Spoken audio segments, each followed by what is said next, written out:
today. From MetLife Stadium in New Jersey, it's Week 15 of the NFL on EA Sports.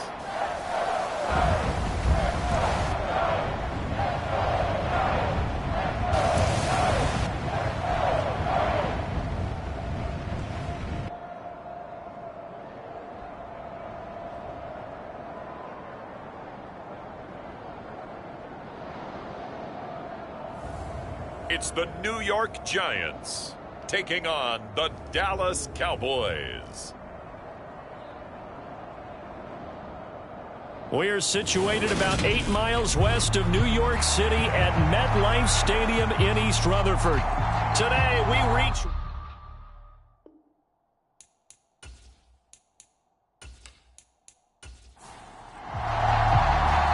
Here's Cairo Santos now, ready to get this one started. And off we go from MetLife Stadium. This one fielded at the 5. And he brings us out past the 20 to the 24.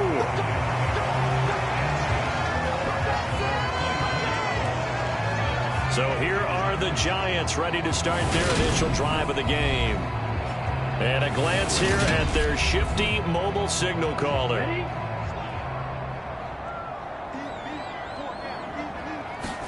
Young wasting no time, right to the air. And he'll get this underneath, dropping it off for Barkley. 5 yards on the game's first play, second down.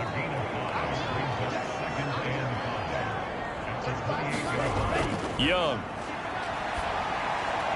Got a man, it's complete to Jelani Woods. And they get him down, but not before he takes it across the 40-yard line.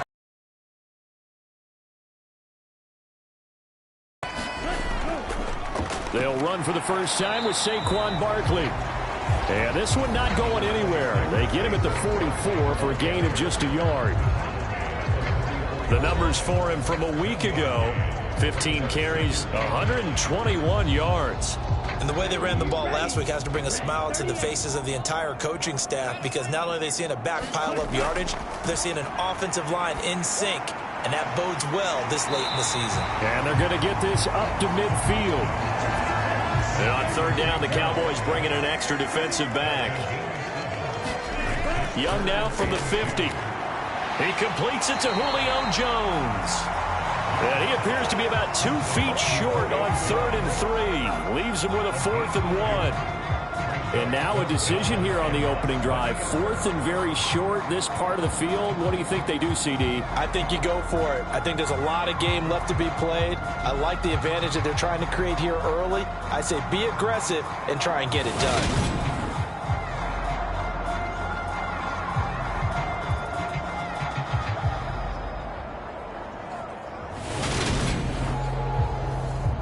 Blake Gillikin on to punt now on 4th down. He was only asked to punt once in the victory last week as he sends this one away. Now we'll see what the right arm of Dak Prescott has in store as the Dallas Cowboys offense sets up shop. And I think it's safe to say that, and I heard him say it in the post-game press conference, that was a team win last week because he didn't really play up to his normal standards, throwing 2 interceptions. No touchdown. Yeah, didn't offset it at all, but the team found a way to get it done. A pass there over the middle to start things out. And he's taken down but able to slip across the 35. So from the 36 now, 1st and 10.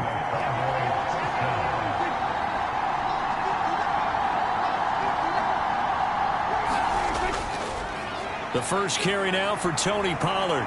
And strong running there as he's across midfield and down to the 49.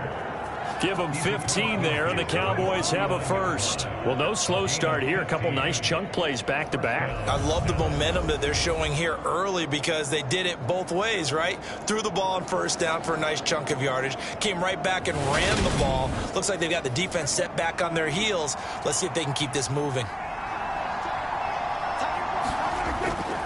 First down, and it's Pollard again. And he's going to take this ahead for right around 3 yards, but no more than that. 2nd down.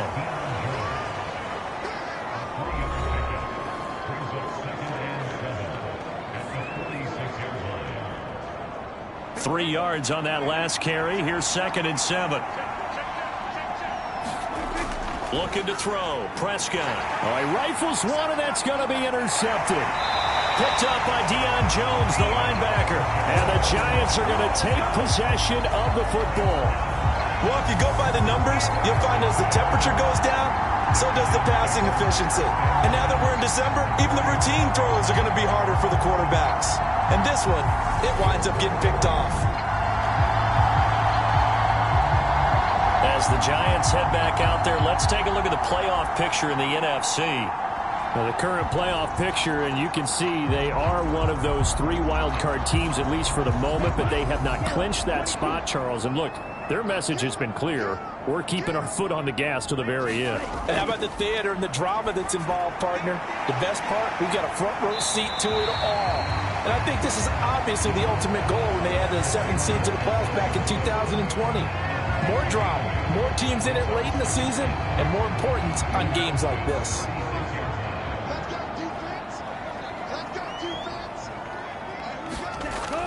On 2nd down, here's Barkley.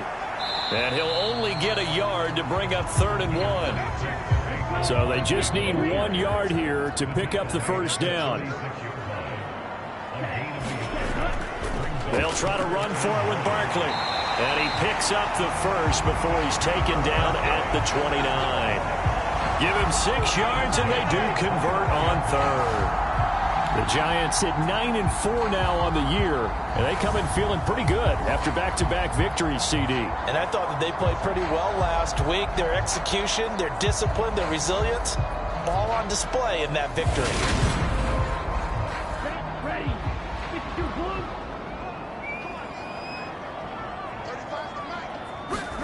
A first down throw for Young. Over the middle into the hands of Woods.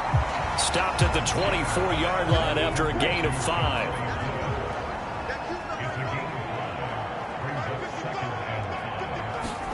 Looking to throw again on 2nd down.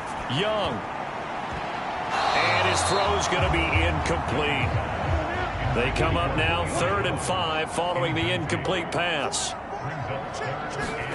Young will set to throw. Throw right side. 2 yards there, 4th and 3. Well, we hear so often how tackling has become almost a lost art in the NFL game, but it's so important to tackle well on these receivers, especially in a play like this one. 3rd down, they gave him the underneath stuff. You got to go up and make the tackle right away.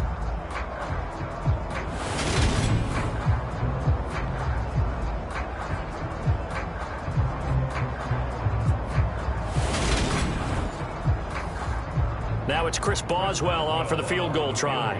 It's a 39-yard attempt, right hash. Boswell's kick is good. And the Giants are off now to a 3-0 lead.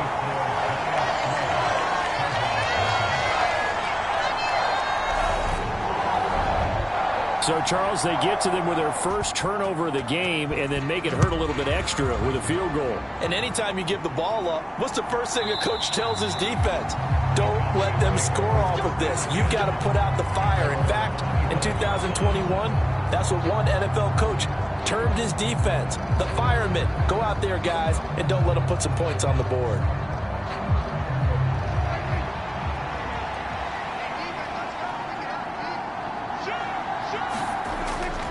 They'll run with Pollard to begin the drive.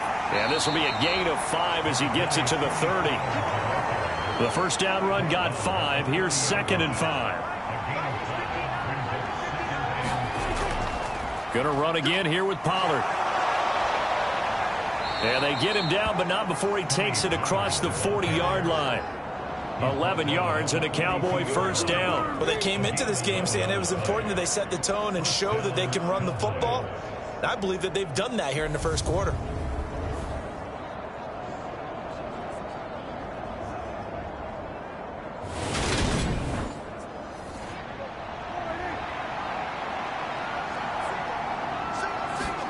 On 1st and 10, Prescott. Swinging this out for Pollard. It'll be a gain of just a yard, and that will bring up 2nd down.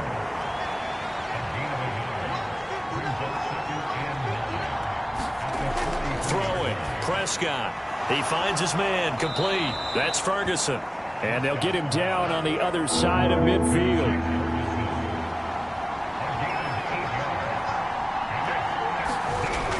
They'll try to run for the first with Henry. And he's taken down at the 43, but not before picking up the first. Give him 6 yards, and they do convert on third. We all love to have a home run hitter in the backfield. Guy who can take it the distance. But in short yardage, trying to pick up first downs, that big guy, always a nice luxury to have, isn't he?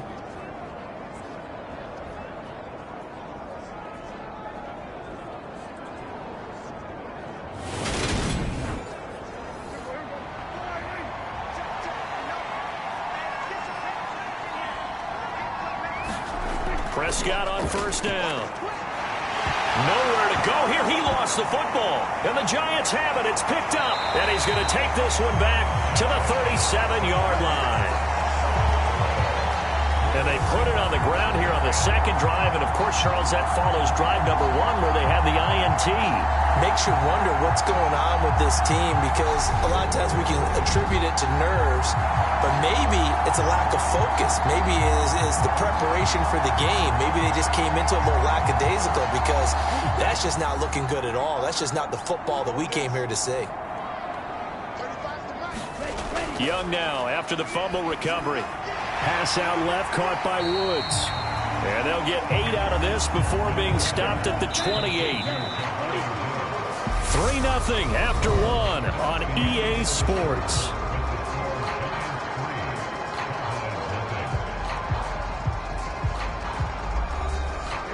Only needing 2 yards on second down. To throw, Young. There's Tremble, the tight end. And they're going to get this down inside the 20. Back-to-back good plays have them on the move on first down. Now Young. Over the middle and complete to Waddle. And they've got it inside the 10 at the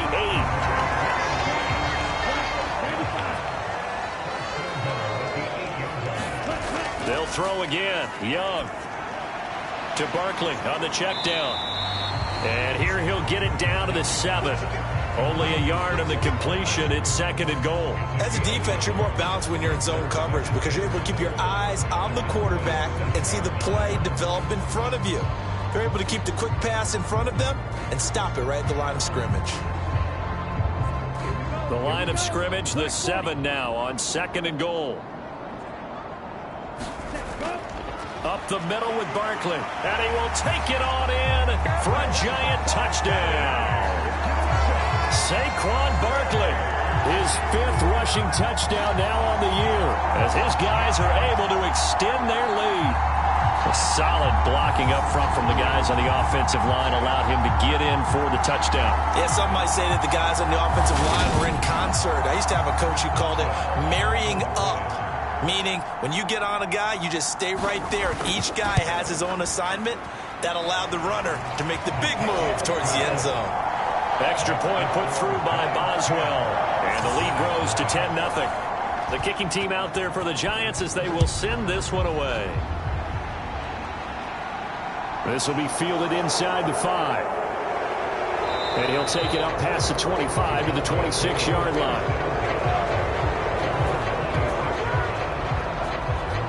And now Dallas gets set to take the field.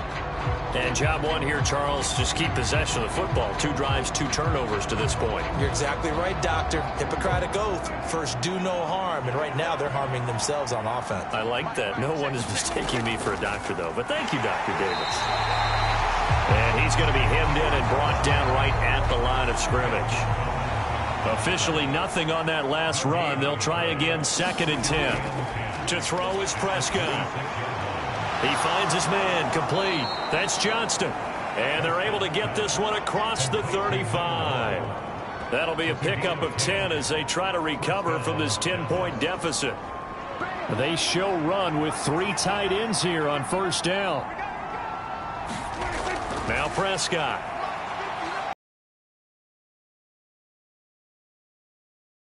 In for the sack, Deion Jones.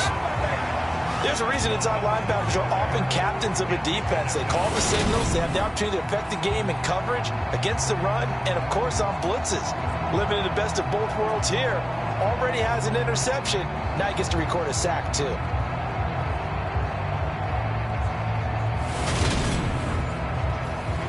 Protection certainly going to need to be a bit better here on 2nd and 16. Another try after the first down sack. Prescott eluding. Oh, the pressure too great, and he goes down once more. Justin Houston has now recorded 10 sacks on the season. These sacks now, they're starting to pile up, Charles, and that front seven defensively, they've had their way with this offensive line. And I think at this stage, we have to start thinking about different play calls. We've got to start helping this quarterback out because the entire game he's been under siege. I don't care what the down and distance. They've got to get the ball out of his hands a lot quicker. They'll need a big play here. Will Dak and the Cowboys after the sack. It's 3rd and long. Prescott now. He finds his man complete. That's Terry. So the completion results there in 9 yards. And it'll be 4th down. That's certainly playing down and distance very well by the defense, isn't it? Take whatever you want underneath by all means.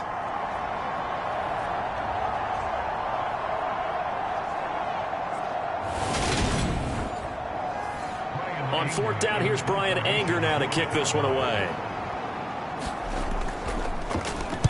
And he'll get this away into the icy winter air.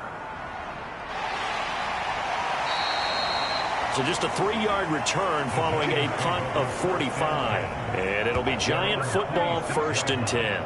The New York set to take the field. The offense running out, and they are charged up, ready to go after reaching the end zone on their last drive. And normally I'd warn against getting complacent just because they scored the last time out.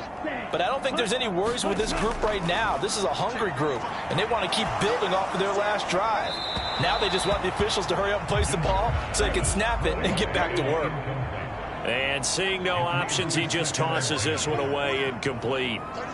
Now that'll bring up 2nd down. Young's throw pulled in by Woods. 9 yards, not quite enough, and they'll be left now with 3rd and 1. I know the halftime's approaching, but I don't think he's going to want to take a break. That's his 5th catch. Yeah, they've really been targeting the tight end. On 3rd and 1, here's Young. And the throw there going to be incomplete. Here's Blake Gillikin now.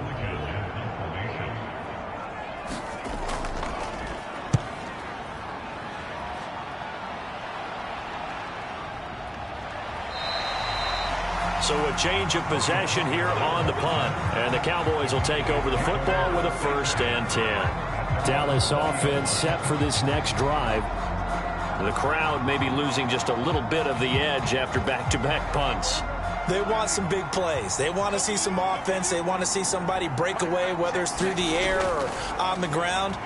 Now it'll be interesting to see where the patience is on both sides. Each head coach, can you hang in there and not try and force something that could put your team in some jeopardy? So 1st and 10 now from the 30. They run straight ahead here with Pollard. And tough going there as he'll only get it up to about the 31. Here's 2nd and 9, just a yard on that last run. Prescott from the gun, dancing to his left. Give him 7 there on the tuck and run, and they're in better shape now for 3rd.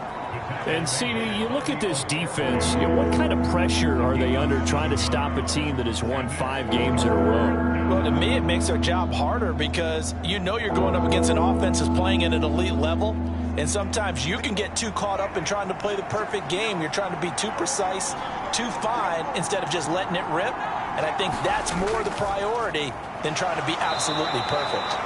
And he will have a Cowboys 1st down by a couple of yards as they're able to get 4 there on 3rd and 2.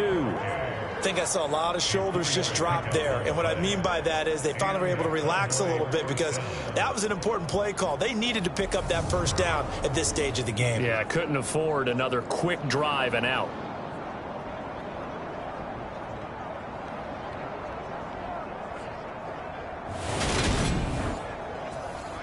So 2 first downs, and that moves the ball to the 42 now, 1st and 10. Well, they'll run it here on the jet sweep. And he is met at the line of scrimmage, and he goes down right there.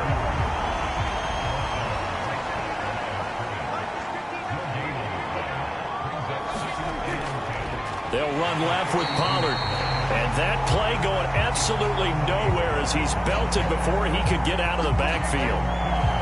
It'll be a loss of a full 3 yards there, and it also brings up 3rd down. Defensively, he has been a presence in their backfield in the first half. Had a sack earlier, and now he comes up with a big tackle for a loss. We've hit the 2-minute mark of the first half. 10-0 our score. 7th play of this drive coming up, but a long way to go on 3rd down. Here's Prescott.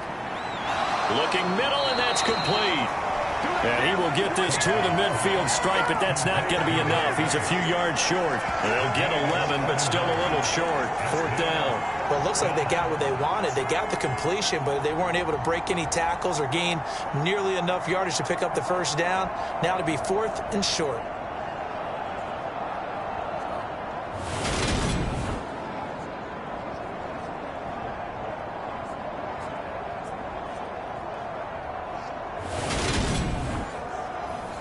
On is the punter, Brian Anger, to kick this one away.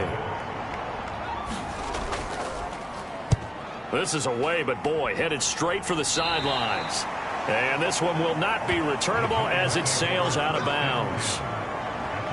The New York set to take the field. And not an abundance of time remains on the clock, Charles, but you would think more than enough to try to extend this lead before intermission. And when you're talking about extending the lead, I think you're talking about aiming for the end zone because there is plenty of time for that. The fallback is to get 3. But in your mind, you put 6 on the board right before the half. That's a heck of a dagger and great momentum to carry into the locker room.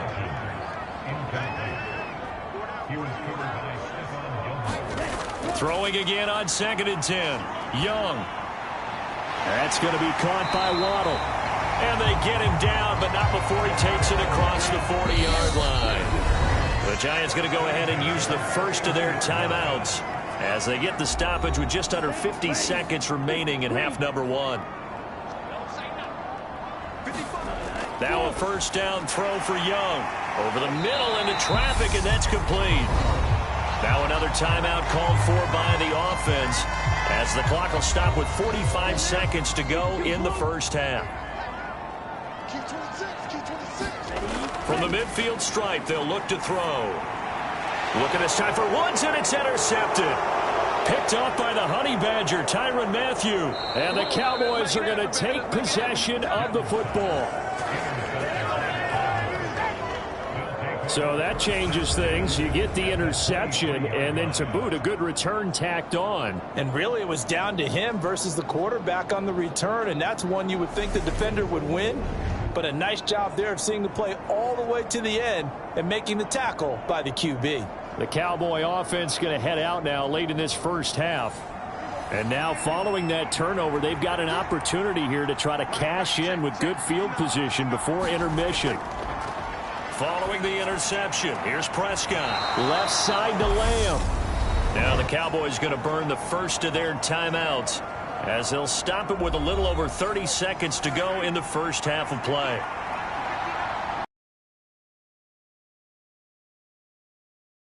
Going again on 2nd down. Prescott. And he'll just get rid of it.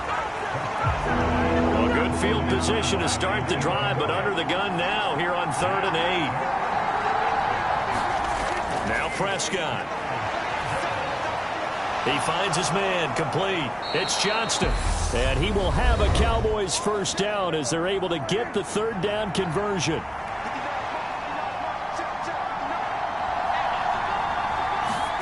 And again, it's Prescott. And this ball is caught by Lamb. Touchdown, Dallas. A great play there as the first half is winding down. And the Cowboys are able to cut into this lead in the final seconds of the first half. The way this one was going, you just got the sense they needed something before half. They've at least got something on the board now. Still trailing, but a good sign. That takes me back to our preseason tour of NFL camps. You remember we talked with that one coach who said his emphasis this year was scoring in the last 2 minutes of a half, heading into the locker room. This hits it right there. Take that momentum, take that good feeling, and take it to the locker room, regroup, and start over. They got it here. They did indeed. A lot of football, full half to be played. Just a 4-play drive that time. And it's finished off by the touchdown from CeeDee Lamb.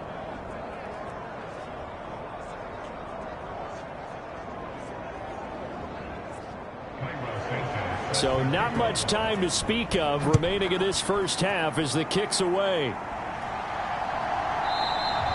And not wanting to risk anything here late in the half, he'll just take a knee and they'll bring the football out to the 25. And the Giants with one final possession here in this first half. And leading 10-7, and they may just want to get this to the locker room. Final 17 seconds of the half here as they come up to the line, 1st and 10. They'll indeed try to run it out as they start on the ground. And he'll just burrow his way back to the line of scrimmage, and that's about it. So we've reached halftime here at MetLife Stadium with the Giants out in front. As we'll get you. Well, we're in the latter stages of this season. Everybody's getting antsy, so antsy that we're going to skip the halftime and get ready for the third quarter. And this will not be returned, so the second half begins with a touchback. Out come the Cowboys now as they'll go on offense first here in this third quarter. Charles, it'll be interesting to see what adjustments this offense made in the locker room. Haven't really been able to get anything going offensively, virtually nothing in the ground attack either. So certainly something has to change here in quarter 3. And I'm pretty sure they're friends from... Oh, into a sea of defenders and intercepted. Picked off by Bobby Okereke. And he will bring it back. It's a pick 6 and a Giants touchdown. Well, Charles, just some visibly frustrated players and coaches on that sideline right now because those halftime adjustments didn't work. The turnover problems continuing here in the second half, and the defense now sitting pretty comfortably as a result of that pick 6. I think that's a great observation, too, Brandon, because they did make adjustments at halftime. But how about this other group staying a step ahead despite whatever happened in that other locker room? No surprise they're leading, and it's appropriate that those defenders got to add to the lead directly. Boswell good with the extra point, and his guys will take a 10-point lead. A heck of a play there defensively, getting the interception, navigating his way into the end zone for the touchdown. So they throw the pick 6. They'll get another shot at it now as this one's in the air. Now Lewis selects to return it. And they'll get him down right at the 25-yard line, so the same result, and he opted for the touchback. And now Dallas gets set to take the field. Now remember, they were just out here a moment ago through the pick 6, so we'll see if they can take better care of the football this go-around. Yeah, and sometimes, partner, I think it's almost better that you just throw the pick 6 and you come right back out on the field. You're not over on the sidelines dwelling for it for very long. You're not hearing everyone say, hey, you'll get them next time. Hey, don't worry about it. All that stuff just goes right out the window. You're right back out on the field with a chance to atone. A big play here for Dallas. 45 yards. Oftentimes now offenses aren't nearly as precise as days gone by. They just tell receivers, find an open patch of grass and let the quarterback find you. And that's exactly what they did on that play. First with the pass through the air, nice chunk of yardage there, and then additional pickup with his legs after the catch. So the big play has them all the way down to the 30 now for 1st and 10. It'll be a handoff to Pollard. He'll get about 6 there as he takes this one down to the 24-yard line. Getting had a ton of success here so far, but you get the feeling that he might be on the verge of popping one. Yeah, even on that one, there was a little bit of a hole, but it closed there quickly at the end. 6 yards on that last play. Here's 2nd and 4. Here's Pollard again. And he'll get it down this time to the 17. So from the 17 now, here's a 1st and 10.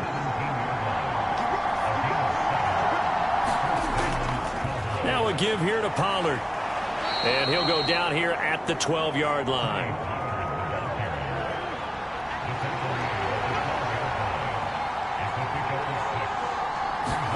They'll try to throw now. Prescott throwing middle, and it's complete.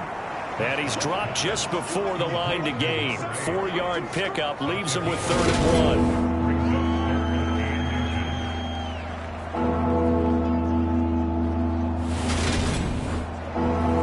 1. Oh, it's a nickel set here defensively on 3rd and inches. Still want to be prepared for a pass. Here's Prescott. And it's caught. Touchdown. A great effort there. His 6th touchdown of the season. And the Cowboys have cut it back within a score. Well, it was 3rd and 1. I was expecting run. So much for that. They pass it, they score it. That had the feel of the head coach telling the offensive coordinator, you've got 4 downs here. We're going to go for it on 4th down unless there's a disaster on 3rd. Go ahead and take a shot if you want to. And he gratefully accepted the opportunity and did exactly that. If they didn't get it there, that had the feel that they would come back and try it on 4th down.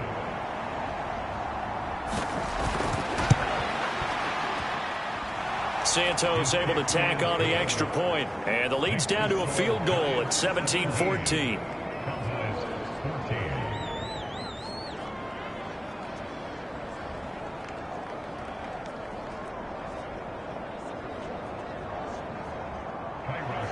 Now after the touchdown, here's Santos to kick this one away. Fields it right around the goal line. And makes it across the 20 as his guys will set up shop at the 23-yard line. And the Giants ready to come out now. Still enjoying the lead here in the 3rd quarter despite their defense giving up that last touchdown. Now they'll see if they can get the equalizer here on this drive.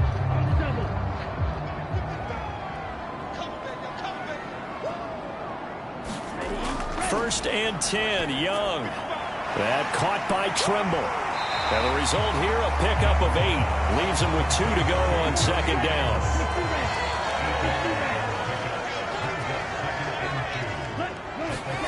From the 31, Young. And this will be caught. It's Isaiah Hodgins. With a quick slant, good for 8 and a 1st. This has to go down as one of the simpler routes in the playbook, but oh so effective. Nice completion there. Keeps the sticks moving. Young looks to throw on 1st down. He completes it to Jones. And they're going to get this up to midfield.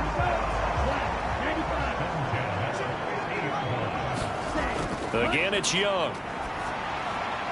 This will be caught. It's Waddle. And they're going to work this down to about the 32-yard line. But one of the ways the quarterbacks keep all the receivers alive in a play, never lock in on any one guy. Make sure you keep your eyes moving, scan the field. And here he finds the open guy for a nice pickup. From the 32 now, here's 1st and 10. Young to throw it. And that is incomplete. He couldn't hold on through the contact. Brings up 2nd down. Young's incompletion on 1st down leads to a 2nd and 10. They'll look to throw again. And oh, he's unable to hold on to that defensively. A potential game changer, but it falls incomplete. Young on 3rd down. And he will go down. A Cowboy sack. DeMarcus Lawrence in there to get him for a loss of 9 yards, and that also leads to 4th down. Partner, you know what I'm going to say before I even say it. Yeah, you just cannot take a sack in that spot. You're exactly right. You can't take a sack in that spot. Potentially now a 3-point swing right there.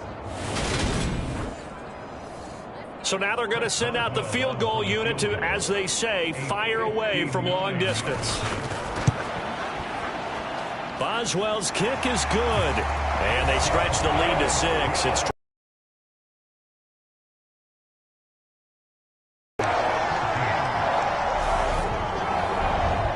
So as it turns out, that sack doesn't wind up costing them, Charles. They at least get points, get 3 of them. Yeah, that's where your kicker can really come to your rescue because, you know, after the sack, there was a little consternation there. Are we out of field goal range? Are we going to be able to get 3?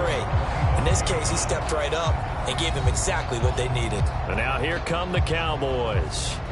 The offense coming back out here. Plenty of energy, ready to roll, looking to just add to what they have been doing after scoring a touchdown, Charles, their last time out. And that's a great feeling to have on the sideline, partner, knowing you just won the battle against the opposing defense. And since they came off the field, I'll guarantee you all they want to do is get back out there because they know they have the upper hand on that defense right now. Yeah, this will be a gain of 5 as he gets it to the 30. Ball on the 30. They'll come up with a 2nd and 5. Prescott. Another one to CeeDee Lamb. He's got it. 7 yards there and a first down. It's a game of matchups, and that's why you take your receivers and move them around a bunch, especially your best guys. And when they work out of the slot, you often hear the coaches talk about how great it is because it gives you a two-way go. You can break out or you can break in. That makes it hard to defend. And he'll take this to the other side of midfield before going out of bounds. Give them 15 there, and the Cowboys have a first. A couple of first downs right in succession, and this is an offense that could really use a good drive, and they're off to a fast start here.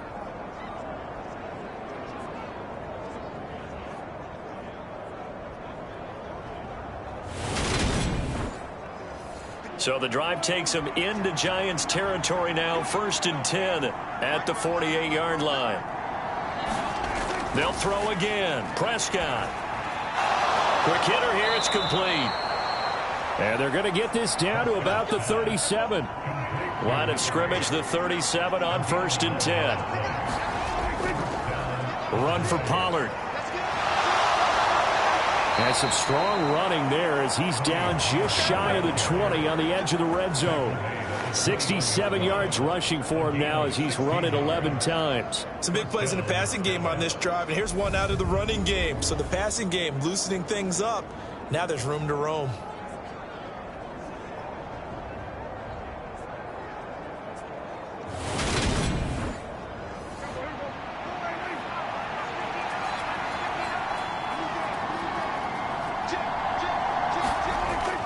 They'll go with Pollard here on 1st down.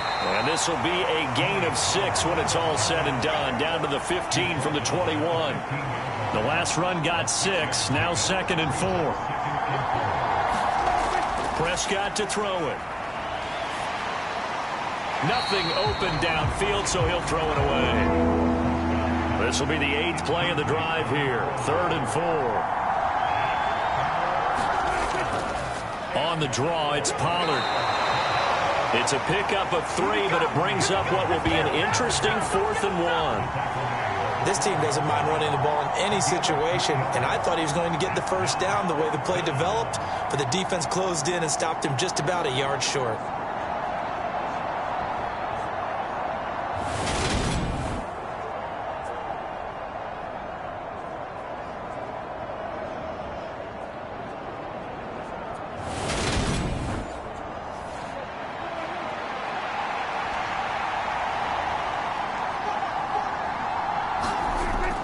They'll run for it with Pollard. And he is into the end zone for a Cowboy touchdown. Tony Pollard, a 12-yard touchdown run. And the Cowboys have evened the ball game with a chance to take the lead here in the final minute of this 3rd quarter. So they only needed a couple of feet there on 4th down, but they got more than that and then some as he takes this into the end zone. And I love your description right there, right? 4th and short. They got that. No problem. Let's go ahead and get the rest of it. Finish it off in the end zone. Touchdown. Everyone goes away happy on that one. Santos with the extra point, and that will put them on top here in the 3rd.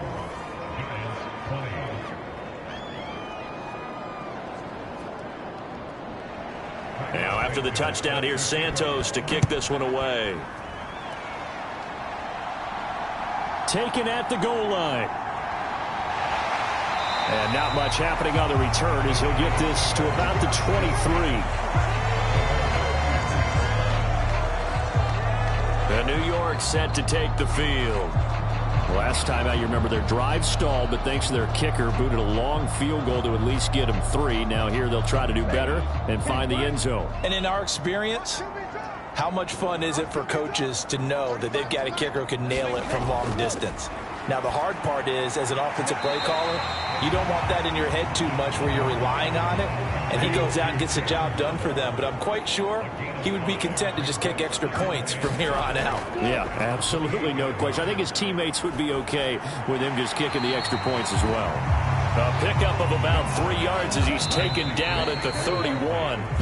So they'll get a little extra time to come up with his third down play as we've played 3 quarters. We'll return with more after this break. You're watching the NFL on EA Sports. The Giants on third down, just 1 for 5 to this point. This time it's 3rd and 3. Young to throw it. And tight coverage there. It's knocked away, incomplete. And the Giants send out their punter now as he's on to kick it away.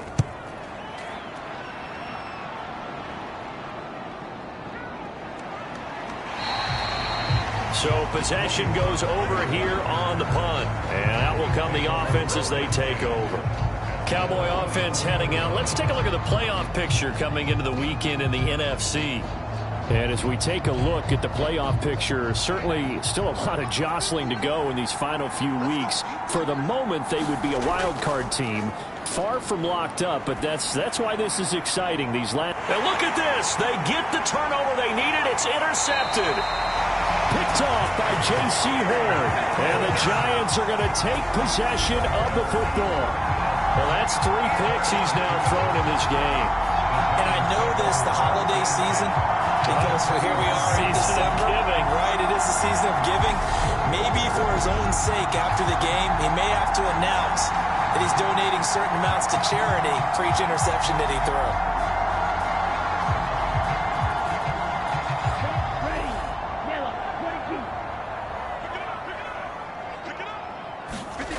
Following the interception, Young. And the Cowboys' pressure gets there this time for the sack.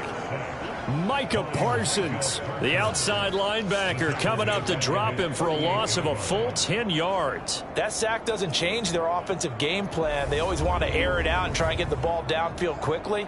They're going to have to block a little bit better, though, because the urgency and pressure just increase. Twice the distance now just to get a first down, and 1 less down to try and get it. So now 20 yards to go on 2nd down after the sack. Work to be done. Young. Then he'll find his target. Woods. It's complete. And they're able to work this across midfield to the 48. A field goal from this spot likely out of the question. They've got to get closer here on 3rd down. This one goes out wide for Barkley. And he'll be tackled on the other side of midfield at the 46-yard line. We can make this one pretty simple. Locked up all of his progressions downfield, forced to get it to his running back.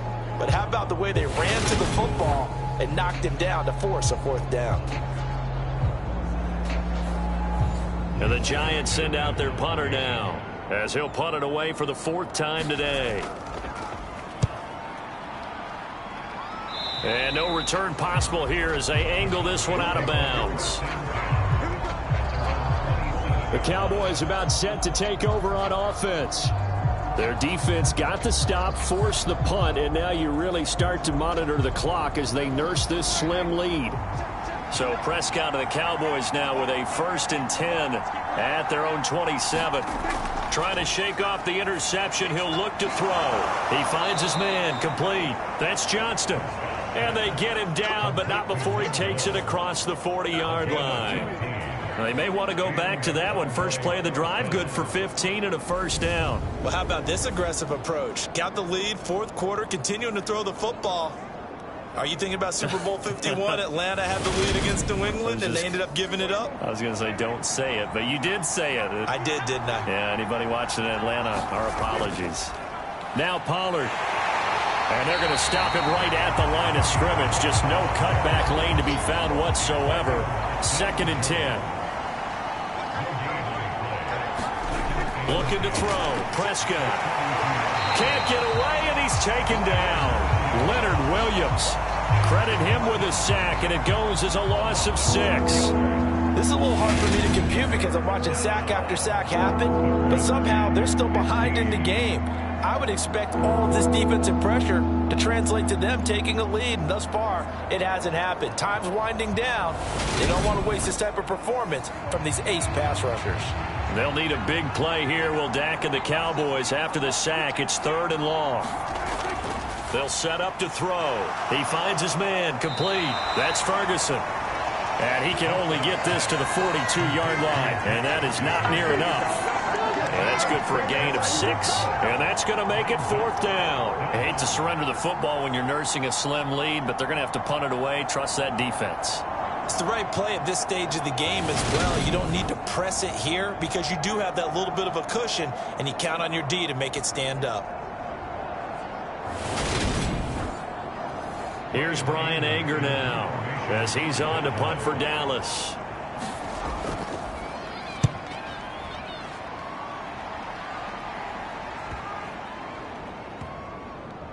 And a great job here. This is going to turn out to be a beauty. This is marked down at about the 3-yard line.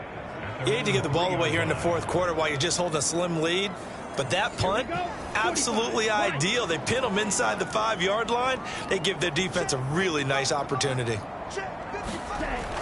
They'll start out on the ground. It's Saquon Barkley. And he'll manage to pick up about 4. It's 2nd down. The run got 4. Now they deal with a 2nd and 6. Now here's Young. High throw, but he makes the catch. And they'll get him down up past the 15, just shy of the 20. 1st down for the Giants as they pick up 12. Young. There he is again, another catch for Julio Jones. This will be a gain of about 8 to the 27-yard line. Right there, he rose to the occasion late in a close game.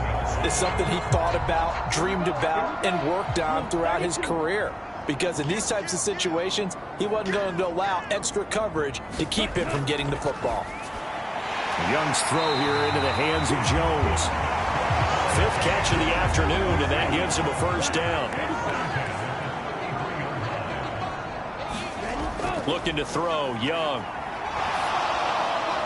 And under 4 to go now as they come up on 2nd down.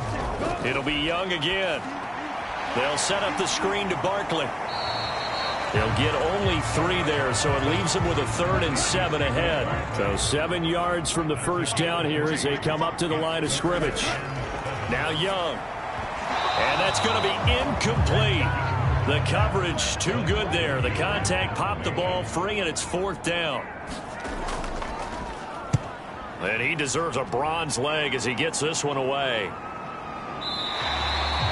39 yards on the punt. Give him just 1 yard on the return. And it will be 1st and 10 as they take over. So out come the Cowboys now as their offense gets set to take over. A little less than 4 minutes remaining, and the margin for error is small with this slim lead. Operate within your 4-minute offense here, Charles? Definitely. Remember, the 4-minute offense doesn't always correspond to what's up on the clock. What they need to do is play a little bit of keep away right now. Run the clock down. Make sure their opponent doesn't get the ball back. Their dream scenario, get enough 1st downs and make them eat up their timeouts so the game ends when you're kneeling down with the football. From the 24, Prescott. He finds his man, complete. That's Johnston. And he'll be out of bounds across the 30-yard line. Here we go, 3rd and 1. Gut check time on both sides. Throwing, Prescott. Looking left side, and he's got a man. That's Ferguson. And he will have a Cowboys 1st down as they're able to convert by plenty there on 3rd and 1. 4th quarter, 2 minutes on the clock in a tight 1-point game. A gain of 7, and they pick up the 1st. They'll try and choose some clock with Henry. And he'll fight forward on the straight-ahead running for just a couple of yards. Second down. And now right out of the 2-minute break, we'll get a timeout used defensively with 1:56 to go. On second down, it's Pollard. Now the Giants will use the second of their 3 timeouts. That'll leave them with just 1 remaining in this fourth quarter of play. And 5 in the secondary now for the Giants on third down.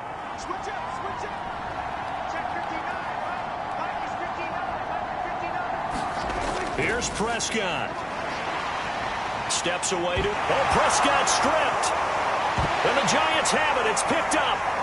Oh, he's got a little daylight. And in for the score. Are you kidding me? They return it, and they take the lead. And that is a tough pill to swallow. All they had to do, Charles, keep the ball, work this clock. The only way for the defense to win was to force the fumble. And they did. Took him the other way for a score. And now, if you're the offensive team, it will take a miracle, perhaps, to win this ball game. That's caught at the 2. And he is not going to make it. So they won't be able to move this lead up to a touchdown as it'll remain a 5-point ball game. They had the big play on the fumble return. They were looking for the 1-2 punch, but they couldn't get that 2-point conversion. And I have to wonder, were they scheduled to go ahead and kick the extra point, but after a play like that, you talk about the 1-2 punch, right? It's a momentum play. Go for 2 and really try to capitalize, and that's what they attempted. So Dak Prescott in the offense. Down by 5. 1:36 to go. Their 5-game winning streak hanging in the balance here.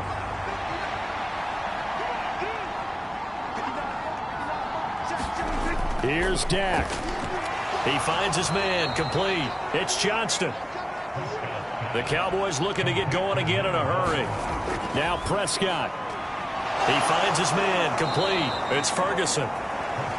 And they get him down, but not before he takes it across the 40-yard line. Steps away. Oh, he's got a man wide open, complete. First down now, but that clock rolling. To throw, Prescott. Escaping the pressure right. And he can't get a throw off. He's taken down. What a huge play at this point in the game.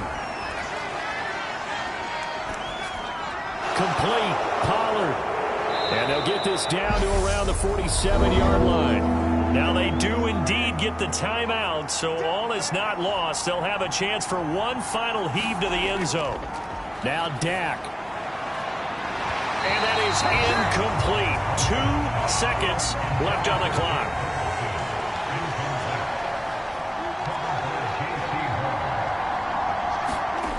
One last shot now for Prescott.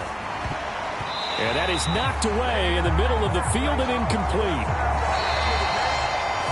So a victory here for the men in blue, the New York Giants, and they were spurred on by a strong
Tonight, from MetLife Stadium in New Jersey,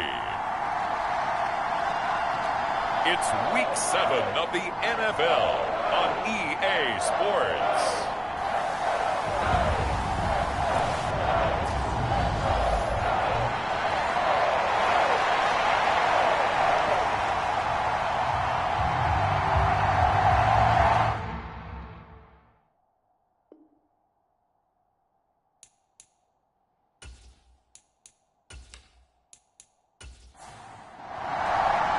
Getting toward the halfway point of the NFL season, Week 7 is underway on EA Sports.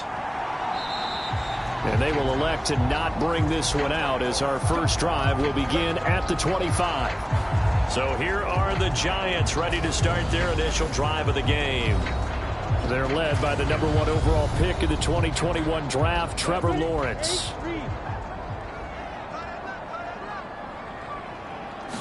Going to the air right away, Lawrence. Open man is Palmer. Give him 3 there on the first play of the game, and it's second down.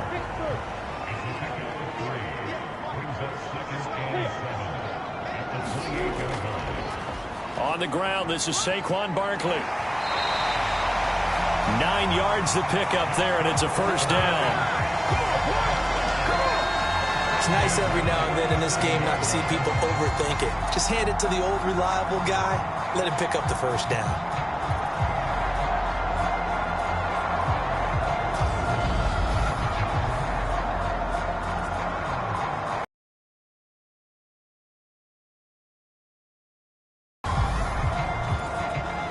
So a solid run by Saquon Barkley and another 1st and 10 here.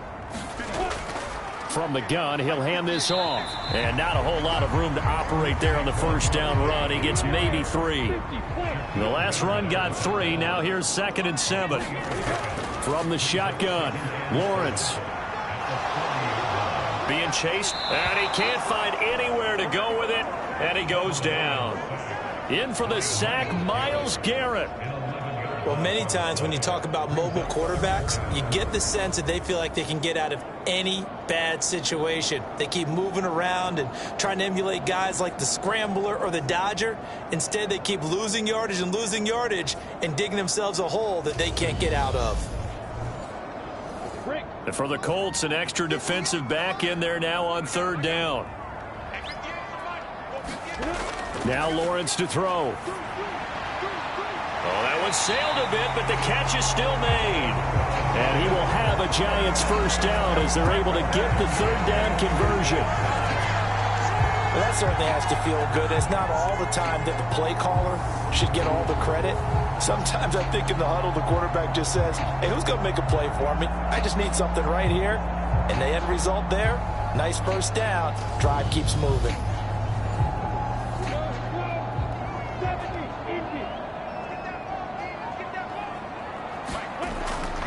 A first down carry for Barkley. And he can only manage to get a couple. 2nd and 8 coming up. The last run got a couple. Here's 2nd and 8. Here's Lawrence to throw. And he will find his man on the end route. Complete. And they'll get him to the ground. He has another first down at the Colts' 27-yard line. A good pickup there, a 22.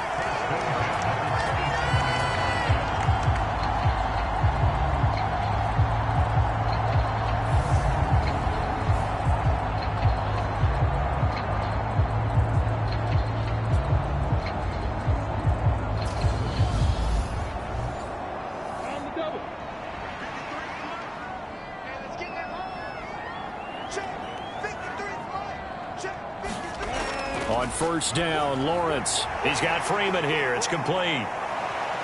And he'll be marked down at about the 26-yard line.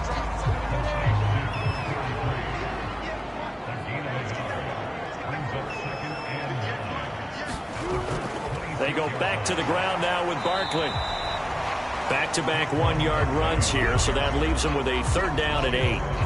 Well, this defense for the Colts, they were terrific in the win over Tennessee a week ago. Yeah, what stood out to me on tape, the way they were flying to the football. So that tells me that they've got all their assignments down, and they're playing with extreme confidence. They'll be in search of 8 yards here as they hope to convert the first down.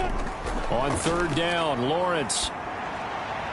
And that one complete to his receiver, Palmer. Calling a loss of 2 there on the play. And that'll bring up fourth down. No surprise they decided to throw on third down. A little bit of a surprise that they completed the pass and lost yardage on the play.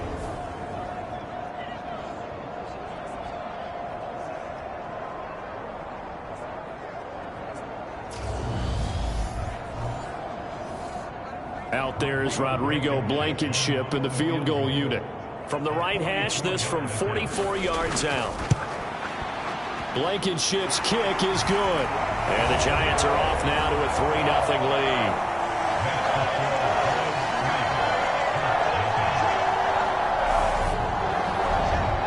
So he's been automatic to this point of the season, and he connects on the field goal there. And what a luxury it is to have a kicker you can depend upon, partner, because he hasn't missed all year long. Converts on that one as well. And kudos to you. You didn't jinx him. And up to about the 26-yard line, just across the 25. So now the Colts will get their first opportunity with a football. And they will be led out by their second-year quarterback. I guess we're going to have to nickname him the thrower, aren't we, or something like that. After last week? I mean, man, you're talking about over 400 yards throwing the ball. The running backs and everyone else may be looking at him like, hey, don't forget us. And he'd probably just tell him, listen, you want to get involved? Go out. Go out and catch some passes. I'll make sure you touch it. So the completion good for 7 there, and it'll be second down. Charles, Thursday night game, I think a lot of teams probably say shrink the playbook somewhat. Is that correct? I think you're right about that because you just don't have the amount of time that you have in a normal week to put in a full playbook. So as you said, you shrink the playbook. Pick out the plays that work best for you. And you know what else you're looking for? What's that? Who the threat. And the giant rush gets home as down he goes. Javon Kinlaw able to drop him for a loss of 4 from his defensive tackle spot. Well, they were trying to set up a screen there, but that one just too slow in developing. Yeah, too slow in developing and well read because that ends up being a bad feeling for the quarterback.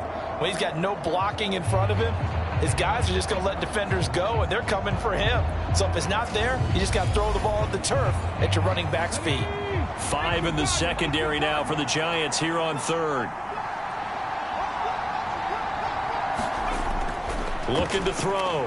Shields. He completes it to Henry. And he'll be taken down, but he does have first down yardage. It's a 9-yard gain, and it keeps the drive moving. When you give up points on the opening drive, in this case a field goal, you'd hate to go 3 and out. They avoid that. They do, and it's also walking that fine line mentally, too, as a coach, isn't it? Because you want to emphasize to your team exactly what you said. All right, we gave up a field goal. Let's go back and at least equal that, guys. But if we don't, you don't want them to feel like it's the end of the world either. Nice that they were able to pick up the first down there, help them relax a little bit. A run with Fournette there as he'll push this forward for about 4 on first down. Following the pickup of 4, here's 2nd and 6. Back to throw. Shields. And he finds his target. It's Marquise Goodwin. 2 first downs have him up near midfield now on 1st and 10. Operating from the gun. Shields. And there is Amari Cooper, his first catch. And he'll be brought down inside the 40-yard line. So on the other side of the field now, it's 1st and 10 as they've got things rolling on this drive. And he can't find a receiver, and he's brought down. The defense rising to the challenge and setting him back on the sack. Now make that a 2nd sack here on their first drive out defensively, and not to get ahead of ourselves, but they're on pace for double-digit sacks at this point. But they're going to have to find a way to tamp that down, aren't they? So if you're the play caller, you're telling your quarterback maybe some screens, maybe some draws, hard count, use your voice inflection a little bit, anything to try and slow that pressure down. And he's going to get this past the 50 and into Giant territory. Give him 6 on the run. It'll be 3rd down now with still a long way to go to get to the first down marker. A quick burst there, and he nicely bit off a pretty decent gain. 9th play of the drive now on 3rd and a country mile. Looking to throw. Shields. Wide open receiver complete. And they're going to have another first down as the tackle's made at the Giants' 26. A big 3rd down pickup of 20 yards. Well, on 3rd down, he wanted to go to one of his most dependable targets, and that's who he found, his tight end there, to pick up the first, Charles. And you used the proper word there, dependable, and sometimes spectacular, because tight ends nowadays, they can do it all. But they're the guys you trust, especially across the middle of the field where there's traffic. He delivers, and they pick up nice yardage. They go play action here on 1st down. Finding his safety valve here. That's complete. So many times you hear today's NFL described as a space game. Get your best players into space with the football in their hands. That's why sometimes you just swing it out to your runner, get him out in the flat, and let him have a chance to make people miss an open field. To throw on 2nd down. Shields. And they're going to get this down to about the 17-yard line here.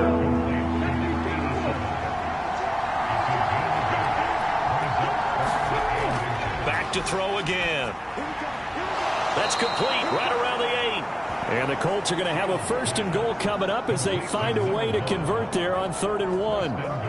Well, no question, this is exactly how they wanted to start this football game. And nice pass there. Now they're set up beautifully, Charles, to finish this off with a touchdown. Yeah, but they've still got to finish it off, partner, and that means they've got to execute at this stage of the field.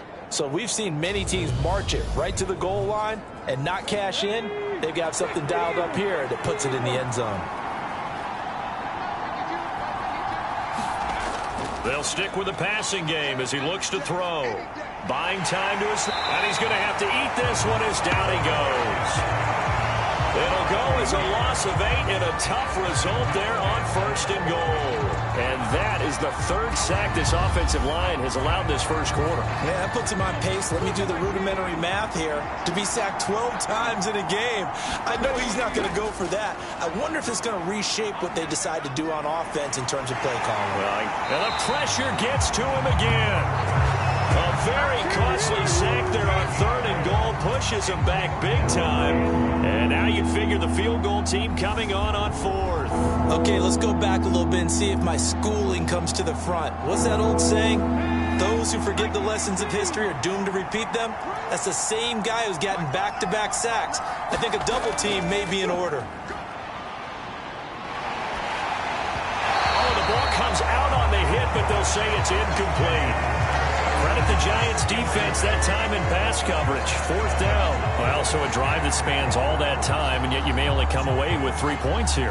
Well, your defense, all right, they actually like these long drives. They get to rest over on the sidelines for a while. But when you're not finishing with points in terms of touchdowns, that's frustrating. They've got to figure out how to close out these long drives and get 6s instead of 3s. Gay's kick is good, and that will tie us at 3-3.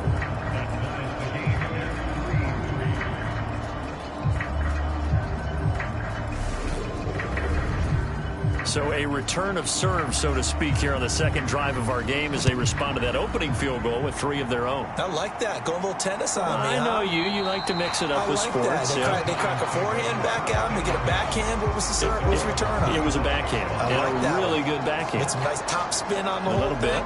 I love it. Almost a mirror image when you really get down to it. I thought that was pretty good stuff.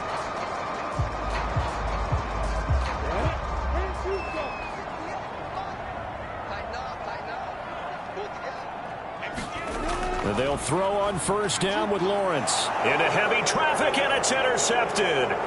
Picked up by Foyesade Aluakin. And the Colts are going to take possession of the football. Boy, he had to fit that into a pretty tight window over the middle. And, Charles, I think they were in zone defensively, weren't they? They certainly were. Nice read on your part. And sometimes the quarterback isn't fooled between zone and man. Sometimes just fooled by the type of zone that he sees. Because oftentimes, those linebackers will vacate and run downfield with receivers. In this case, he played a pure zone and was in the wrong spot for the QB. And he ran right through one tackle as he fights forward for a gain of 7. These two teams all tied after 1.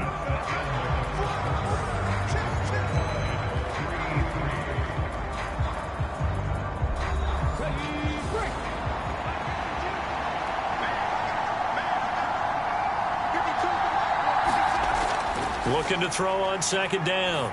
Shields. Going to throw right side here. Complete. And the Colts are going to be set up with a 1st and goal here as the tackle made at the 9.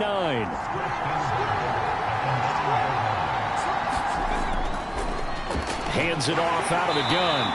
Only about a yard there as he takes it from the 9 to the 8. Not a whole lot there on 1st and goal, and that's what you're looking for defensively. You'll certainly live with giving up just a yard or two in this situation.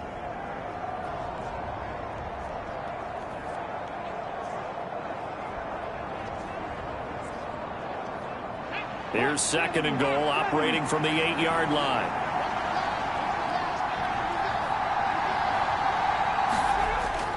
Back to throw. Shields. Oh, it's a screen pass. That's complete. Touchdown, Colts. A great play there. His first touchdown on the year. And the Colts have moved out in front. This is similar to baseball where you walk the leadoff hitter and you don't expect him to come around and score. Almost impossible. Anytime a defense has to defend a short field, you usually end up seeing the result we saw, giving up points.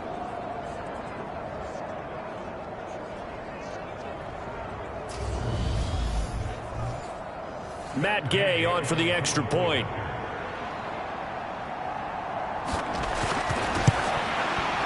And it is up. And it's good. That'll make our score 10-3 now. A drive there of just 4 plays. And the result for the Colts is a touchdown. After the touchdown, Cook now to kick this one away. This taken in at the goal line. And able to take it past the 25 and up to the 28-yard line. New York set to take the field. They're riding a 2-game winning streak into this Thursday nighter. How easy is it when you're on a roll to stay on a roll given the quick turnaround? Well, you would think it'd be pretty easy because everyone's locked in practice and meetings because everyone feels good about themselves. And for coaches, this is where they have to tell themselves, don't add too much. Don't worry about game plans as much as players. So look at your play sheet and think, give it to the guys who played best, and don't worry about the rest of it.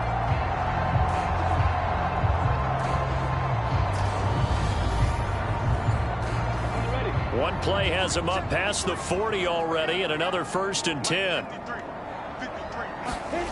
Now Lawrence. The Colts are going to get him. Down he goes.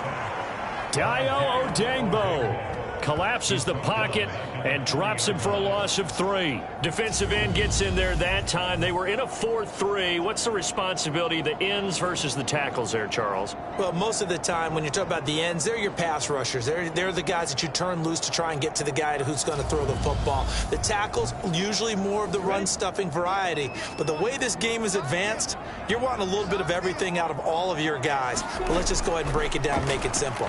The guy who's the right defensive end versus a right-handed quarterback, that's the blind side. He's going after the quarterback. He's going to put him on the ground. Well, offensively, that's the mismatch that you want. You want to force a linebacker to try and cover your back out of the backfield, out in some open space. But linebackers nowadays, they run like backs, and they take a lot of pride in covering. What a nice play he made there in the open field. He finds him again, Saquon Barkley. And he gets it just shy of midfield, but that's not enough. He's short of the marker. 5 yards, not enough. And it'll be 4th down. So much about this game is just understanding situations and then having to execute, isn't it? Guard the first down sticks. Don't let them get there. And they rallied and made the tackle.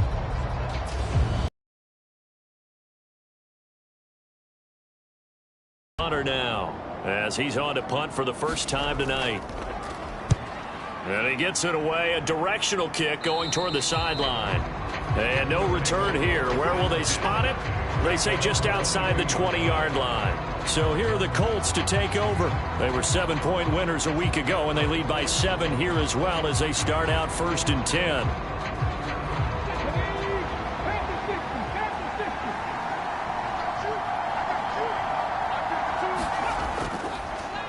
They'll start this drive out on the ground. And this will go as a gain of 7 as he gets it to the 30-yard line. Well, no matter how they phrase it, staying on schedule, staying ahead of the sticks, whatever you want to call it, 7 yards on first down, that fits the bill. Off play action. Shields. Looking right sideline, that's complete. And they're going to have this across midfield and inside the 45. 27 yards there, a first down. And time to give some credit to the big fellas, the offensive line here, because you've got to have good protection on crossing routes because you've got to give your receiver time to work all the way across the field.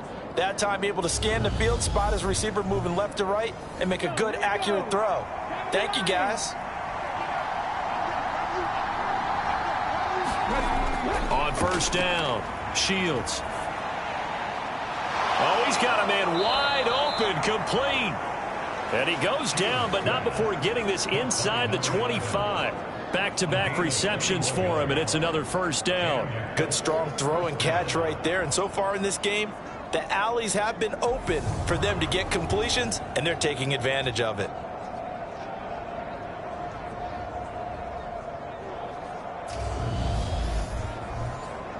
Let's go now. 60 action, 60 action. Throwing on first down. Shields. They'll try and set up the screen. It's complete. And they're going to be set up now with a ball at the 13-yard line. And when you're throwing the ball downfield really well like they have been on this drive, it's really a nice time to work one of the screen plays in. One of my favorite play callers in the game has always told me he starts every game with 10 to 12 screens because if he starts feeling the pressure from the defense, he uses their aggressiveness against them. Again, he'll drop to throw. This will be caught just inside the 10. And stopped a few yards shy of the goal line at the 3. Week 7 action, and we've got a 7-point game here in the second quarter. And this offense hoping to change that right here. They'll try to run this one in.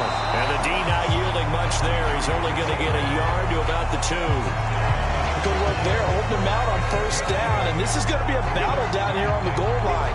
Can they hold their ground for 2, maybe even 3 more plays? From the 2 now, second and goal. Looking to throw. Shields. And he's got his target. It's caught for a Colts touchdown. A 2-yard touchdown grab. And the Colts have taken a 2-touchdown lead now. Well, Charles, he's still a young signal caller in this league, second year in the NFL. But I don't know if last year as a rookie if he would have worked through his progressions like he did on that touchdown pass. I think you're right about that. We're seeing him grow up right in front of our eyes because when he went to his primary read, he recognized that they were all over that. So he continued to survey the field, picked up another target, delivered a pass exactly where it needed to be. A very mature play for the second-year quarterback. Extra point by Gay is up and good. And the lead is now 17-3. After the touchdown, Cook now to kick this one away.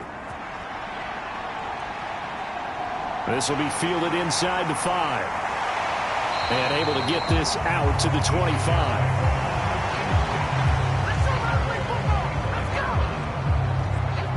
And now out come the Giants. They enter play here in this one on a 2-game win streak, plus they come off the open week as well. So this is a team that has a lot of things working in their favor. Oh, it certainly is, and let's face it, this team is playing so well. The worry now is that after a few extra days off, they'll be sluggish coming into this game. So I've heard that he spent more time in practice working what they call good versus good, starting offense versus starting defense. They want a fast start in this next game. On 2nd and 9, Lawrence going right side here, and that's complete. And he gets this one just shy of the 40. They'll mark him down at the 39. On 1st and 10, it's Lawrence. And he's got his man on the out route. And he'll take this to the other side of midfield before going out of bounds. Barkley, inside handoff. Give him 5 on the carry there, and it'll be second down.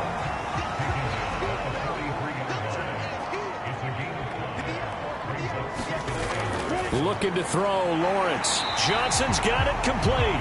And the the tackle going to be made at the 38. The offense on third down tonight, just 1 for 3 thus far. They're looking at third in the nose of the football. Lawrence now off the bootleg. He finds Pierce. It's complete. And they'll get him to the ground. He has another first down at the Colts 26. Instead of a 3rd and 1 run, they go pass, and they get 12 yards out of it. And this has been a nice answer to the touchdown drive against them a few minutes ago because they've come out and reestablished the tempo. A nice throw there, and they're putting together a very strong drive as a response. This offense finding its legs now. Here's another 1st and 10. Lawrence will throw. This is caught. Touchdown, Giants. Alec Pierce with touchdown number 7 on the year. And the Giants are back within a score. A nice connection there, finding his target, and that'll put 6 up on the board.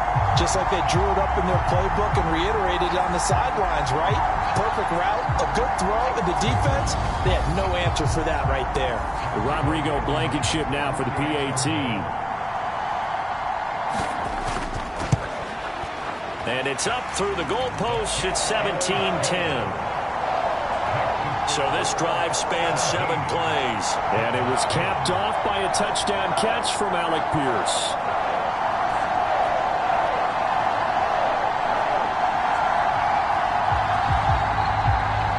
So after the touchdown, here's Blankenship kicking off.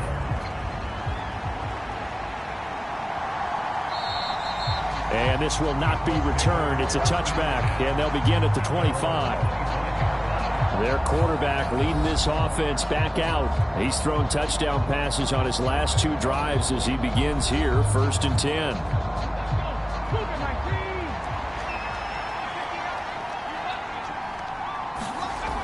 Throwing to start the drive. Shields. That's complete to a speedy wideout Goodwin. And up to the 35 before they're able to knock him down. On 1st and 10, Shields. That's caught, and again it's Goodwin. And they bring him to the ground just shy of midfield. Coming up at halftime in a little less than 2 minutes, we'll send you to Orlando where Jonathan Coachman is standing by. He'll have highlights and analysis of this first half. Looking downfield, and that's caught right side. He's got his man. Over 30 yards there, and first downs on 3 consecutive plays now. Well, you don't have to be a genius to watch this game and figure out they've had plenty of success moving the football here in the first half. We've seen exhibits A, B, C, and right on down the line, haven't we? Yeah, we just saw exhibit Z right there. So the big play means just like that, they'll operate from the red zone now on first down. And this will be caught by his big wide receiver. And that's good for a pickup of 10 yards. And that'll leave him with a second and just a few inches left. And with that completion, he's now north of 200 yards here in the first half. Boy, a tough start for the secondary defensively. It is, and it's got to put a dent in their confidence. And, you know, you always want to keep that up and feel like you can always bounce back after plays. But with the kind of numbers he's putting up here, it's starting to wear on them a little bit, I think. So they're looking at each other and trying to figure out what defense will work and how can they play better without getting beat deep for big passes. They'll try to run this one in. And he's into the end zone. Touchdown, Indianapolis. A great effort there. His first rushing touchdown on the year. And they are able to add on to their advantage. Well, they move the ball down the field through the air, Charles, and then finally they get the running game involved, and it works to perfection. Touchdown. And, partner, I kept waiting for that running game to come into play and actually saved it until the very end. Touchdown goes on his stat sheet, but you and I both know, and he knows as well, his teammates airing it out made this a successful drive. After the touchdown, Cook now to kick this one away. Takes it at the 7. And a decent return out to the 27-yard line.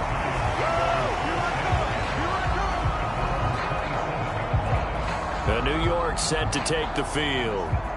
Charles, we'll see what they can do here. Not a ton of time left, but enough certainly to get points out of this drive, and they need them right now because they're trailing. Yeah, and this is exactly why you practice a 2-minute drill all through camp and at least one practice each week before a game. A minute left, more than enough time to string a few completions together, reach the end zone, and then make that walk back to the locker room just a little more animated. He rifles one that's intercepted.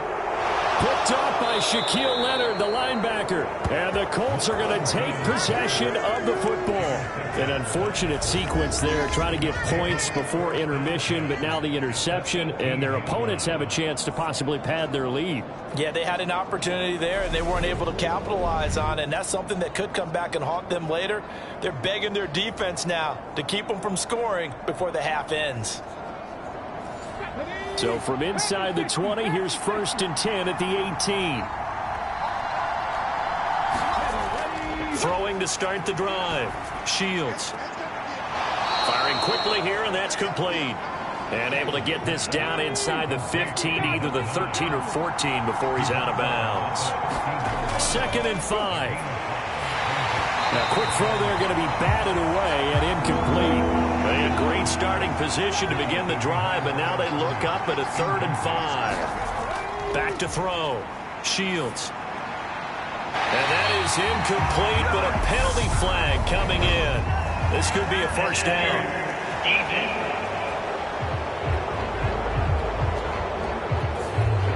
And since the penalty occurred in the end zone, move the ball to the 1-yard line. 1st and goal from the 1-yard line. Costly penalty. They'll try to run this one in. And he takes this one in for a Colts touchdown. A great play there. On his way. Will extend their lead in the final minute of the half.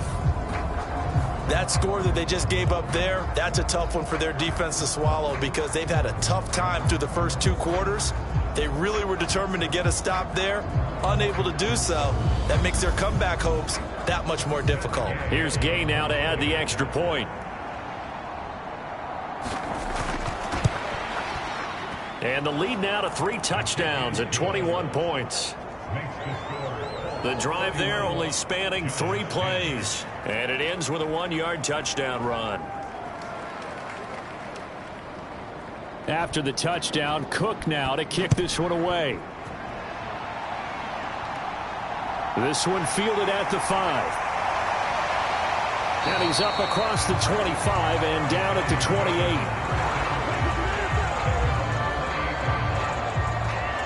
The Giants now going to take over late in this first half. I don't think they need to be reminded of the situation here. I mean, the clock is dwindling. 3-score deficit waiting for them at halftime unless they can get something on the board here before intermission. Trying to shake off the interception from the last drive. He'll look to throw. The Giants going to go ahead and use the first of their timeouts as the clock will stop with 34 seconds to go before halftime. To throw again on 2nd down. Lawrence. And he's left with no option here but to throw it away. To this point, I've been impressed with the work defensively. They have not allowed a lot of receivers to run free. And there's another example, another incompletion. Here's Lawrence. And that's going to be incomplete. The contact there enough to jar that ball free. And it brings up 4th down. That's an excellent job right there on 3rd down. Like any defense, you never want to let them get anything started. And that would have been a 1st down. Instead, you saw the contact on time, no penalty. And before this drive could get wings, it's 4th down.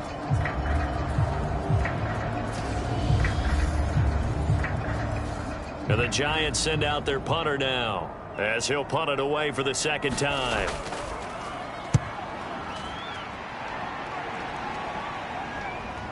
This will be fielded at the 17.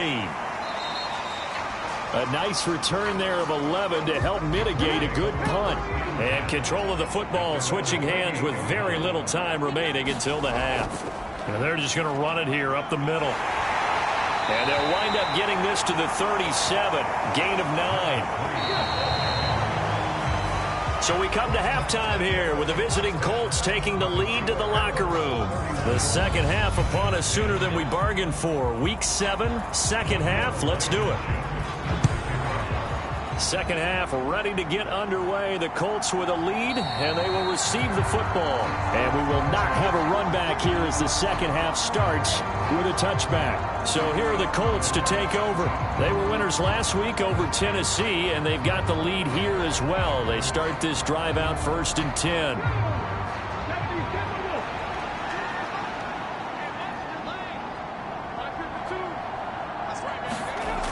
Throwing to start the drive. Shields.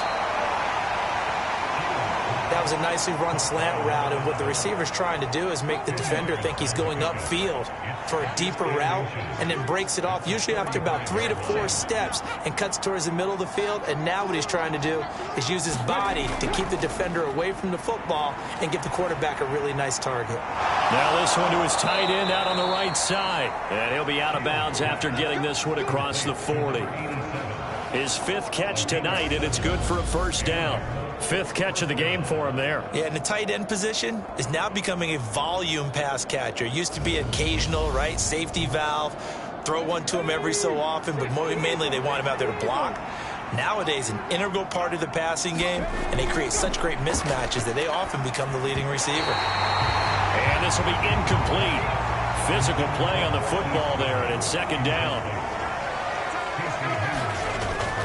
They'll look to throw again.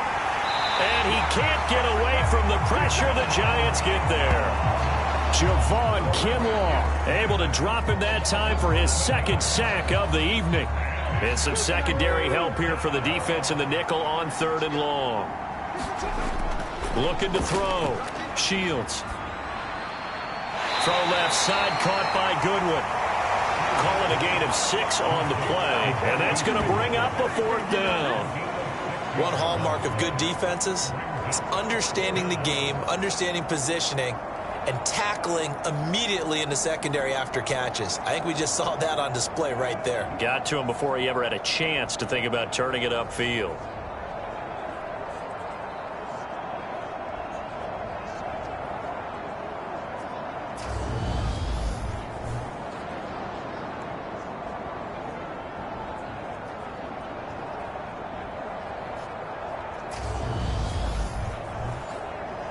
Here's Logan Cook now.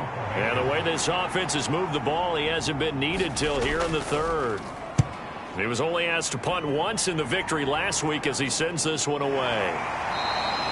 A 40-yard punt, 1 yard on the return. And the Giants' drive will start from deep in their territory with a 1st and 10. Now we take a glance at the offense as they work their way back out for their first possession of the second half.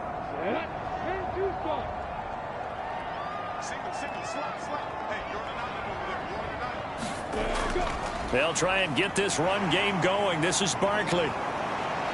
And he roams across the 20 to the 24-yard line. 8 yards the gain on that last run. Here's 2nd and a couple. Now Lawrence. Throwing the out route incomplete. That's Freeman. And he'll be corralled right around the 34. Back-to-back good plays have him on the move on 1st down. On play action, Lawrence. He's going to float this one deep right side. And it is incomplete. Good positioning there downfield to break that one up. To throw once more on 2nd and 10. Lawrence. And the catch made by Johnson. They do get a couple, but they'll be left staring at a 3rd and 8 coming up.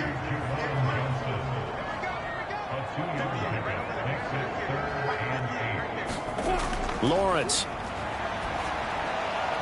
That's incomplete, but there is a flag down, so hang on. A big call coming on 3rd down.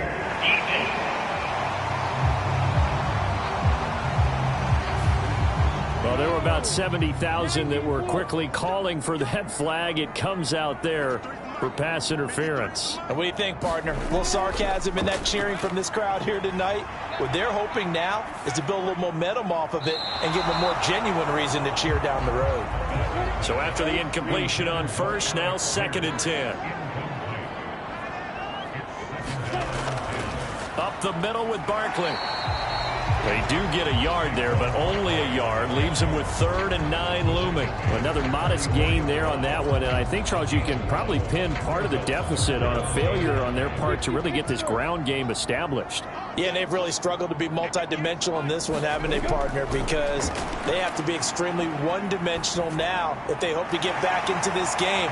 They'll have to do it by throwing the football and hope to have success through the air. And they'll get him to the ground. He has another first down at the Colts 26.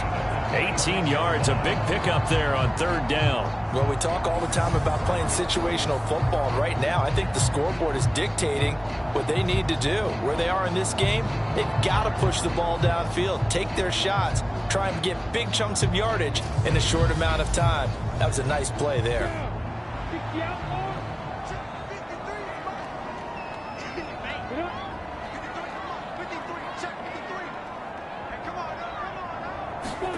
Now Lawrence on 1st down. And that one off the mark behind him. Incomplete.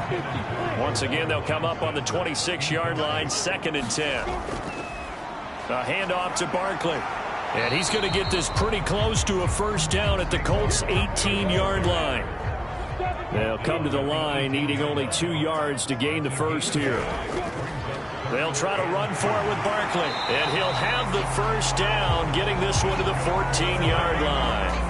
They're able to convert with a gain of 4. That right there, a good sign for a team that's had trouble converting 3rd down so far this year. They're in the bottom 5 in the NFL, but they come through there. Yeah, and I bet if we put our guy Marvin on the case and say, Marvin, tell us where they rank on 3rd and what, right? I bet they're in the top 5 in the league on 3rd and 5, 3rd and 6, 3rd and 7 or more, because that's how you end up not converting. Just too much yardage to pick up on 3rd down. Again, it's Barkley. And he'll fight his way down right around the 12. The last run good for 2. Here's 2nd and 8. Here's a give to Barkley. And he'll be brought down here at the 3-yard line. 53 yards rushing on 12 carries for him now. I think they like this drive a little bit better there, partner. Running game helping out, picking up some of the slack. Because remember the last drive, they went 3 and out.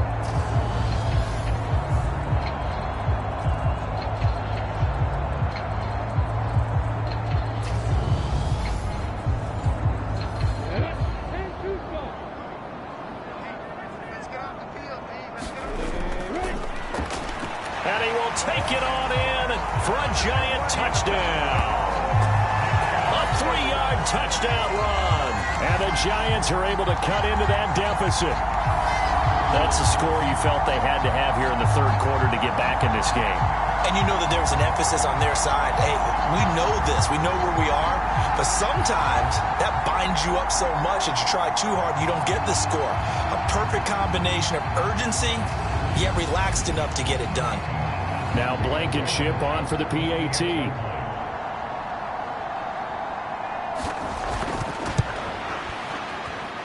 And the lead will be cut down to 14. So that one a 13-play drive in total. And it ends with a 3-yard scoring run.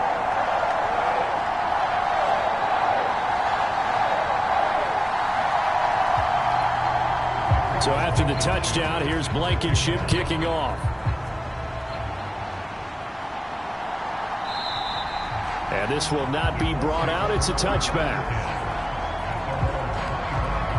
Indy set to go on offense once more. Their lead down to 2 scores after the touchdown a moment ago as they start with a 1st and 10.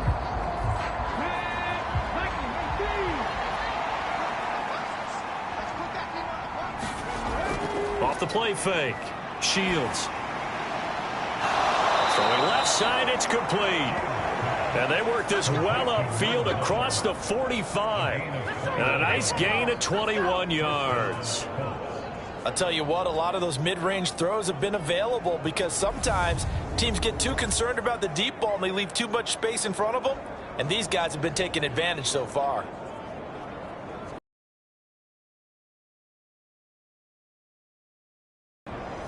A big hitter to start the drive has him up near midfield here for 1st and 10.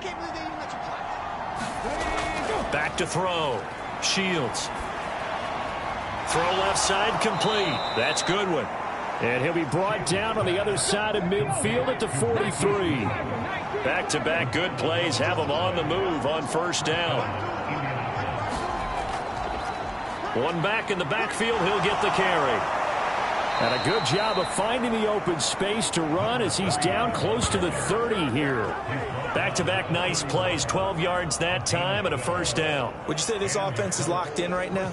They're having no trouble on this drive. What is it, 3 plays, 3 first downs? Yeah, you talk about on the march. They keep this up, they'll get to that end zone real fast.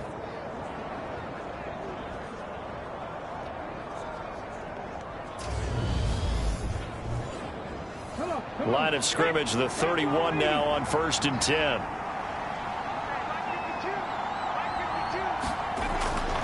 Looking to throw.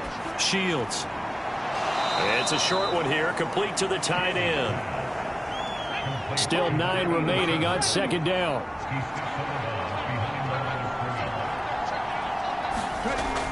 Back to throw. Shields. Man open, it's Goodwin. Stopped at the 24-yard line after a gain of 5.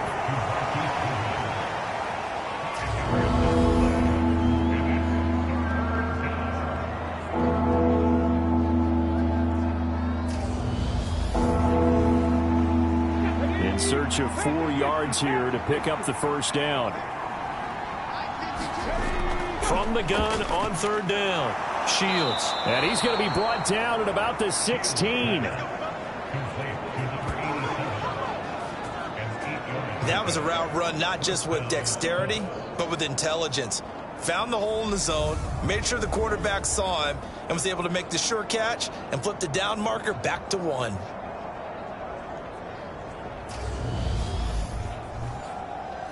So the ball down to the 16 here for 1st and 10.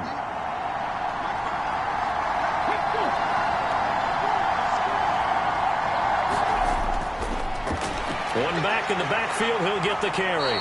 And they work this near the 5. He'll be stopped at the 6. 56 yards rushing for him now with a couple of touchdown runs to boot. Looks to me like maybe there's a little attrition setting in with this drive, because when you see that type of a run, I get the feeling the defense getting a little bit tired. And that's the last thing they need, especially when they look up at the scoreboard.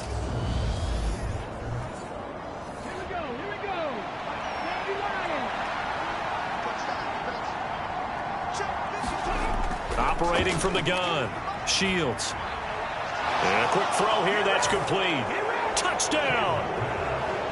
From 6 yards away. And the Colts take a 3-touchdown lead. That drive that really increased their cushion felt very military to me. Very precise, methodical, that's one of the words you've taught me. And they just got it done. And slowly but surely now starting to pull away a little bit. Things looking good for them here in the 3rd quarter. Not only pulling away, but you mentioned that slowly but surely. You also drain clock, too, with a drive like that. So you really give yourself an advantage. Gay is on for the point after. And he's been a busy man. 5 for 5 now as he knocks another one through to extend the lead.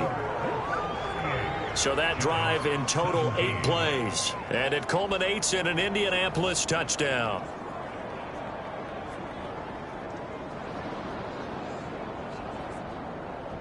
After the touchdown, Cook now to kick this one away. This one fielded at the 5. And a nice return sets him up pretty good here right at the 30-yard line. And New York set to take the field. I kind of feel like they've reached a do-or-die point in this game, Charles. If they're going to try to pull off an impressive comeback, it has to start right here, right now. Yeah, now they've got a final chance to get out of this situation, but they also understand they've got to move the ball and move it fast. In addition, they need to save as much time so they can get 2 more possessions.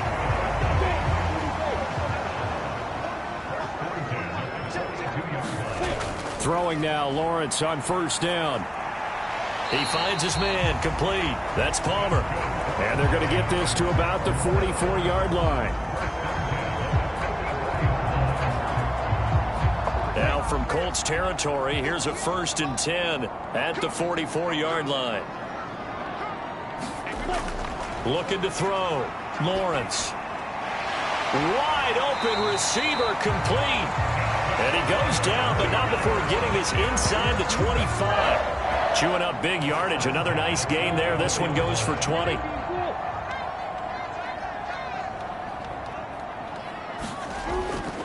Now Saquon Barkley. And he is brought down at the 22 after a gain of 2, and it brings up 2nd down. 1 quarter remains here in this Thursday night matchup. You're watching the NFL on EA Sports.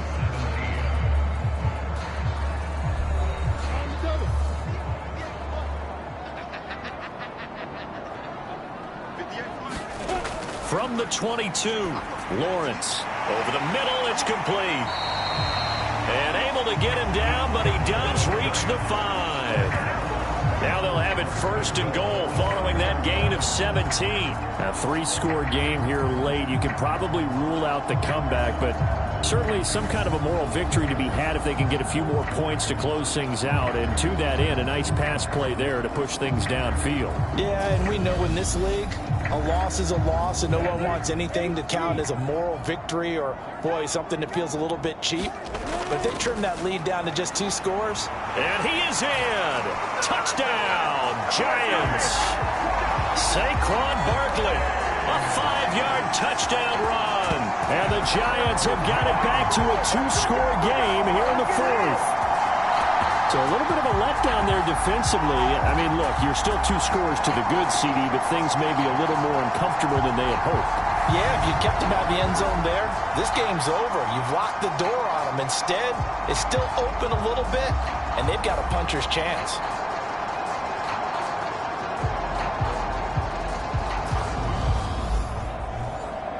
Rodrigo Blankenship on for the PAT.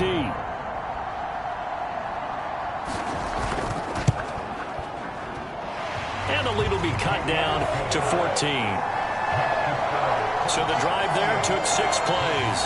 And it's capped off by a touchdown run from Saquon Barkley. So after the touchdown, here's Blankenship kicking off. This fielded right at the goal line. And he'll take it a yard or so past the 20, call it the 21. Indianapolis offense ready to go again. Well, there are 2 scores on the plus side. Still time here in this 4th quarter, but maybe you start thinking about playing keep away? Yeah, I think here's the situation. You're not thinking touchdowns anymore. You're just thinking 1st downs. To keep up with your theme there, playing keep away, 1st downs, they can't touch the ball. So the completion results there in 9 yards, and it'll bring up a 2nd and short. Nice rhythm throw there on 1st down. He located his tight end, made it a nice easy pitch and catch. Hoping he can break a tackle or 2. Wasn't able to do that there, but still good yardage. Quick hitter here. It's complete. That catch puts him over 70 yards receiving now as he's got a 1st down. A handoff as they run the counter play. They give him 4 yards there. It'll be 2nd and 6.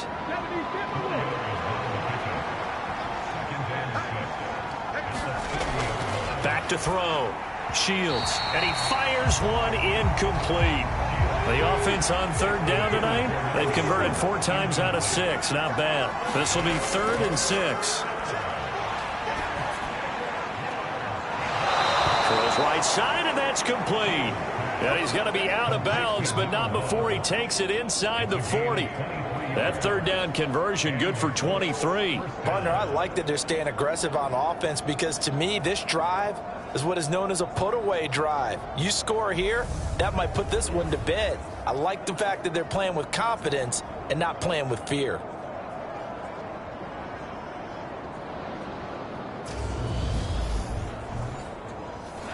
So the drive takes him into Giants territory now. 1st and 10 at the 37-yard line.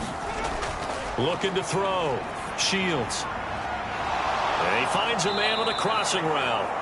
And he gets this one inside the 15, just a yard or two shy of the 10. 2 chunk plays in a row. The last one was over 20 yards, and so is this one. Still throwing the football here, even with the big lead. Yeah, I know you and I came up in a different era, and we think about sportsmanship and all that. Other people think about fantasy points and getting their numbers. That's all they care about right now. From down at the 12, it's 1st and 10. One back in the backfield, he'll get the carry. And a pickup of about 4 down inside the 10 to the 8-yard line. Facing a 2nd and 6 from the 8. Back to throw. Shields. Now they go screen. It's complete. And he's able to get it down to the 2-yard line. The 6 yards on the pickup, and it leaves him with a 1st and goal.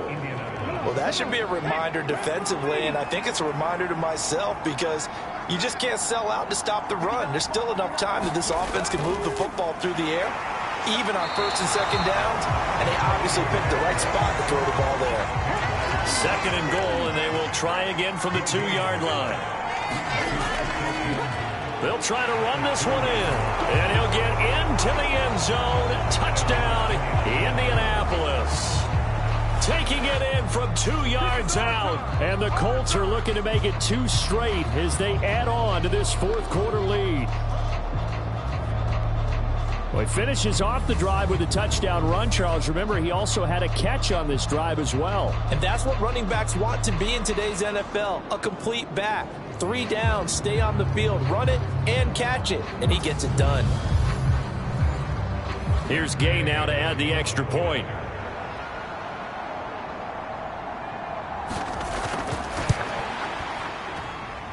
And the lead now to 3 touchdowns at 21 points. So that one a pretty time-consuming 10-play drive. And it's culminated by a 2-yard touchdown run.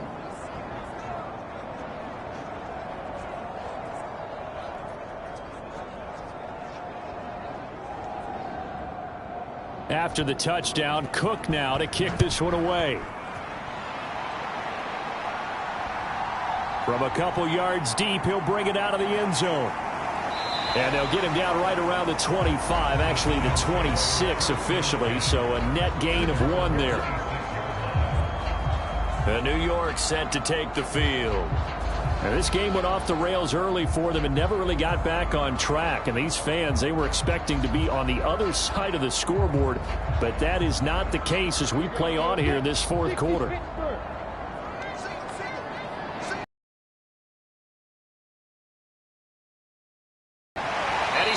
Got his man on the end round, complete. So from the 39 now, they'll come up on a 1st and 10. Looking to throw. Lawrence.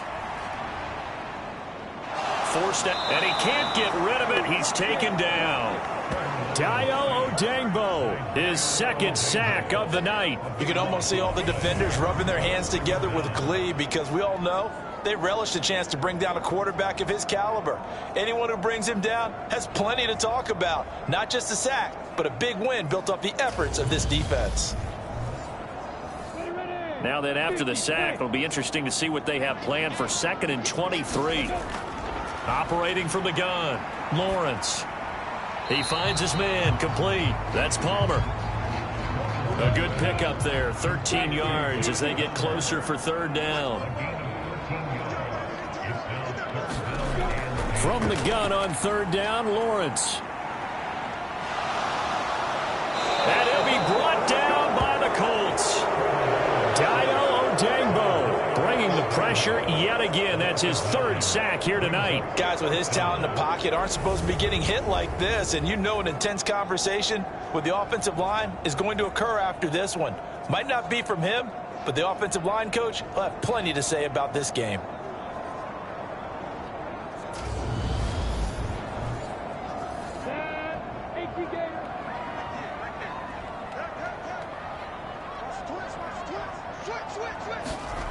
Here we go. Got to have it. Lawrence. And it's incomplete. They cannot convert, and they turn it over.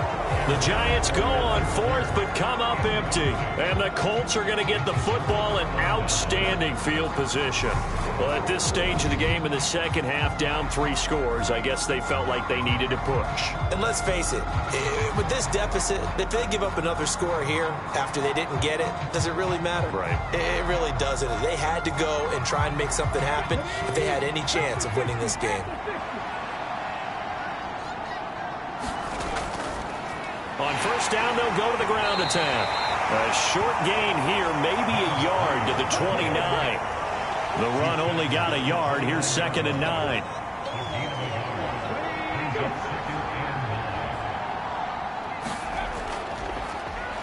And they'll keep leaning on the running game. Back to the ground. And only able to muster a couple down to about the 27. They got to get to the 20 to keep the drive alive on 3rd down. They'll try and run some clock here as they keep it on the ground. And he's going to be brought down. He needed to get to the 20, but he's a yard or 2 short. And he's just short. He got 6 of the 7 he needed, so that leaves a decision here on 4th and a yard. So where'd all that running room that he had in the first half go? Because it looks like it's drying up a little bit here. Someone made some adjustments, it appears, at least on this drive.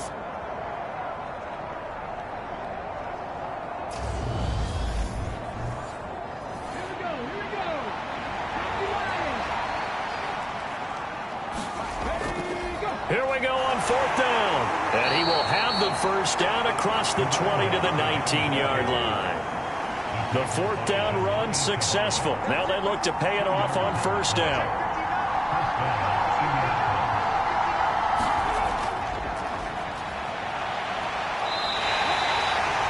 Five yards is the tally on first down. That brings up 2nd and 5. I have to chuckle to myself a little bit, Brandon, because right now I could be in that huddle with that offensive line.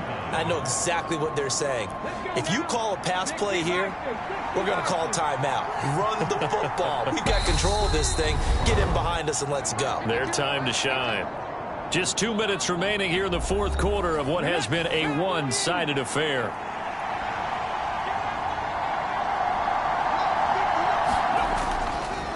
On 2nd down, they'll run it here. And he'll get it here to the 10-yard line. This will be play number 7 on the drive. 3rd and a yard.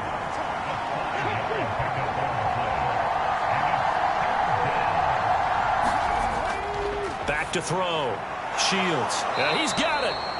And the Colts are going to have a 1st and goal coming up as they find a way to convert there on 3rd and 1.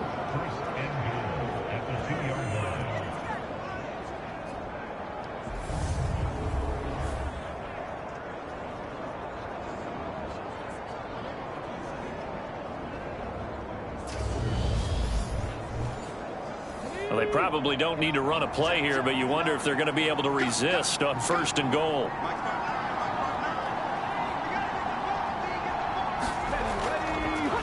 They'll try to run this one in.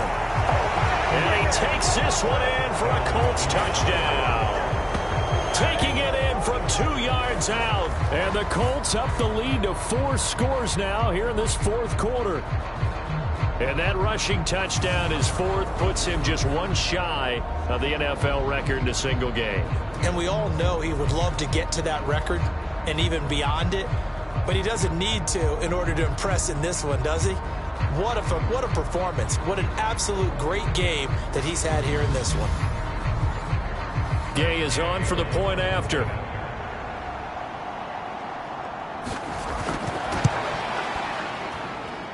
And that'll increase their lead to 28.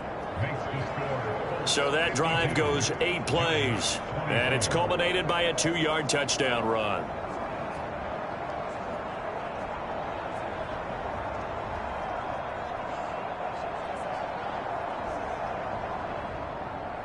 After the touchdown, Cook now to kick this one away. And there will not be a return here. It's a touchback, and it'll come out to the 25-yard line. Here's the Giant offense now as they get ready to take over here. They were coming off the extra week of rest, but this team started sluggish, and it really didn't get any better from there. And trailing big here in this 4th quarter. Throwing to start the drive. Lawrence. And he's got Pierce. The Giants going to go ahead and use the first of their timeouts as the clock will stop with just under 30 seconds left to go. The big play to start him out has him at the 45 already. Looking to throw. Lawrence. Firing quickly here, and that's complete. And he's able to take it across midfield before going out of bounds. People worry about throwing the out route because often it can get jumped, and that can turn into either an incompletion or an interception. But not on that one. Everything came together, and he catches it and goes over the sideline.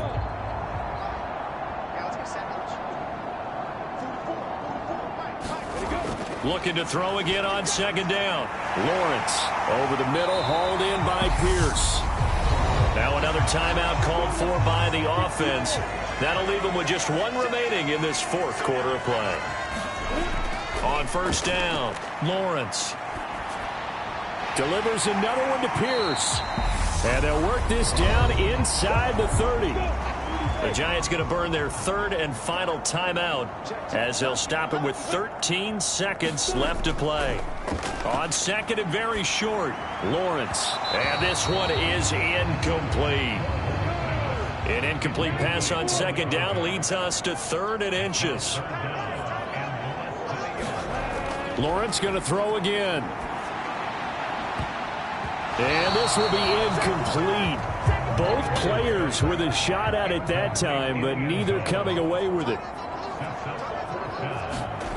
A final shot now for Lawrence. Going to throw deep for the end zone. And that will be incomplete. They were going for a consolation TD, but it was not to be. And time has run out now on this game. So this one winds up an Indianapolis victory. And we talk so much about the turnover battle, determining who wins, who loses. This game, no exception. Error-free football, no turnovers at all, and they win it. So this is one you don't have to convince your team that what you're saying.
Today, from Allegiant Stadium in Las Vegas, Nevada, it's Week 13 of the NFL on EA Sports.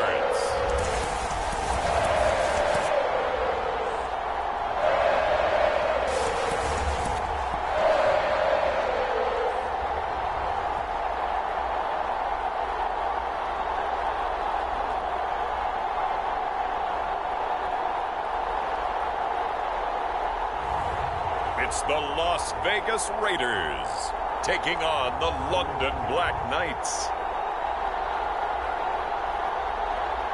Well, even with all the buildings along the Las Vegas Strip and all the action here, this is one of the city's biggest attractions. Allegiant Stadium opened back in 2020.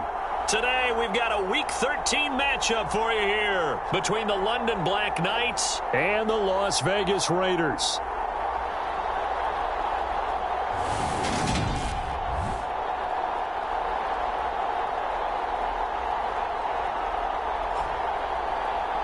Again, everyone, alongside Charles Davis, I'm Brandon Gordon. And, Charles, we look at the Raiders here entering play. They come in the midst of a pretty bad stretch here. Losers of 5 straight. So many different reasons teams hit the losing skids.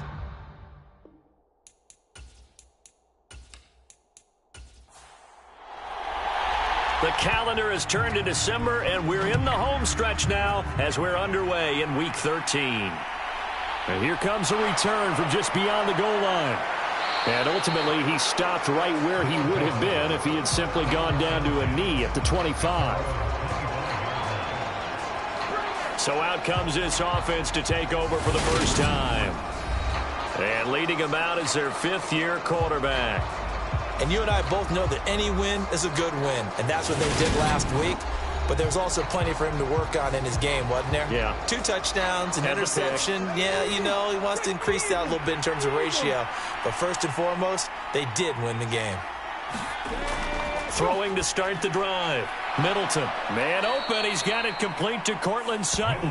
And he's going to get a solid gain of 9 before being brought down. 2nd and right at a yard. For Sutton, the receiving numbers from last week's game.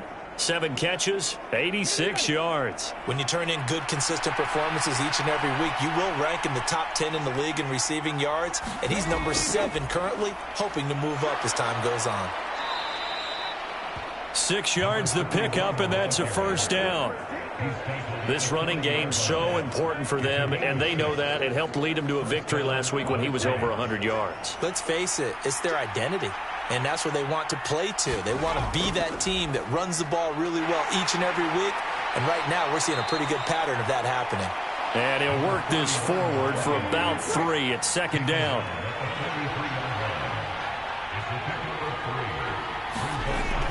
Back to throw. Middleton. That's complete. It's Elijah Moore. A gain of 3 last play. This time they double it and pick up 6.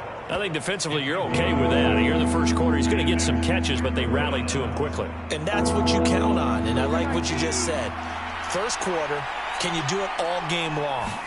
They catch it, you tackle them, they go down on the spot. Because when you're able to do that and you don't give up big chunks of yardage after the catch, now you put the offense in a position where every series they have to work hard to pick up first downs, and you tend to stall them out when you do that. And let's face it, that what we just saw there, not a surprise, is it? I mean, this is what he does well. And if you don't tackle him as soon as he catches the ball, this is the end result. Big yardage afterwards. Got the speed, the agility, so good with run after catch. We're only in the first quarter, so they better get a wrangle and a hold on that quickly. Yeah, you're exactly right. And what's really difficult to try and defend him is if you want to press him so that you get him on the ground quickly after the catch, a lot of times he'll just run past you at the initial point of contact, and he'll go deep. And he's going to take this one down to the 25. So they'll come up after the gain of 7 on a 2nd and 3. On the jet sweep, here comes Moore. And he's going to lose yards. They take him down at the 26. It'll be a loss of a yard, and that's going to lead to a 3rd and 4 coming up. That's the danger, Charles, of running plays like this for your wide receiver. They can hit big or they can be duds. Yeah, you're exactly right about that, because if they're forced to try and go around defenders behind the line of scrimmage, sometimes you can give yardage in order to gain it. But in this case, they gave yardage and didn't get it back.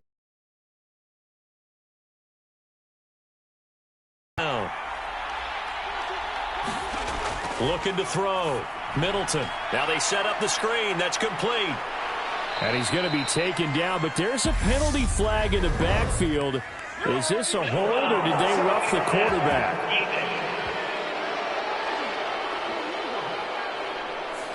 So roughing the passer penalty and an automatic first down. And that's the mark of a bad team, partner, because that's an easily preventable penalty, but they just didn't take the proper steps to make it so. And he's brought down. A lot of precision being shown on this opening drive. They've been methodical, they've been crisp, and as a reward, they're going to be set up with an early 1st and goal. And it's caught. Touchdown. Cortland Sutton. His 5th touchdown now on the year. And the Black Knights are on the board first here in Vegas. Well, these guys have won 3 straight ball games and another good start to this one out to the 6-0 lead.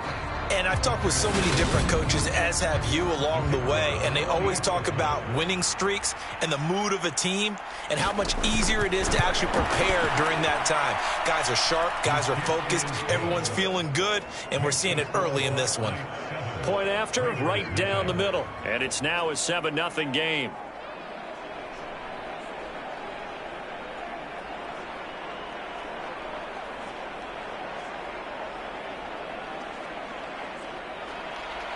The kickoff unit is out on the field, and they will send this one away. From a yard or two deep, here comes a return. And he'll get it up past the 20 to about the 22.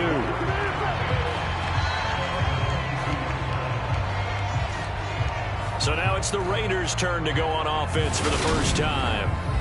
They'll be led out by the #1 overall pick back in 2020 from LSU. It's Joe Burrow. Well, his ratio was good last week. Most quarterbacks are really excited about a 3-to-1 ratio, but it's flipped in the wrong direction. He threw 3 interceptions, not touchdown passes, and he only had the 1 TD pass in that game. So he's trying to turn that around and find a way for his team to win. And they'll get to him quickly here as he'll get a yard, just a yard to the 22. Off the play fake, here's Burrow. And that nearly an interception here on this opening drive, but he gets a reprieve. It's 3rd down. On 3rd down, Burrow. And that is incomplete. That was their first 3rd down try of the game, and clearly something was off in the execution of that play. Good news, they've got a whole game left to clean that up and start clicking on those key 3rd down throws. A 40-yard punt, give him 3 on the return. And they will take over 1st and 10.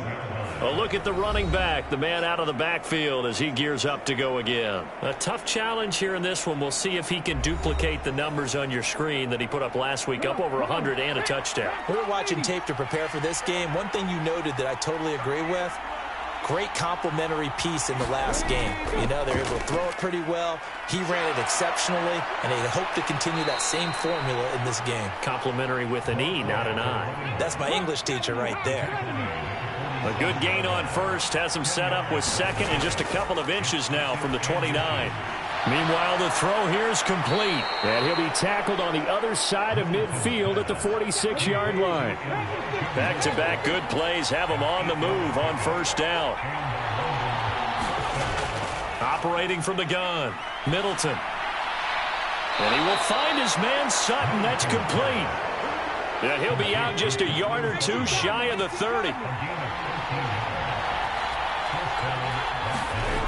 Throwing on 1st down. Middleton looking left side. That's caught by Moore. Working with a 2nd and 4.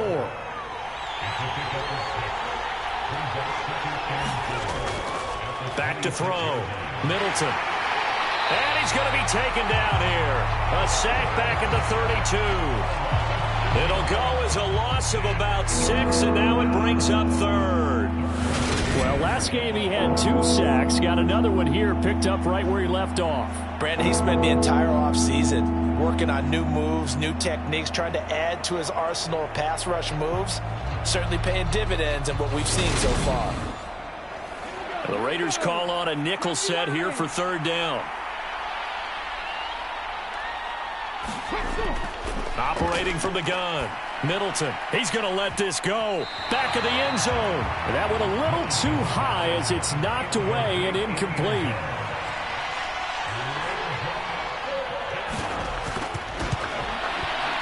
And this one is right down the middle. And that will extend their lead even further.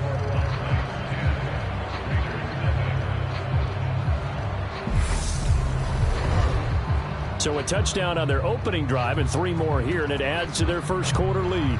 Yeah, everything's going according to plan so far because the offense has moved the ball, defense able to do their job, and here the special teams unit comes through with their contribution. A field goal to make it 10-zip. Second drive of the game coming up for this Las Vegas offense.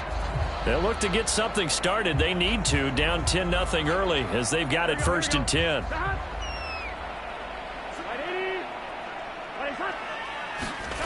Burrow on play action.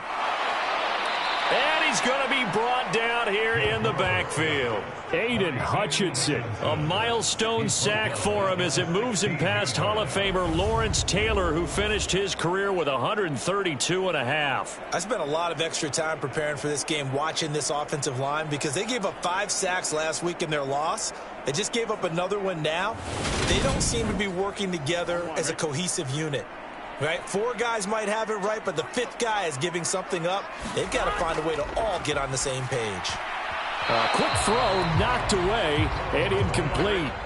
An incomplete pass on that last play, and that means they'll need to come up with something here on 3rd down. Burrow looking to pass. He sets to fire deep. And that will be incomplete. Well, they weren't scared to let it fly, but it falls to the ground and brings up 4th down. Now on 4th down, on is the punt team sending this one away. So a change of possession here on the punt. London about set to take over on offense. And they, on paper, Charles, no doubt they have the edge in this one. They are sitting with the AFC elite, and on the other side, they're down toward the bottom of the AFC. But you know what they say, especially at this point in the season, watch out for a trap game. And in doing so, I would take my game plan and condense it. I would rely on my fundamentals, the fact that my players are probably just better, and not try and do too much, do just enough to win the game. And on the other side of the field, I'm doing everything. Every trick play I can think of, every different formation, you name it, I'm throwing it at them in order to try and get the upset win. Now a throw here to his running back. Able to get the 1 yard he needed, but nothing more.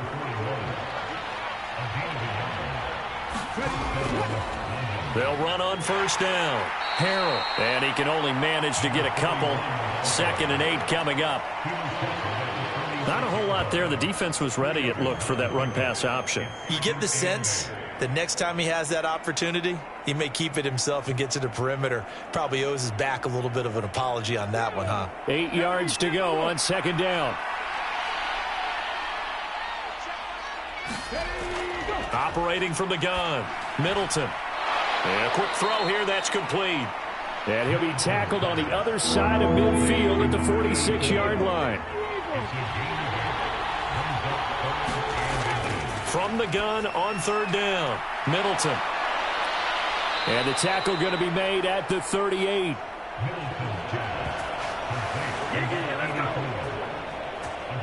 A pretty sizable deficit here in the first quarter. This defense probably need to get off the field in those situations on 3rd down. And you and I both know in this huddle before that last 3rd down play, that's exactly what they talked about. Let's make a play. Let's get off the field. Let's reverse the momentum.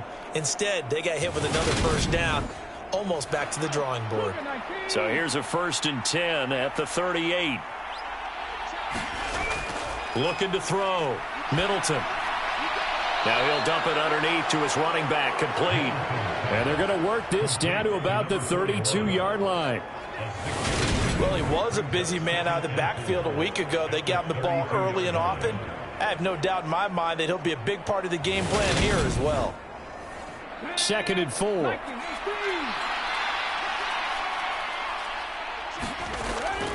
Back to throw. Middleton. That pass complete to Moore. And he's down into the red zone at the 16 after a gain of 16. 1st and 10.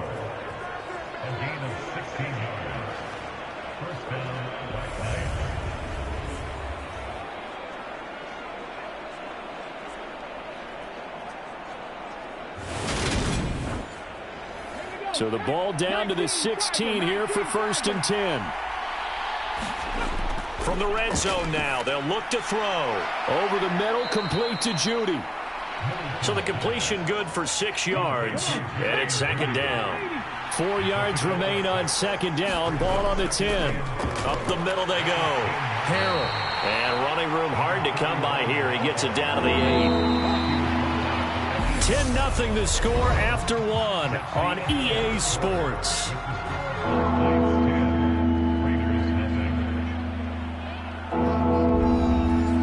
And this offense on 3rd down today, they've been good. 3 for 4 thus far. This time they face a 3rd and 2. Pass incomplete, but the flag in the backfield, and this might be a roughing call.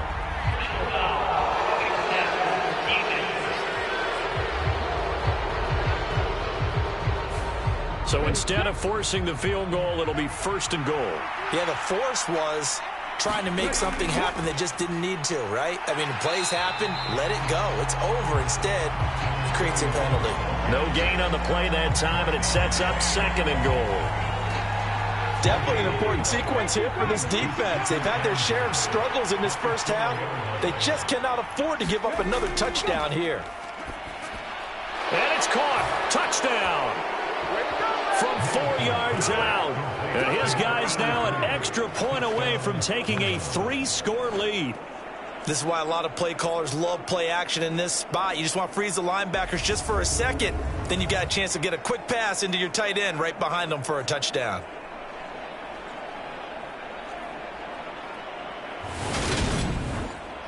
Extra point attempt to come here.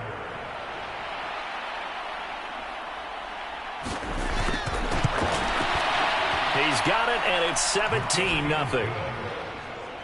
A pretty long drive that time. 11 plays all told.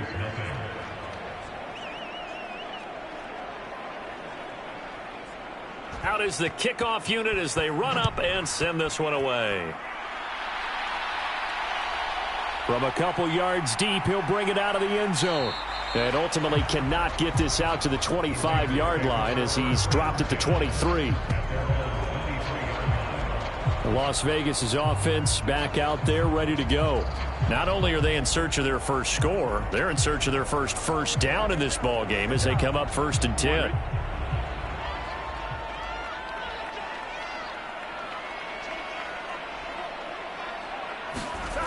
They're passing here. Joe Burrow. Looking middle, and that's complete.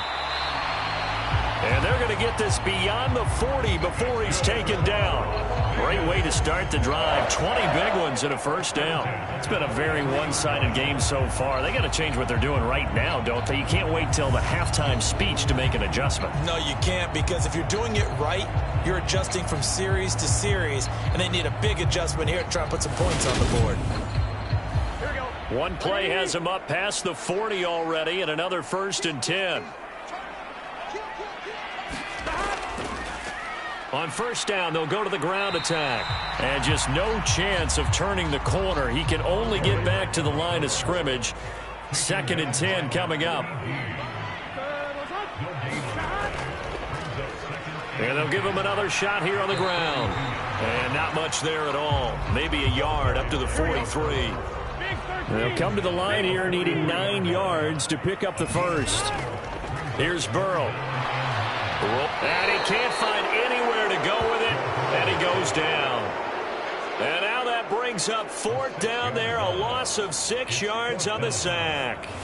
3 scores down, not even a halftime yet. They are not getting much generated offensively. They've got to figure it out. It's tough because this defense just seems to be playing with so much confidence right now. They really are. They are on their toes, and they're getting at them. On 4th down, A.J. Cole comes on to punt.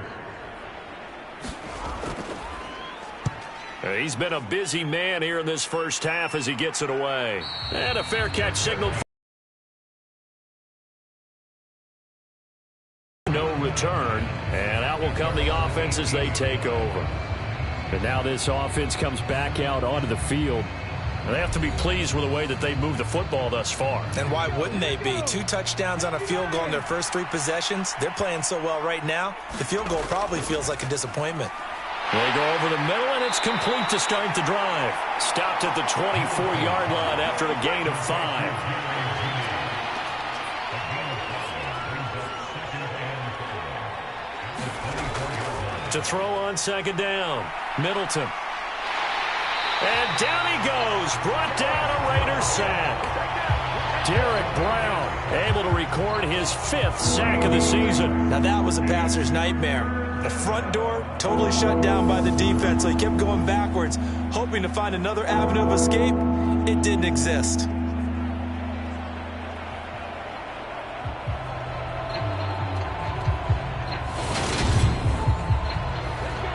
A dime look defensively for the Raiders on 3rd down. Yeah, you're right. 2 extra DBs out there. Operating from the gun, Middleton. Now he'll dump it underneath to his running back, complete. And able to get it here to about the 16-yard line. 5 yards, not enough, and it'll be 4th down. I think that call was made not so much to try and get the 1st down, although they would have taken it if they could have gotten it, but to give their punter a little bit of space and try and help out their defense. Yeah, they got the safe completion on 3rd.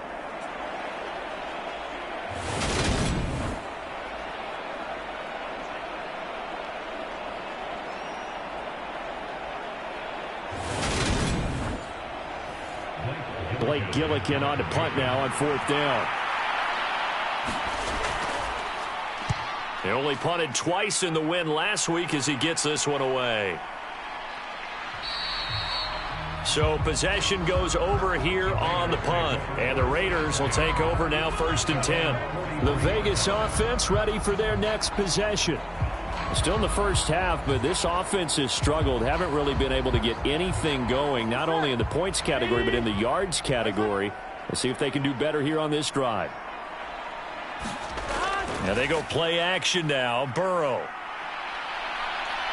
Dancing to his left. He's got a man. It's his tight end. That's complete.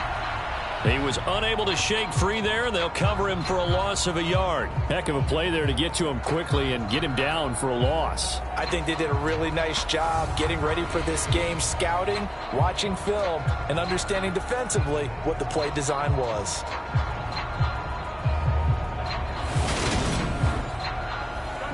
Second and 11.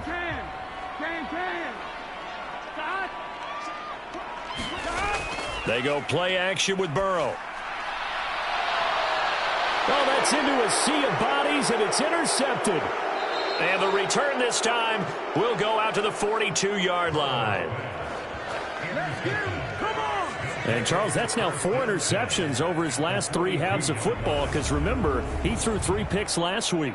Starting to wonder if maybe defenses and those coordinators have identified something on tape with what he's doing. Maybe a movement, maybe the way he's moving his shoulders. Who knows what it could be? He could have a few tells out there that they're keying in on and allowing defenses to get to the football a little bit faster.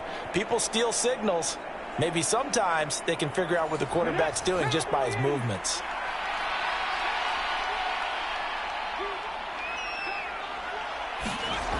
On 1st and 10, Middleton. That's going to be caught by Judy.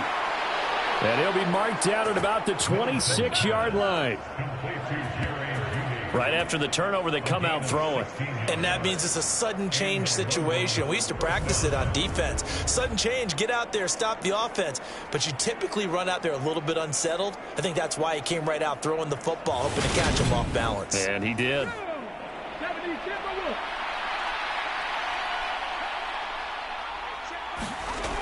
On first down, Middleton. And that one going to be off target and incomplete.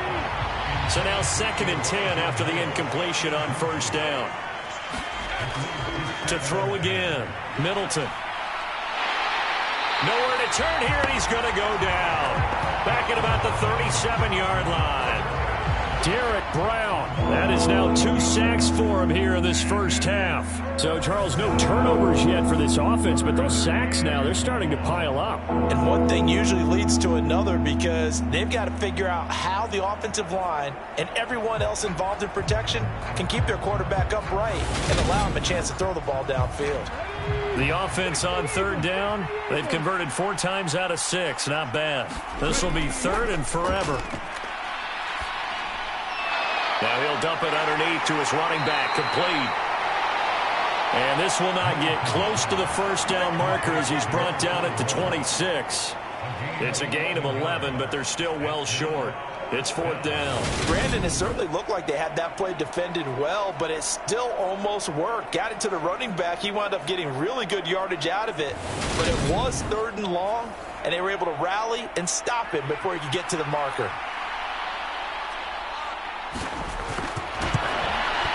And his kick is right there. It's good, and that will extend their lead even further.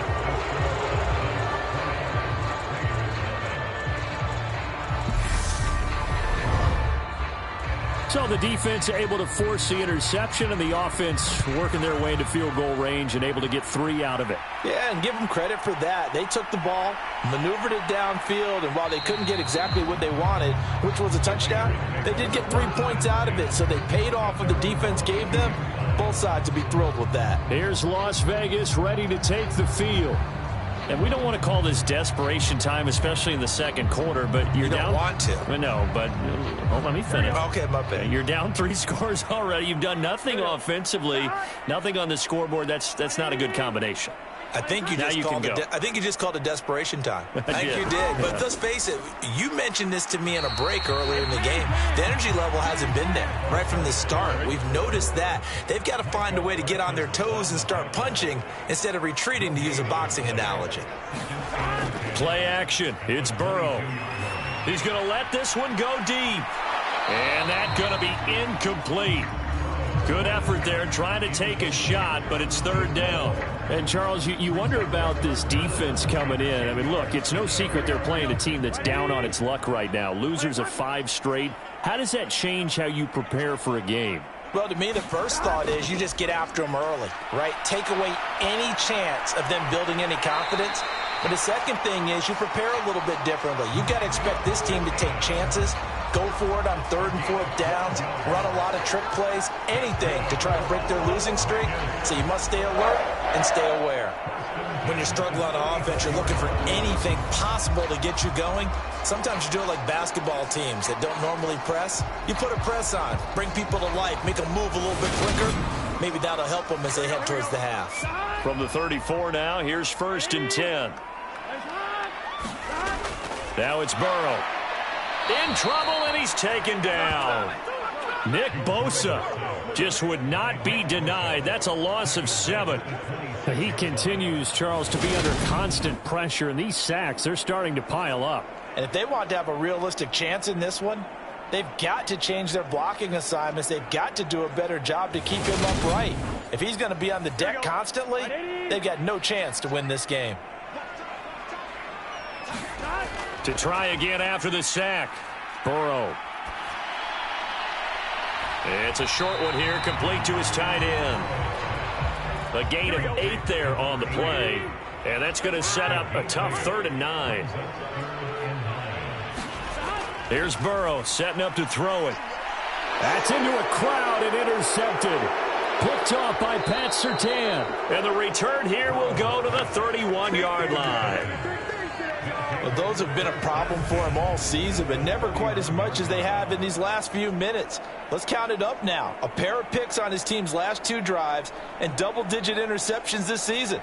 I don't care if you're the best in the game or an undrafted rookie. You've got to take better care of the football or you're going to cost your team chances.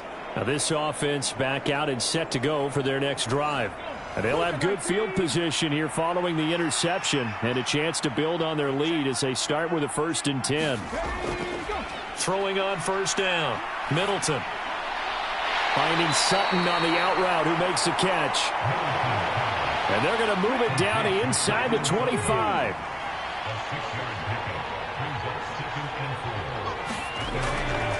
On 2nd down. Harrell. And he'll be taken down near the 20 at the 21. 2 minutes remaining in this first half of football. A reminder that when halftime rolls around, Jonathan Coachman will have all the highlights and analysis of this first half of play from our studios in Orlando. And they're going to get this down inside the 15. Well, they certainly made a point of getting him involved in the passing game here in the first half. They must have seen something in the scouting that said, hey, we can capitalize on him getting the ball possibly in the open field. And I think in the second half, that may loosen up the defense a little bit to get the running game going back inside. Here's a 1st and 10 at the 14-yard line. Looking to throw. Middleton. And it's caught. Touchdown. Elijah Moore. A 14-yard touchdown. And the Black Knights continue to pull away here in this first half. Well, on that connection, it looked like they maybe had some pre-play communication. Maybe one of them noticed an area that was open to the defense to get the pass to. When you put the time in, sometimes you have that great silent communication that you just noticed right there, because the best quarterback-receiver combos in the NFL, they know how to. And I believe they buzzed down. They're going to take another look at this play with all reviews coming from the replay official here in the final 2 minutes of the half. They're taking a peek at whether or not those feet were in bounds, and obviously a big call here in the end zone. And not just the feet. How about the hands? How's the ball possessed while the feet are hopefully getting down in bounds? That's what they're trying to look at to see if it all comes together. So they called it a touchdown originally, and this will stay a touchdown after the video review, so they had it right. Extra point right down the middle. And the route is on here in this first half. So that drive, 4 plays. And it was finished off by Elijah Moore on the touchdown reception.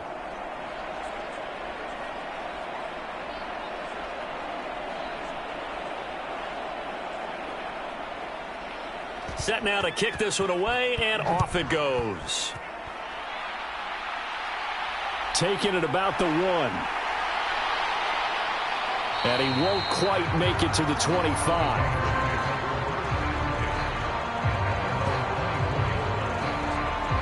The Raiders offense now, they trot back out. They are looking to make a bit of a 180. They are sputtering right now. And frankly, I think it's time to call your playmakers together and say, all right, guys, we're going to lean on you through this patch. We need you to get us back on track and get us going in the right direction. So you're calling plays geared to them. Not necessarily what you look at your plays, oh, this hurts the defense. I want the ball in the hands of X, Y, and Z and see if we can move forward. So don't get too cute. Go to the playmakers. He's going to air one out. Oh, he dropped it.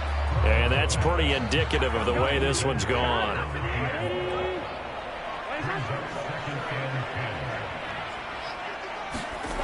To throw again on 2nd down. Burrow flushed out right. It's a short one here, complete to the tight end. The Raiders going to use one of their timeouts as they'll stop it with exactly a minute to go before halftime. And Burrow going to throw again. Quick hitter here, it's complete. And he'll be brought down on the other side of midfield at the 43. Now another timeout called for by the offense as they get the stoppage with a little over 50 seconds to go in the first half. Burrow's throw into the hands of Pittman here. And he's going to be marked down just inside the 35. Throwing again on 2nd down. Burrow. Now he'll dump it underneath to his running back, complete. And he's going to be taken down at the 28-yard line. This offense finding its legs now. Here's another 1st and 10. Looking left sideline, it's complete. And he's out of bounds, almost gets to the 10.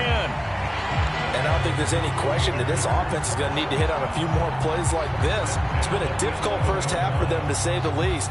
And I do believe if they want to get back in this game, they need to start right now. It's kind of like making adjustments. If you try and wait until the half, it's probably too late. They need to get going right here.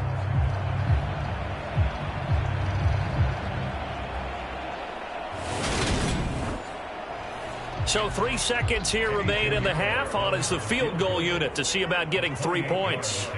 From the left hash, a chip shot here. This is up and good from Pinheiro. And that will do it for this first half.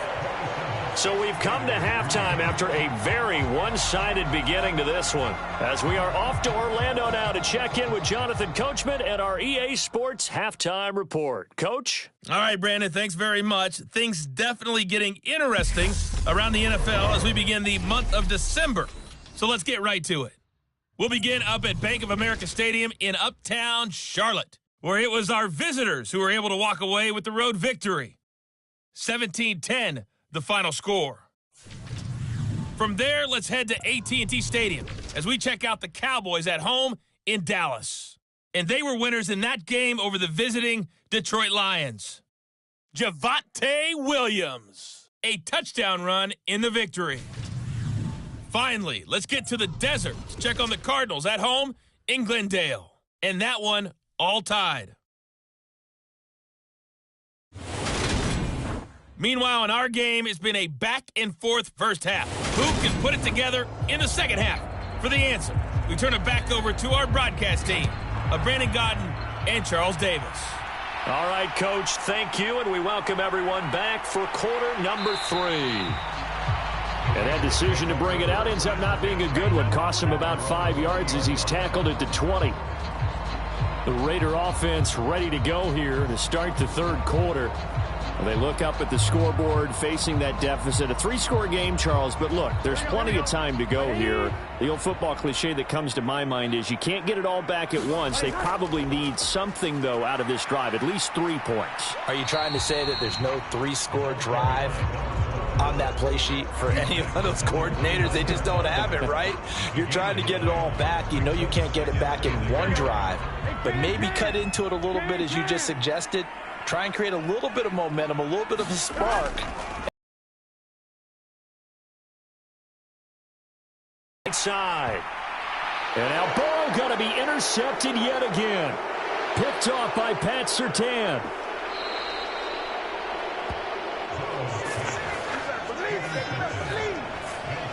Well, I certainly think that we're seeing a big reason why this team has struggled to put points on the board so far, because too many of their drives have ended in turnovers already, and we still have almost a full half of football yet to play.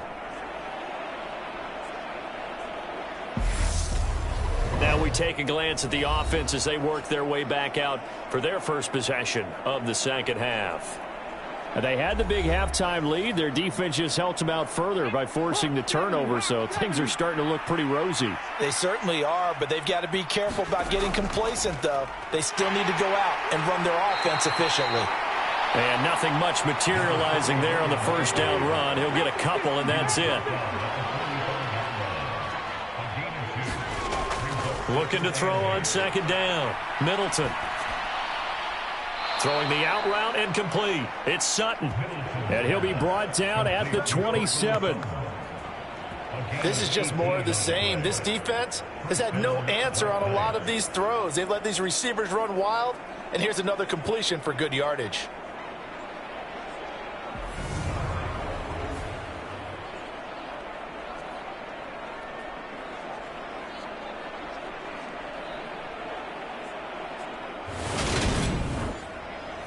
So 1st and 10, and if they score on this drive, might have to start digging in our second half blowout material. Back to throw. Middleton. It's a short one here, complete to his tight end. And he'll be taken down at about the 22-yard line.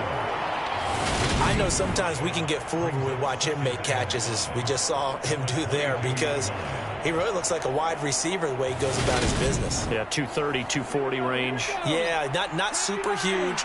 Maybe not counted on to be that inline point-of-attack blocker that we used to have in the good old days. But you can flex him out. You can run wide receiver routes with him. You can make him a primary target, and that's how he'll shred a defense. It'll be a loss of 4 yards on the play. And 3rd and 8 now. Well, it looked like the defense, they were ready for that one. Really left him almost no room to work after catching the ball. He could throw every move in the book at him. They were there, and they tackle him for a loss. And it looks like we've got a dime set here defensively. 6 DBs in the game. Again, he'll drop to throw. Got a man. It's Judy, complete. And they've got it inside the 10 at the 8. They're able to convert on 3rd down, and that sets up a 1st and goal. And remember, this drive started off following the turnover, and they've taken no time working their way down the short field. A nice connection there, and now they're looking at a 1st and goal.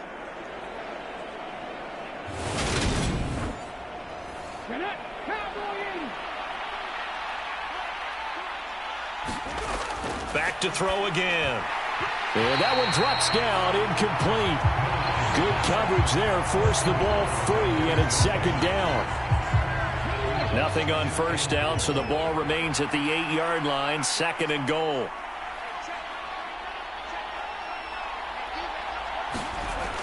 They'll stick with the passing game as he looks to throw. He's going to flip one out here to his running back. And he'll be brought down here at the 3-yard line. 5 yards that time on the completion, and now it's 3rd and goal. That might feel like a little bit of a lost opportunity there for the offense because the defense brought pressure that time. And sometimes against that, you can get out to your running back, and it can turn into a big gain downfield. But what a nice job they did getting to him quickly and holding him to a short gain. They'll look to throw on 3rd and goal. Throwing for his running back, and he's got him complete. And he'll be brought down here at the 3-yard line. They'll get only a yard out of that, and it'll bring up 4th down. Oh, my, that's a heck of a tackle right there on 3rd down because they had to swing it out to the back and hope that he could make a play. But let's face it, in order for him to be there and be in that position, in order to make that play, he had to read his keys and not be fooled. Excellent job in the open field.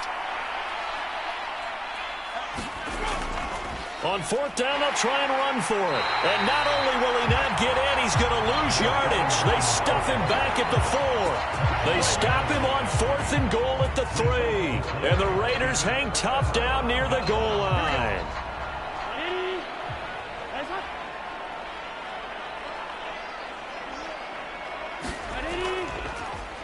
They'll start on the ground here on 1st down. And he can only manage to get a couple. 2nd and 8 coming up.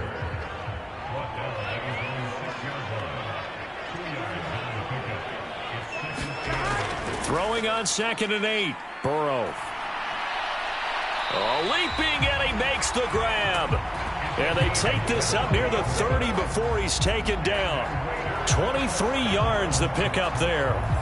That's what we're used to seeing from him right there. Plays like that, why he's number 4 in the league in terms of receiving yardage. Able to make adjustments all along the way. Doesn't matter where he lines up, where he releases from. Working his way into the secondary, figures out defenses and finds weak spots in order to get open. On 1st down, they'll go to the ground attack. Knifes his way forward here, but just 3 yards on the play. 2nd down.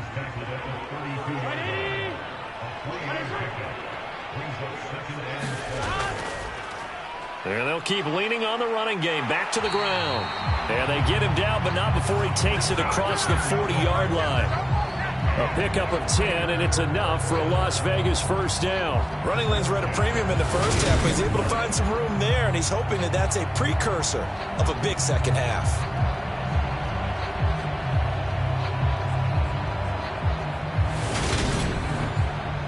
So 2 1st downs, and that moves the ball to the 42 now, 1st and 10. Now it's Burrow. And his pass is intercepted for the 4th time today. And they'll set up shop right near midfield at the 49-yard line. Well, still down quite a bit here, several scores, but yeah, at least that's a start, Charles, getting the interception here. And look, we're still in the third quarter, so this thing not done yet. You're right about that, Brandon. This defense, they haven't quit on this game. They stayed with it and got an interception and handed the ball back to their offense. And what you wonder about is the team that just threw that interception, they've got to be careful about developing a sense of complacency and thinking this game is over.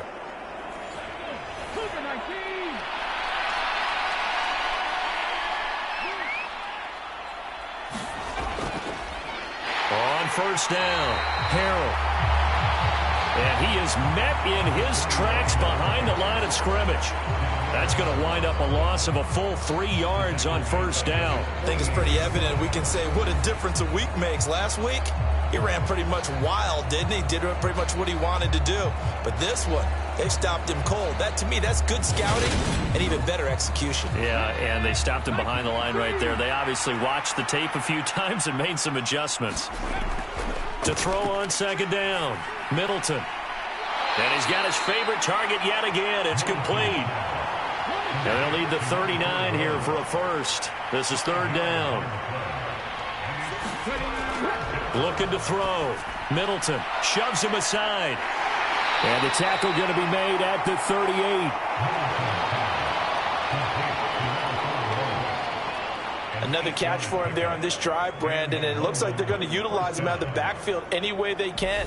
And that time they pick up a first down. So now on defense, do you assign a man to him and try and cover him before he gets going?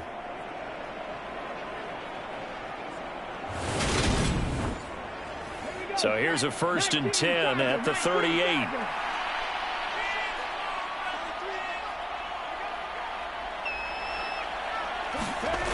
Operating from the gun, Middleton. It's a short one here, complete to the tight end. And he'll be hauled down at about the 30-yard line. Coaches always harp on the quarterback reading the defense and getting it to the open man. That's good recognition there. And how about what he did after the catch?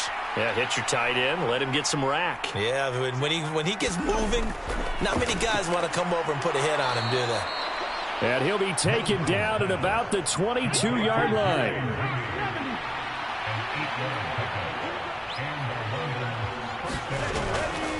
They'll run on first down. Harrell.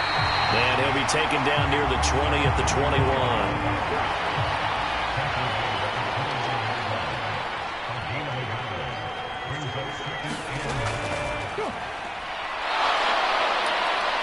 And he gets it inside the 10 to the 9. A solid pickup of 12 yards, and now they're knocking on the door. Well, you certainly have to give a little credit here because they are playing this game now at their pace. This is ball control football, sustained runs, taking their time, and making it work. Okay, ready?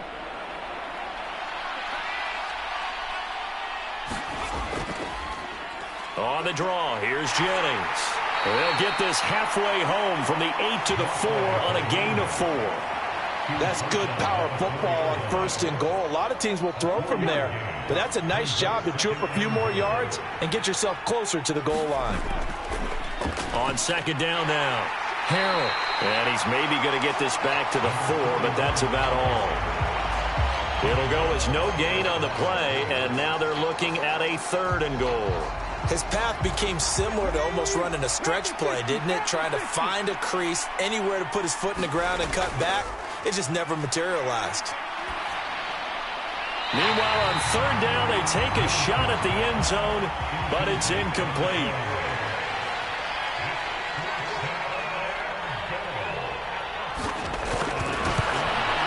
And his kick here is good, and that will extend their lead even further.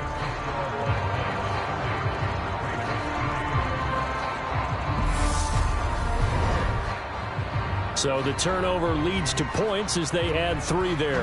Yeah, what a sequence there, and a nice one for them. They force the interception, put together a little drive, and then come away with 3 points. Nothing to it, partner. Just do it. And they'll get him down right at the 25-yard line, so the same result, had he opted for the touchback. The Raiders offense now making their way back out onto the field. Well, we haven't exactly been treated to a nail-biter in this one, CD, and if they cannot score here, this one's pretty much all but over. Are you saying that you feel like people are starting to think about getting out of here, maybe beating the traffic in order to get home or to their final destination? Yeah, I don't think there's a whole lot of reason to hang around, especially if they can't score here. Yeah, you're right about that, because it has been pretty clear who the better team has been in this one. And in a league that we talk about every game being a one-score game as we go into it, watching this blowout, let's just say it's been unusual. Micah Parsons showing off that elite athleticism as he gets the sack. So one quick, easy analysis about why they've struggled so far.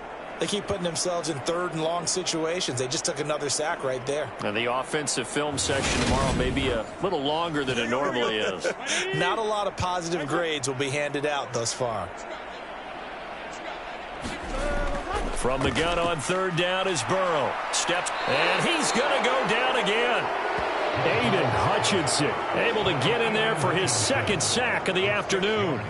It's been a tough one all game long for this offensive line. They're already down big, and now you know they're just going to come after the quarterback in a big way, don't you? Yeah, they just can't get out of their own way right now. It's created an avalanche, and an avalanche is coming right on top of them.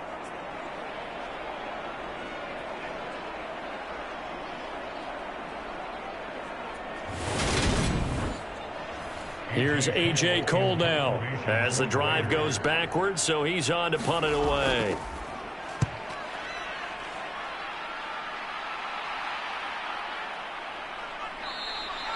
It's a 45-yard punt, just a 1-yard return. And it will be 1st and 10 as they take over. The offense now at the line, ready for their next drive. And last time they got 3 points, but it was a chip shot field goal. And when you go to the sideline after a chip shot field goal, maybe the offense not too happy. It's a balancing act, isn't it? Because you're exactly right. They're none too pleased that they didn't punch it in for 6 points. But they also have to remember they did put points on the board. 3 points is 3 points. And in this league, you take points when you can get them. Not easily done. On second down, Harrell. And this defense able to plug him up there as he'll get a yard to the 35. Brandon, I've got to think this offensive line has got some smiles on its faces. And I know it sounds crazy, but they practiced for this back in training camp. They knew they'd be in situations where it'd be extra defenders in the box coming after them, trying to keep them from locking down a game. Right now, they want to show the world they're up to the challenge. And he's taken down at the 43, but not before picking up the first.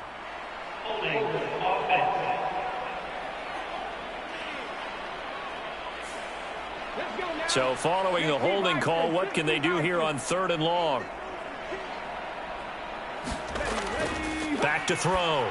Middleton. They go screenplay with Jennings. And they take him down, losing yardage back at the 27. It'll be a loss of 2 on the play. Completing a pass is supposed to mean you get downfield and gain yards. Especially on 3rd down. Yeah, that one. How about the defense? Figured that one out in a big way.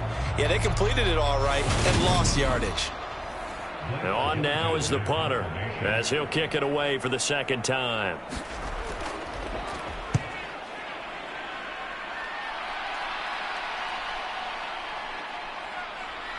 Now a hit and a loose football.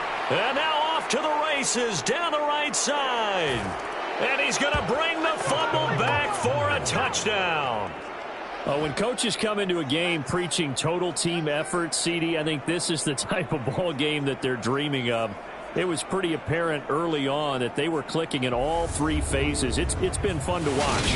Yeah, sometimes in the NFL you end up with matchups like we've been watching here. And when you go back to the early drives, you can just see that one squad was on a different level in this game. Safe to say, we have been disappointed in watching their execution throughout this contest.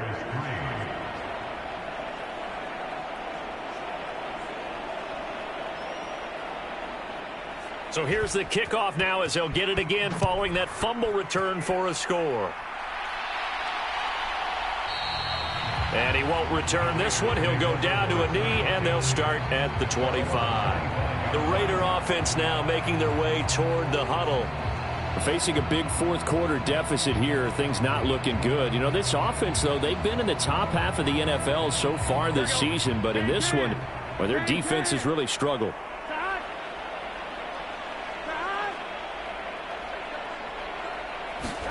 Throwing now, Burrow on first down. Rolling to his right. This one complete to Gresham. And he's going to be dropped following a pickup of 7 past the 30 to the 32. To throw again on second down. Burrow flushed, and he can't find a receiver, and he's brought down. Micah Parsons picks up his second sack of the afternoon. But one thing I do know, these guys on defense, they don't want this game to end. They're winning by multiple touchdowns. They've shut down the opposing quarterback in a big way, and they're still picking up sacks as we approach the end of this one.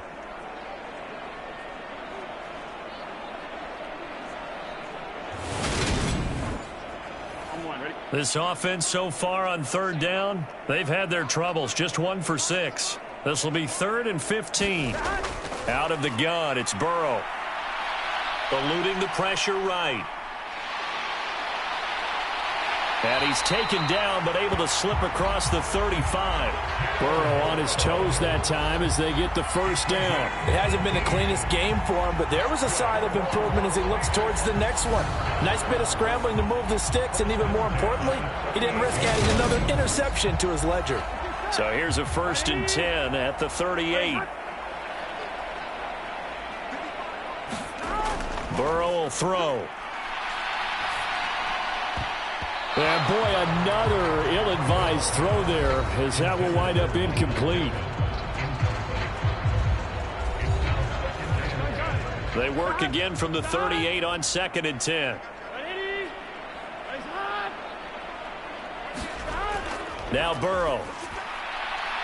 Finding a safety valve here. That's complete. 4 yards the gain, and it'll bring up a 3rd down. They are in need of 6 yards here if they hope to move the chains. On 3rd down, he'll drop to throw. Throwing middle, and it's complete. And he is going to have the Raiders' first down as they're able to get the 3rd down conversion.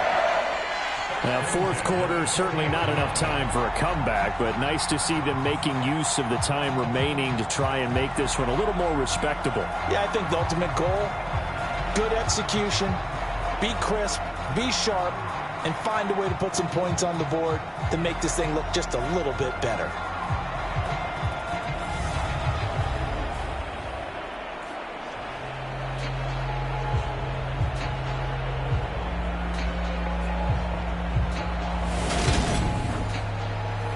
So on the other side of the field now, it's 1st and 10 as they've got things rolling on this drive. To the air again, Burrow. He's going to flip one out here to his running back. And he'll be taken down here just shy of the 30.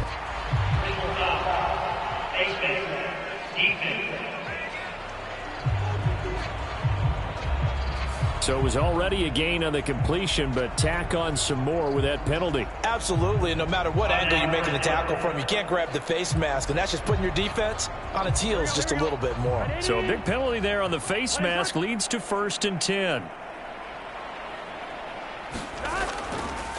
Now a give right side. Minor. And he'll take this one down near the 15.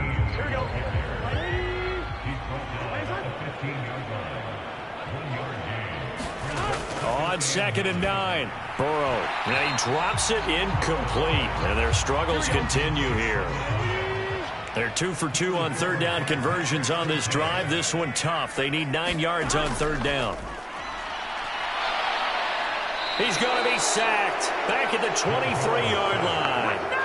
It'll be a loss of 8 on the sack, and it's going to lead him to 4th down. This offensive line flat out cannot handle this pass rush. We've seen it demonstrated time and time again to the tune of 7 sacks in this game thus far.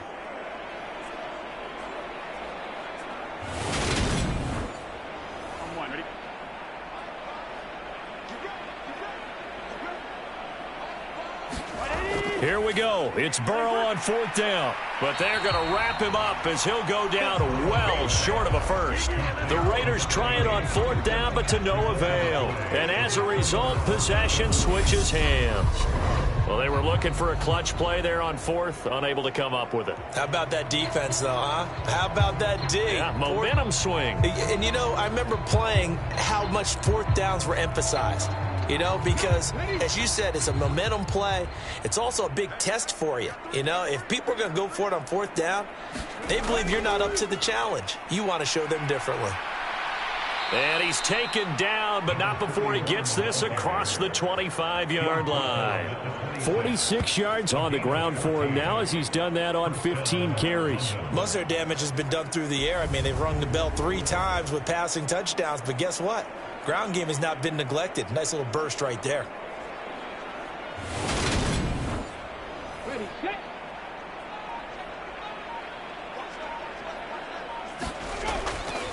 Running game working. They'll stick with it on 1st down.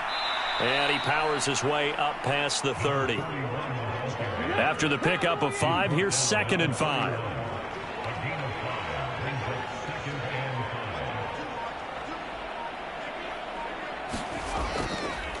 They'll keep it on the ground.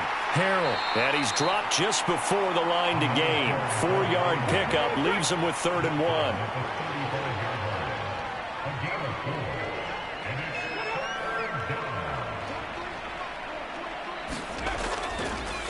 Here's Jennings. And he's got the first before he's brought down at the 39-yard line. Just 4 yards on the pickup, but that's good enough to extend the drive. Brandon, when a defense just simply can't get off the field on 3rd down, and we all know how important that down is for both sides of the ball, you often feel like you're just a step behind whatever they're doing offensively. And one of the differences in this game, no doubt, 3rd down conversion, and that is going to be a story they'll talk about after this one. And getting this just shy of midfield, they'll spot it at the 49.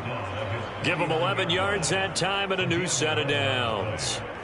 Another example of this offense really having their way, Charles, and another big chunk play there on the ground. And when you look at the defense, they've got to do a much better job of wrapping up when they tackle. A lot of great opportunities continue to slip through their fingers, as do the runners. And just 1 yard here from the 49 to the 50. Just 2 minutes remaining here in the 4th quarter of what has been a one-sided affair. So it's our visitors with the football as we get you reset. They've got a 2nd down now as they look to salt this one away.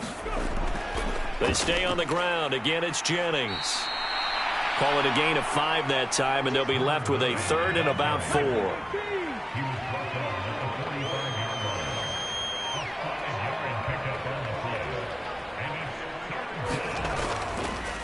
Now it's Jennings.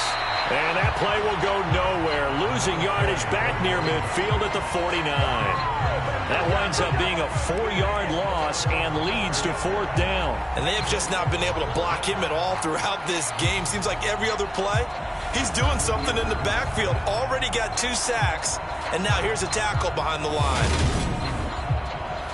So they bring out their punter as he'll come on to kick this one away.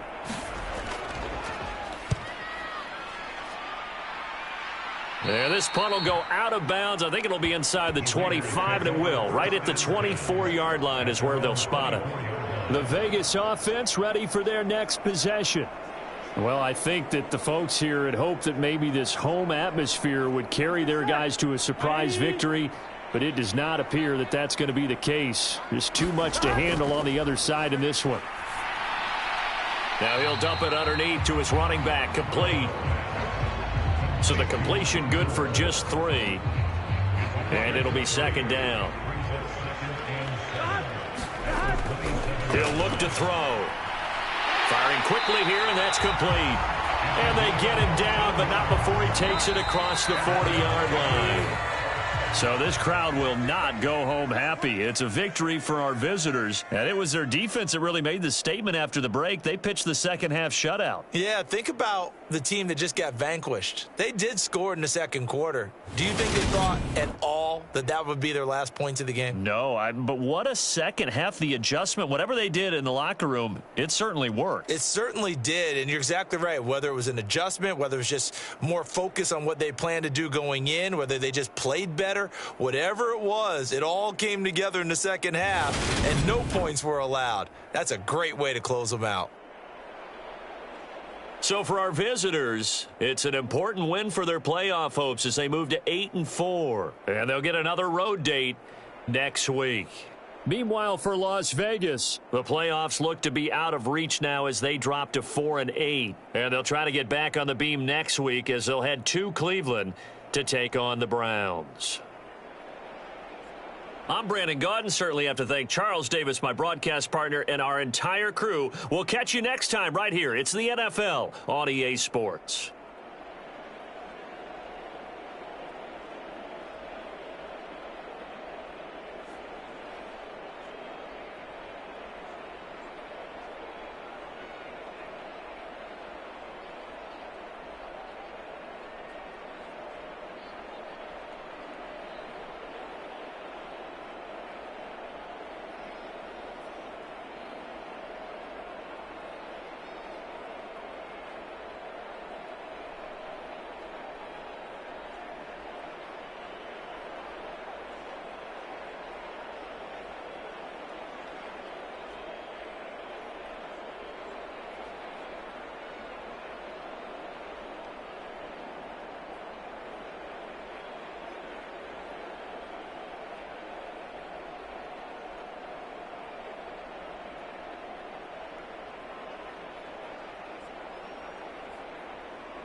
today.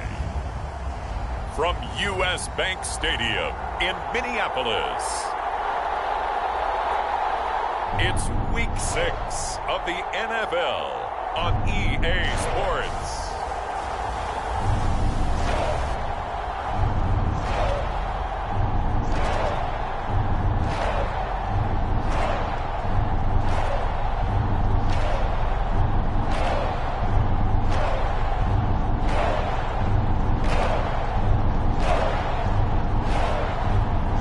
It's the Minnesota Vikings taking on the New York Giants. Now we find ourselves at the stadium that played host to Super Bowl 52, the wondrous U.S. Bank Stadium in Minneapolis. Today we've got a Week 6 matchup for you here between the New York Giants and the Minnesota Vikings.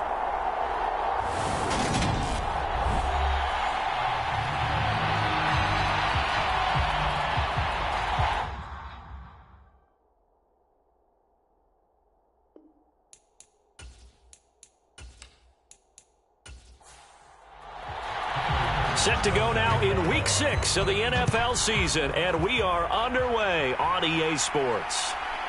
And here comes a return from just beyond the goal line. And only able to get this to the 19, so probably should have opted for the touchback. So here are the Giants ready to start their initial drive of the game. They will be led out by the 6-foot lefty from Alabama. It's Tua Tagovailoa. And no excitement unless you're on the defensive team of last week in his numbers, because the only excitement he really generated was the one interception he threw. Yeah, no touchdown passes. Yeah, and his team wasn't real thrilled about that. And they lost the game. So I know this week has been tough on him because he's been working hard. Fundamentals, footwork, finding the right targets. And bottom line, how do they get a win? On 2nd and 10, Tua. And this time he's got the hook up. It's complete. An early test, 2 plays in. This is 3rd and 2.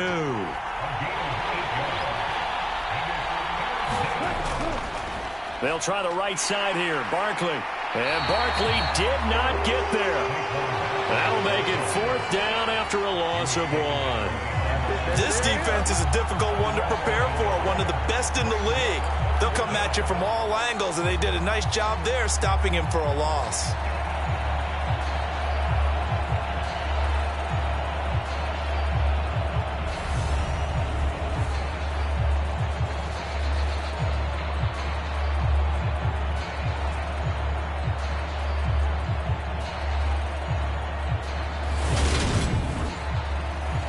Tressway on 4th down is sent out to punt. Only 2 punts for him last week in the loss as he gets this one away.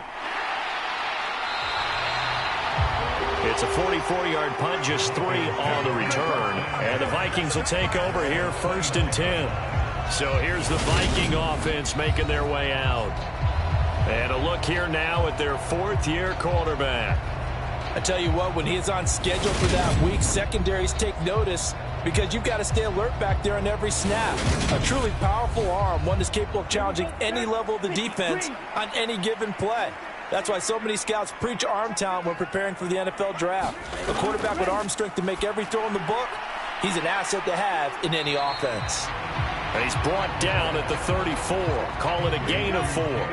Line of scrimmage, the 24. This is 2nd and 6. Looking to throw. Hall.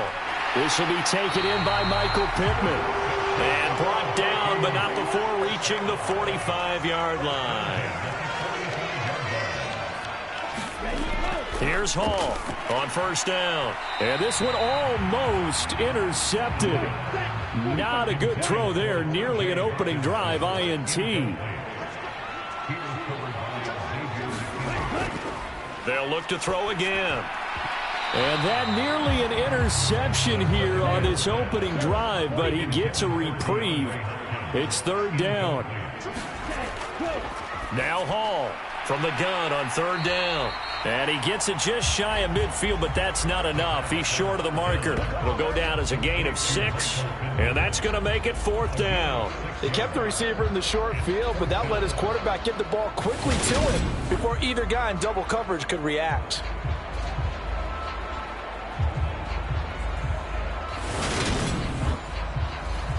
Here's Thomas Morstead on now to punt it away on 4th down.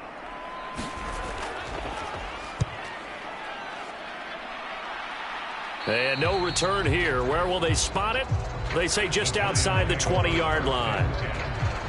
So the Giants getting the football back here for their 2nd drive. And the last drive, the first drive for them, not very good. 3 and out. What do they go to here? Well, you don't look down at your play sheet and say, this is what the problem is. Let's find out who my playmakers are. Get the ball in their hands and maybe the offense will move a little bit better. Sometimes it's more important to get it to the right people rather than dialing up the right number. Exactly. Or the right play, yeah. That too. Multiple players combined for their team's first sack of the game. And they're picking up right where they left off with the shutout that they pitched last week. A huge part of that, this pass rush. They know how to get after people. Offensively, good luck finding some answers right now.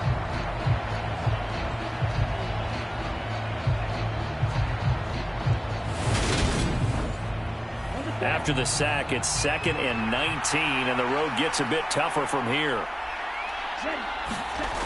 Tua going to throw. Open target here, Darius Slayton. And he'll be taken down, but they've got this one up to the 35-yard line. 22 yards on the catch and run, a 1st down.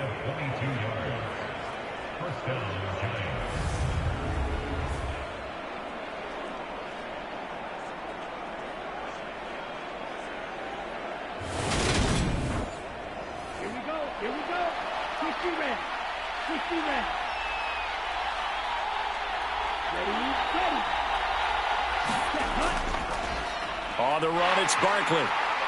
We'll get this to about the 38. We take a look at his numbers on the ground last week.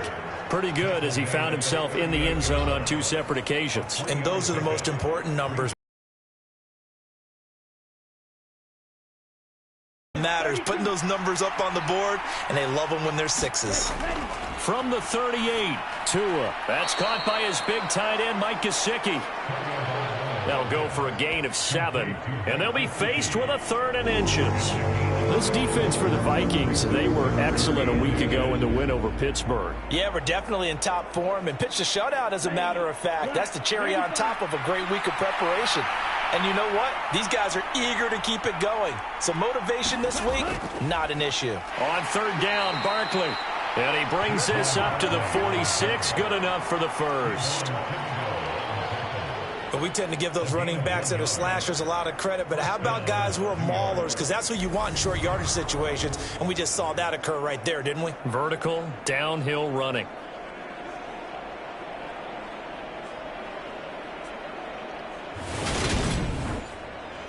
Couple of 1st downs to kick off the drive. Here's 1st and 10 up at the 46. They'll run it again with Barkley. And he's got it across the midfield stripe and into Viking territory. Clock rolling as we hit the midway point of this 1st quarter. From just shy of midfield, Tua. That's complete to Slayton. And he'll be brought down just shy of the 40.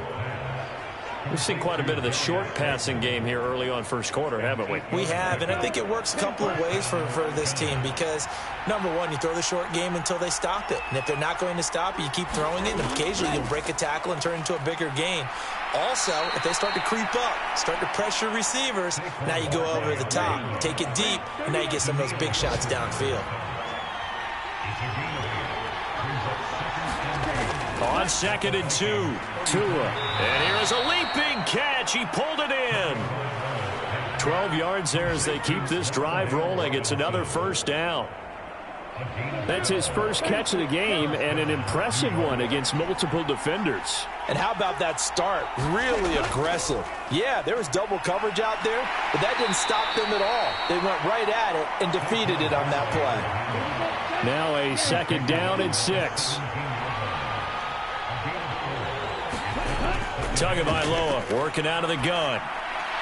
And that is incomplete. A lot of force bearing down on him there. He could not hang on. It's third down. Throwing is Tagovailoa on third down here. His throw caught right around the 6. And the Giants are going to have first and goal as they try to finish off this drive with 6 points. That's a sharp throw right there on third down. They're looking to get the first points of the game, and they certainly don't want to be on a field goal. So that's a nice job to get the hook up and set up a first and goal.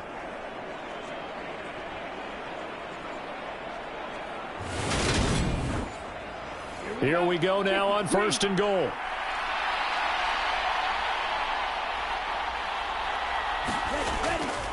Barkley will get down close to the goal line, but not in, as he'll be marked down at the 1. Second and goal from the 1. And they'll turn to a power game to try to get in.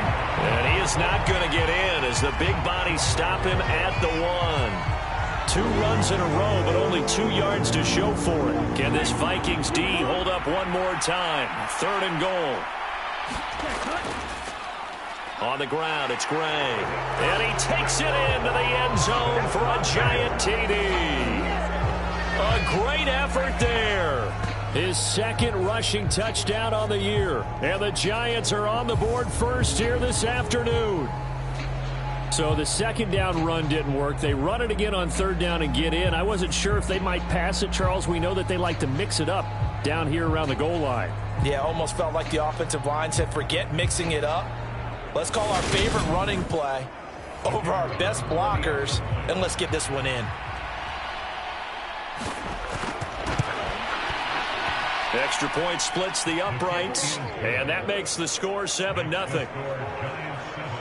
That drive, a long one, spanning 15 plays, and it ends with a 1-yard touchdown run.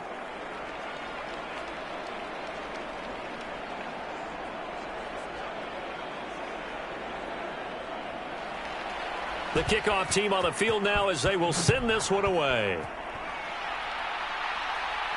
Fields it right around the goal line. And he'll go down as this drive will start at the 25-yard line.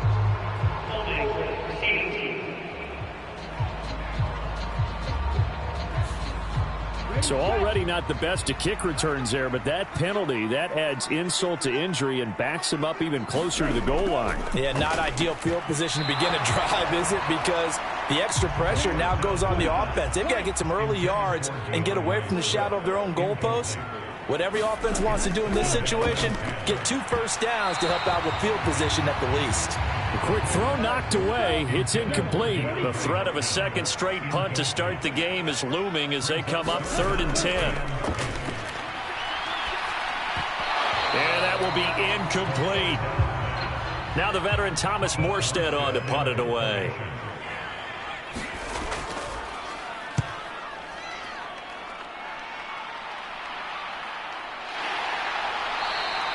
They call it 38 yards on the punt, no return. And it'll be Giant football 1st and 10. So now the Giants set to take over on offense. They've dropped 4 straight games coming into this one, remember, but they have the lead here. Good starting field position for the New York Giants here as they come up 1st and 10 at their own 46. They'll start out on the ground. It's Saquon Barkley. And nothing much materializing there on the first down run. He'll get a couple, and that's it. Throwing on 2nd and 8. Tua. That's complete to his tight end, Mike Gesicki. And they're going to get this to about the 44-yard line. That's a staple of this offense. Drag route to the tight end. Yeah, he's unable to use his size to break off much more yardage after the catch, but still an effective gain nonetheless. Could be 4-down territory even if they don't get this, but they need just a few inches here on 3rd. And unable to connect. If he had caught it, it would have been a first down. Instead, it's 4th. They're going for it. Here's Tua with it. And it's incomplete. They cannot convert, and they turn it over. The Giants go on 4th, but come up empty. And the Vikings defense is going to get the football back. Well, it was too far for a field goal try. You don't really gain a whole lot out of a punt, so I don't think you have much of a problem with that, do you? No, not at all. I think it's the right play, the exact right play, because even if you want to play defense and pin them deep, you know how hard it is for a punter to knock one dead inside the 10-yard line. That's not necessarily easily done. So I think going for it there was the right call. The defender certainly didn't forget about him leaking out of the backfield. There was a guy ready and waiting to pick him up in coverage, and that throw had no shot. An incomplete pass on first down. That leads to a 2nd and 10. Operating from the gun. Hall showed that brute strength, but he'll still be stopped shy of midfield. He'll get only 3 there, so it leaves him with a 3rd and 7 ahead. They gave up the completion there, but this is what zone defenses count on. Catching the ball and not much run after the catch.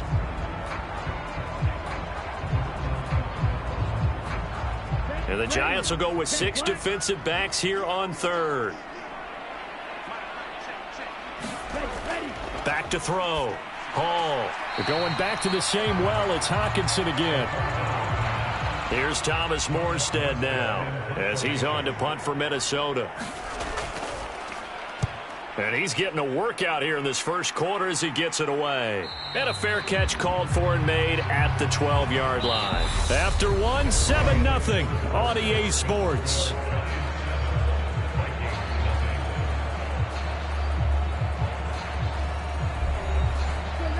The Giants offense at the line, ready to begin their next drive. A kind of a lucky break on the prior drive, Charles. The turnover on downs that the offense had didn't come back to bite them after the other side. Their defense came through, was able to hold them without any points. I would agree with you, partner. A little bit of a lucky break indeed, but you know what they'd say to us? No luck, just pure skill. We rose to the challenge, and we didn't permit a score. That's how we roll. Well, I'm kind of curious, Charles, if they might temper their aggressiveness now offensively if they get in that 4th down spot again. Yeah, one would think so, but maybe because they held them, they might go for it again. And this is incomplete. Very lucky to get that one back. That nearly picked. It's 2nd down now. Play action. Now it's Tua. And this one incomplete. Too much contact to hold on to that one, and it's 3rd down.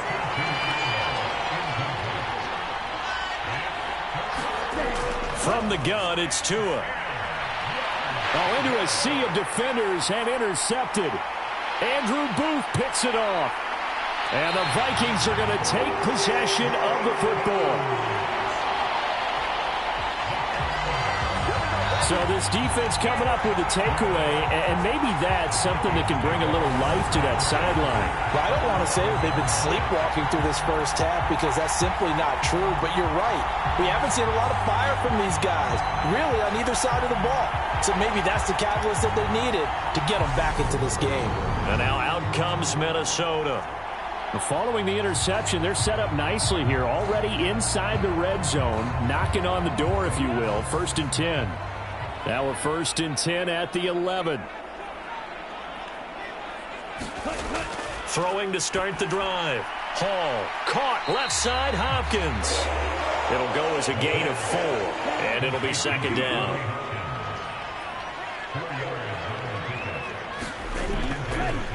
A give. Dobbins trying the right side.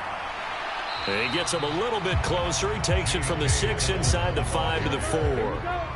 The Vikings on 3rd down. 0 for 3 to this point. They could use a conversion. Here it's 3rd and 3.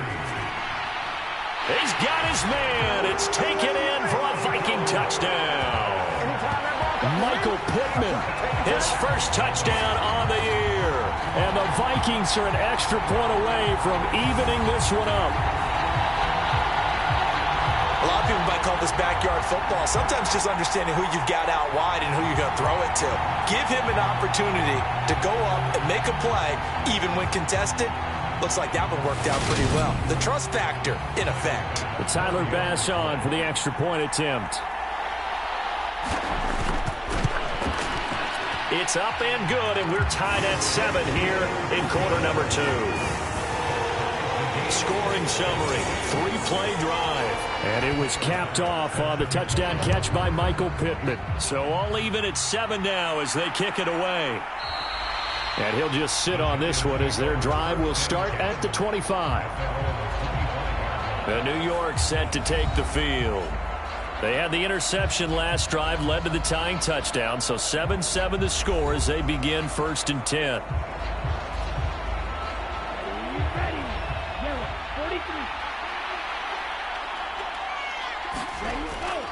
They begin with a run by Barkley. And a nice spin into some open field. And this will be a Giants first down as the tackle made at the 35-yard line. That's a nice run right there, able to get to the outside. And so many times defenses say, okay, we've got you hemmed in. But if you're running the football, at least you know where everyone is coming from. You don't have to worry about the backside at all. That allows you to run with a little bit more confidence as you traverse down the field. On play action, here's Tua. Looking left side, and it's complete. And he'll have it past midfield almost to the 40 before being taken down. 23 yards on the play.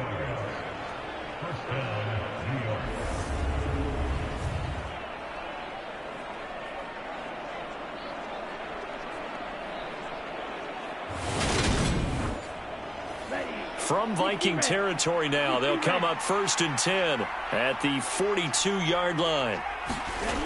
Tua sets up to pass it. That's into the hands of Tutu Atwell. And they're going to get this down near the 35-yard line.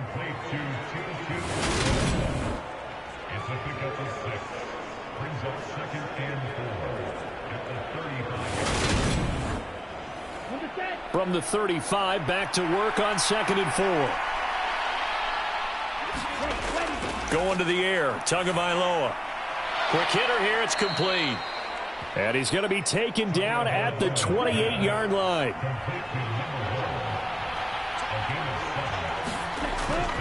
A first down carry for Barkley. This will be stopped about 2 yards shy of the marker. 8-yard gain, 2nd and 2. 8 yards the tally on that first down run. Here's 2nd and 2. Throwing now is Tagovailoa. That one thrown away from the pocket. The officials kind of looking at each other, but they'll say there was a receiver in the area, so no penalty, just an incomplete pass. And that nearly intercepted. Boy, for a guy known for his hands defensively, that's a ball he probably thinks he should have come up with. And instead, it's 4th down. And his kick is indeed good. And they take the lead here now at 10-7.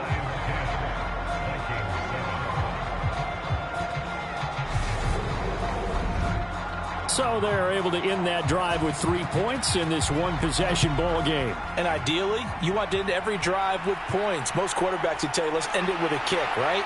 A PAT, that's number 1. Field goal you'll take. Punts, you really don't want to do that. In this case, they'll take the field goal and get prepared for the rest of the game. Minnesota now ready for their next possession. The offense running out, and they are charged up, ready to go after reaching the end zone on their last drive. And normally I'd warn against getting complacent just because they scored the last time out. But I don't think there's any worries with this group right now. This is a hungry group, and they want to keep building off of their last drive. Now they just want the officials to hurry up and place the ball so they can snap it and get back to work. That right there, career catch number 541, and that's significant because it ties him with Hall of Famer Kellen Winslow, who also obviously played the tight end position. Yeah, and helped revolutionize it when he was in San Diego. But how about what we're seeing right here? You're talking about 541 catches at the tight end position. You talk about lofty territory, rare air.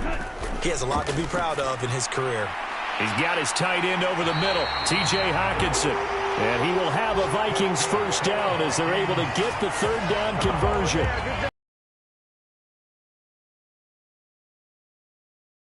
To let their tight end try and find some space in the middle of the field, right in their quarterback's line of vision. And QBs love to make that easy throw, and they hooked up there for a first down.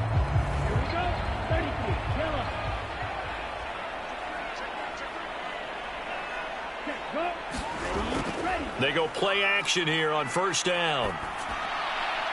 That one into the hands of Hopkins downfield. And he's going to be out of bounds, but not before he gets all the way down inside the 20-yard line. A big play there for Minnesota. 44 yards. The timing was absolutely true as he caught it working across the field. Plenty of space for him to roam, but notice how he keeps his head on a swivel, looking for defenders who may crop up out of nowhere. That turned into a big play. So the big play means just like that, they'll operate from the red zone now on first down. Dobbins running out of the gun. And he'll get about 3 as he's taken down at the 14-yard line. 3 yards on that last carry. Here's 2nd and 7. Looking to throw. Hall out of his hands quickly to Pittman. And the Vikings are going to be looking at 1st and goal as they move this down to the 4-yard line.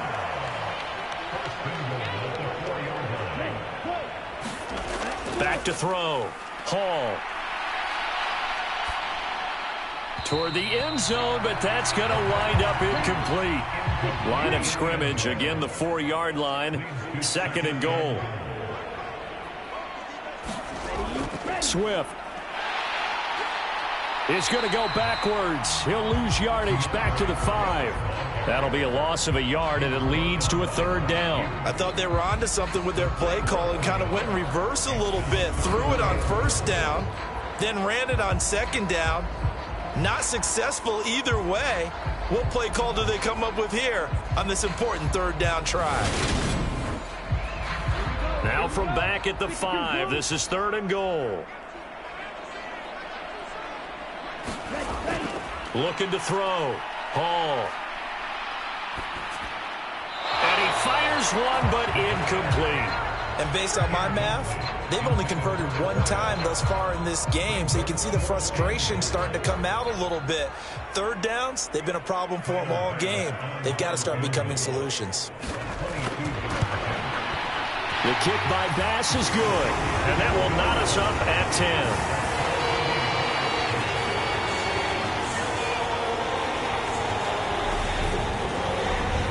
So a long drive gets him down inside the 5, but ultimately they settle for just the field goal. And I have to think that if maybe they were a yard closer, that would have made their decision tougher, and I think they likely would have gone for it. But in this situation, they just decided to take the 3, and I think it was a smart move. The offense takes the field, and we turn our attention to Saquon Barkley. And we check the rushing numbers so far here into Week 6, and the returns have been really good. Now, you're starting to hit that stride middle of the season toward the end. They're certainly hoping they can keep up this production. They are, because one of the adages in the NFL is that defense travels and defense endures even in bad weather, right? You know what else does? A good running game. And people want that, especially as you head down the stretch. You may play outdoors in some nasty stuff. You're trying to get to the playoffs. This is the time to get it going. And individually, I don't think you should just think about 1,000 yards either. The bar has to be set higher with this beginning. Ball up to the 35 now as they come up on 1st and 10. Here's Tua. Over the middle, he's got Gesicki, the big 6'5" tight end. That'll give him 8 that time, and it'll be 2nd and a couple. Looking to pass. Tua. And he's got his tight end. It's Mike Gesicki. And he'll be out of bounds just shy of the 40. Back-to-back receptions for him, and it's another 1st down. And he's the epitome of what we call the move tight end, a guy that you can line up anywhere, in the slot, out wide, in tight, doesn't really matter because he has such great skills. You want to utilize him in all aspects of your passing offense. And there he was in the slot for the catch. Here's Tagovailoa on 1st and 10. And he's going to have to eat this one as down he goes. John Kaminsky. What a play by him. That's going to go as a loss of 13.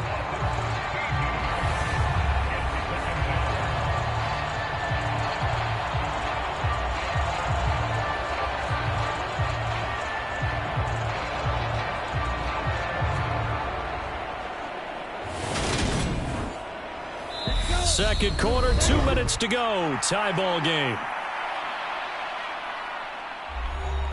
Now then, after the sack, it'll be interesting to see what they have planned for 2nd and 23. Here's Tagovailoa to throw. And the timing a bit off that time as that one falls to the ground. An incomplete pass on that last play, and that means they'll need to come up with something here on third down. Running left, it's Barkley. And he'll be brought down just shy of midfield at the 49-yard line. Call it a gain of 4, but not enough. The punt team going to need to be summoned here on fourth down. As much as I praise teams for being true to who they are, in this situation, I wonder if maybe they outguessed themselves a little bit. Third down seemed like an obvious passing situation. They chose to run it and didn't get anywhere close to a first down. Now the former Oklahoma Sooner Tress Way on to punt the football. And he gets it away, a directional kick going toward the sideline. And now where will the side judge stop his walk? That's the question. He says it crossed out of bounds at about the 17-yard line. And the Vikings now heading onto the field. Tie ball game, still a little more than a minute to go in the half. The question, can they put something together here, try to take that lead into intermission? I would have to think that would be the goal for sure. I don't think you sit on anything here. Here's your opportunity. Push it downfield. As you mentioned, it's a tie game. So minus a disaster on your part, you've got that in your back pocket. Go ahead and try and get some points and feel great going into the half.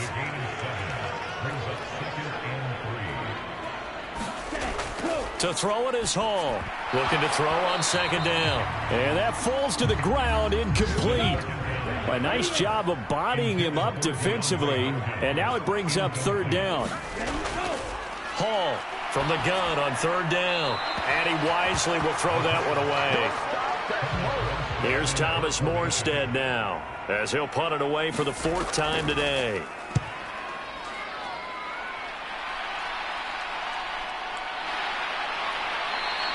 A 41-yard punt there with no return. And control of the football switching hands with very little time remaining until the half. The Giants offense at the line, ready to begin their next drive.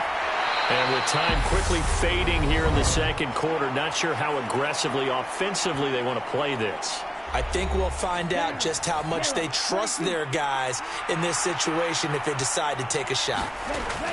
Looking to throw again on second down. Tua. Now a timeout taken. Perhaps a chance for one more quick play and then another timeout if they hurry. We'll see. 3rd and 1, and Tua wants to throw it.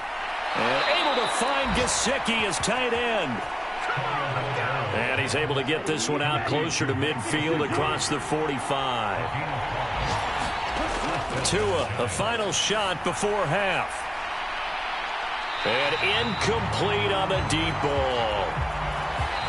So we have reached halftime here in a good one. 10-10 is our score. As we'll send you down to Orlando, we check in with Jonathan Coachman for our EA Sports Halftime Report. Coach. All right, Brandon, thanks. A few teams starting to rise to the top as it's time to take you around the NFL here in Week 6. We start with the Battle of the Bays, one of the most anticipated games of the entire season. Green Bay heading south to take on Tampa Bay. And they are seconds away from halftime, all tied in that one. From there, let's stay in the Midwest and head down to Kansas City to check on the Chiefs at Arrowhead. And they've got the lead in that ball game over the Jaguars as that one's gone to halftime. Isaiah Pacheco. A touchdown run in that first half. Lastly, let's motor up to the Motor City. See what's happening with the Lions at home at Ford Field. And they have the lead in that one over the visiting Philadelphia Eagles. 2 touchdown passes there for Dak Prescott. Meanwhile, in our game, it's been as tight as we expected. All tied through one half of play. For the call of the second half, let's get it back to Brandon Gaudin and Charles Davis. All right, Coach, thanks. Yeah, both teams likely to make some changes in what's been a closely fought battle to this point. And ready to get the party started for the second half. It was an even first half, all tied on the scoreboard. And a good return as he'll be stopped just shy of the 30-yard line. And the Vikings set to go on offense to begin the third quarter. Well, the first half, very even. I mean, really, in all facets, this ball game tied, Charles. So as we start the third quarter, Curious to see what the second half brings us. Certainly am. I'm with you on that one, and we all know a lot of coaches from the NFL all the way down to the Pee Wee level. They love to spin it to their teams. Hey, we're starting a brand new, shorter ball game. It's all even. Let's go out and seize it. This is ours. Working with a 2nd and 3.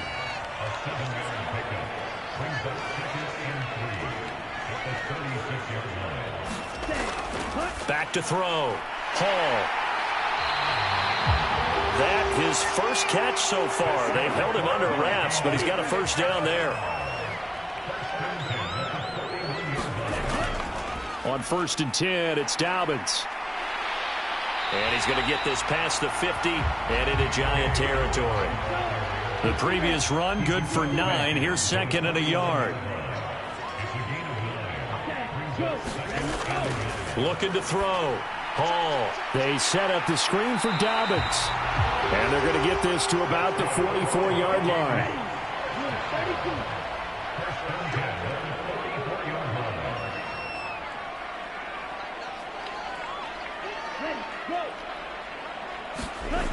Hall now. Throwing on 1st down. Catch is made by Hockenson, the tight end. And they're going to get this down near the 35-yard line. Now that's staying ahead of the chains. Really good pickup on 1st down, hitting the tight end there. Now brings up a 2nd and manageable. Just found a hole in that zone. Here's 2nd and a yard.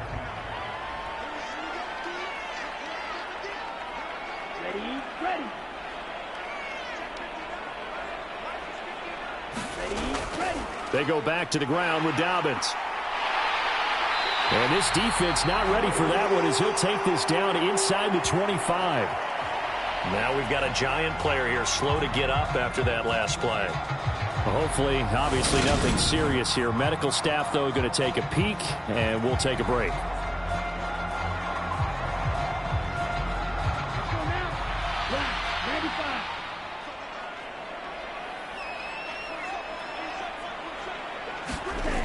Here's Hall on 1st and 10. Open man, he's got him, the tight end, Hockenson.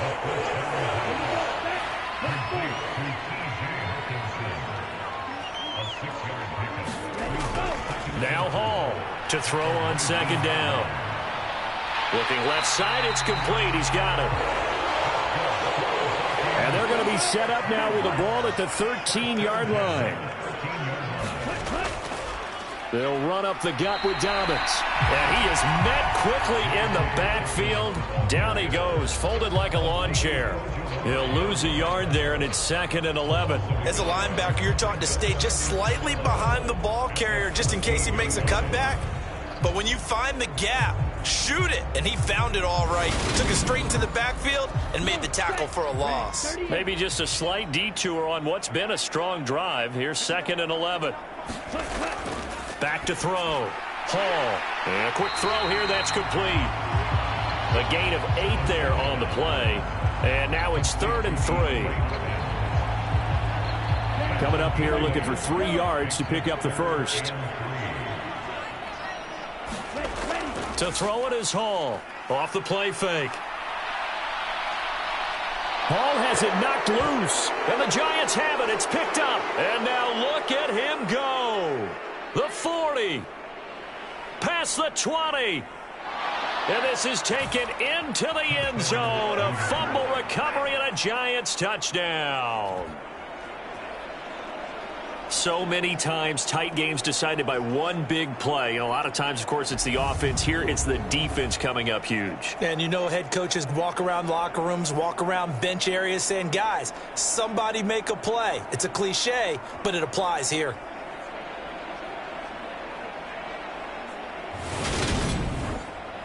Extra point attempt here still to come.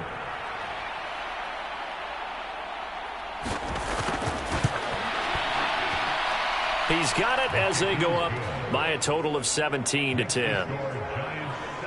The scoop and score, always an exciting play in football, and we witnessed it there, grabbing it off the ground and then rumbling it into the end zone for 6. And you can bet they're preaching 2 hands on the ball here as the kick's away following that fumble return. From a yard or two deep, here comes a return.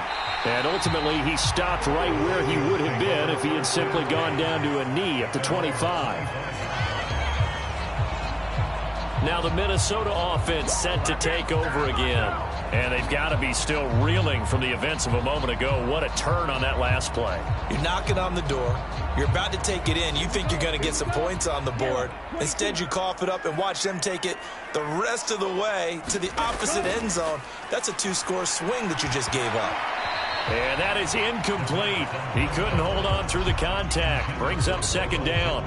You get the sense that they're saying we're not playing up to what we're capable of, and we're deep enough into the game that the early jitters are long gone, that they should now have some sense of continuity and be able to make some of these plays that they have not been doing so far.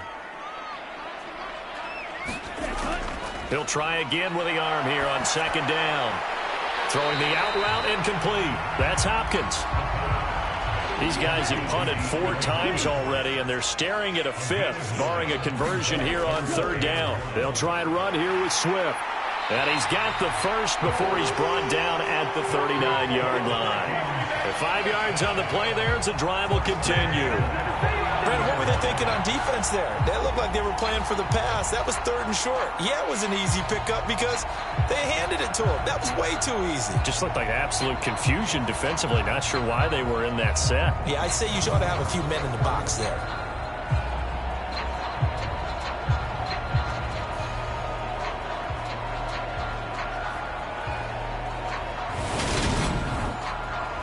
So from the 39 now, they'll come up on a 1st and 10.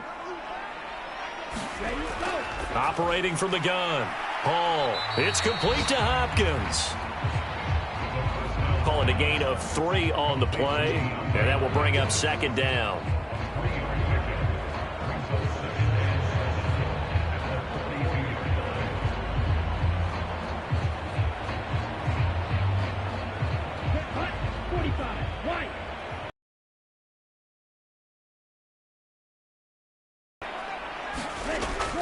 Operating from the gun. Hall. Being chased, and he can't get rid of it. He's taken down. Buried behind the line by Azeez Ojulari. He's known for his legs and his fancy footwork, but he's not getting much of a chance to use it here. The defense continued to hold the upper hand by bringing him down on that play.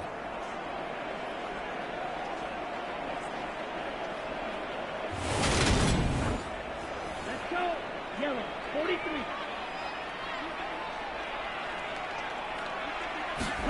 Now on 3rd and long, they'll look to throw.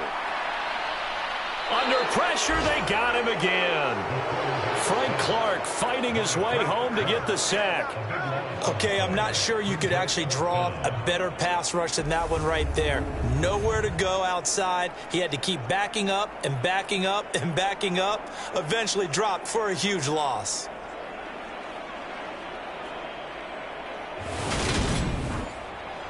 Here's Thomas Morstead now, standing just outside his own goal line. And he deserves a bronze leg as he gets this one away. He juked him. That'll go as a punt of 34 yards that time. And they will take over 1st and 10. And New York set to take the field.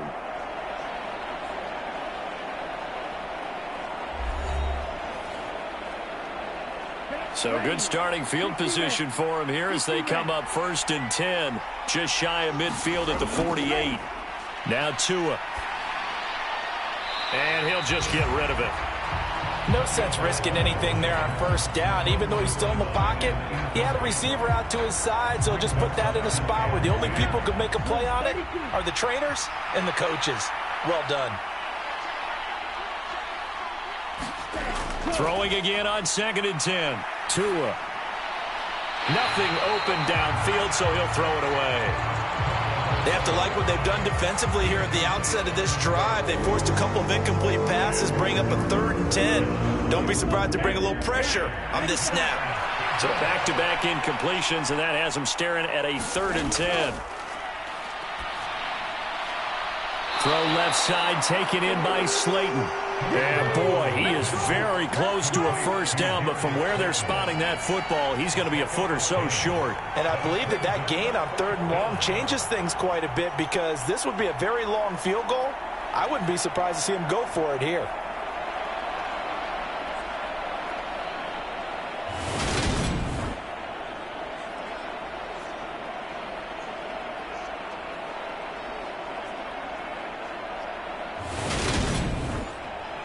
Here's Tressway now as he's on to punt for New York.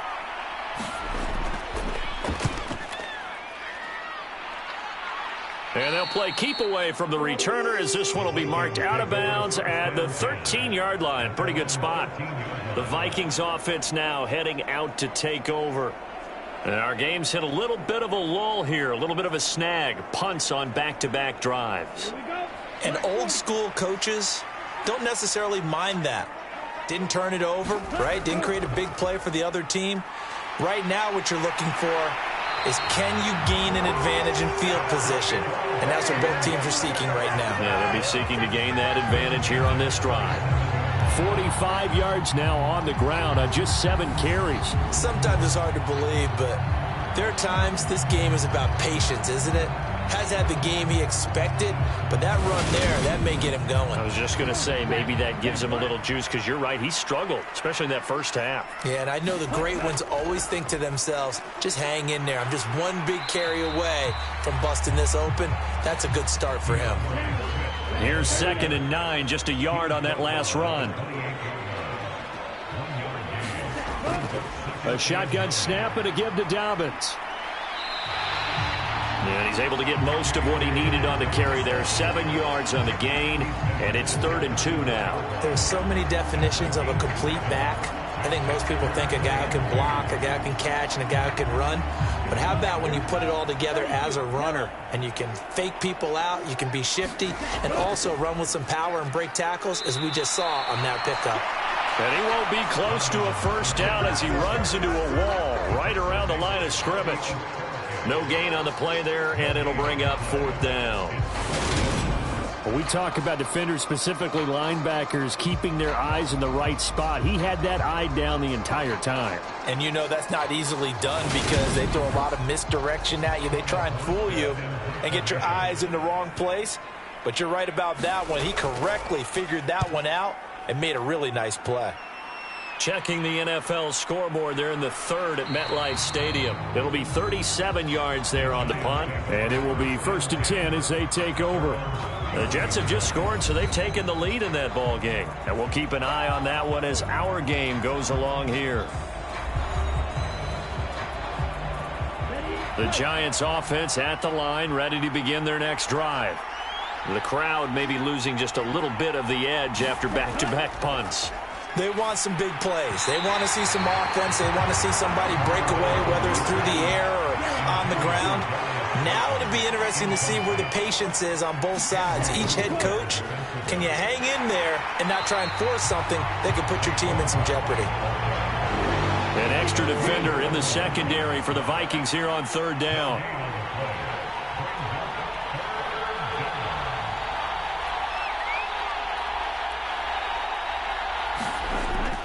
He'll look to throw.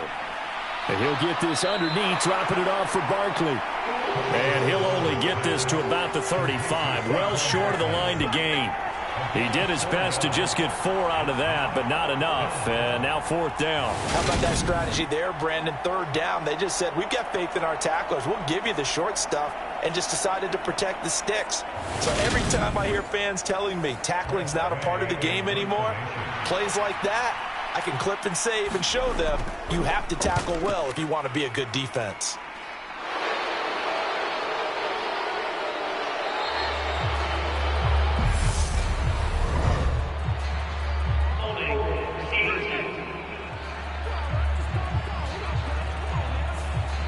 Now this will probably be the last play of the quarter. So holding on the return, and that's going to back him up to start the drive. He was trying to get the job done correctly, just trying to clear a little space for his returner. Ended up getting a little too much jersey and hooked the guy, hence the flag. 3 quarters in the books.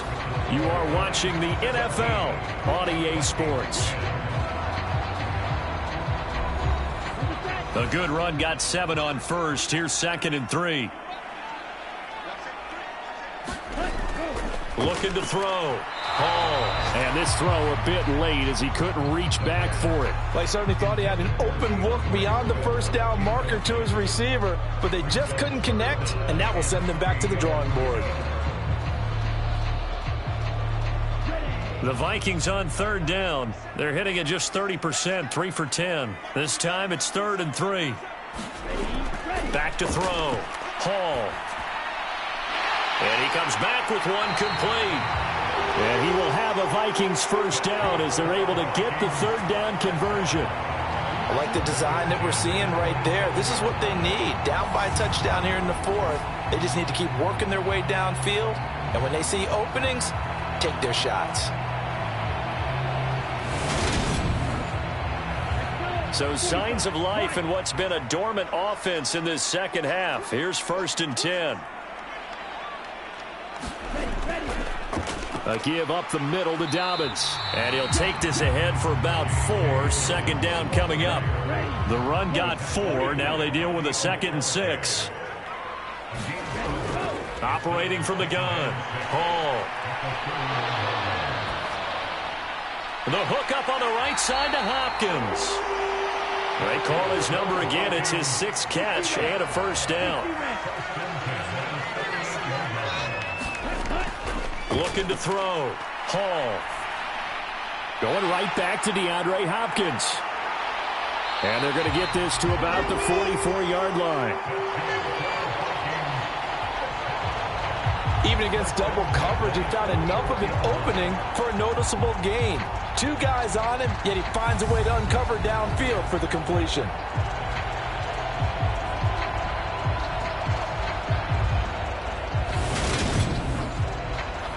The drive continues as they search for a tying touchdown. Here's 1st and 10. Here's a give to Dobbins. And he sneaks his way forward only for a couple here. 2nd down. You've got to be impressed by that defensive front on reps like those. They were not being moved off the line, kept their shoulders square, and gave their teammates time to fight to the ball and limit that gain. Hall, off play action. And his throw's going to be incomplete. As a defensive back, you have some weapons at your disposal that we don't often talk about, and you can read the receiver's eyes, you can read his hands, and you know that the arrival of the ball is imminent, and that allows you to make a play on it and oftentimes knock it away. The first down line at the 34 here on 3rd down.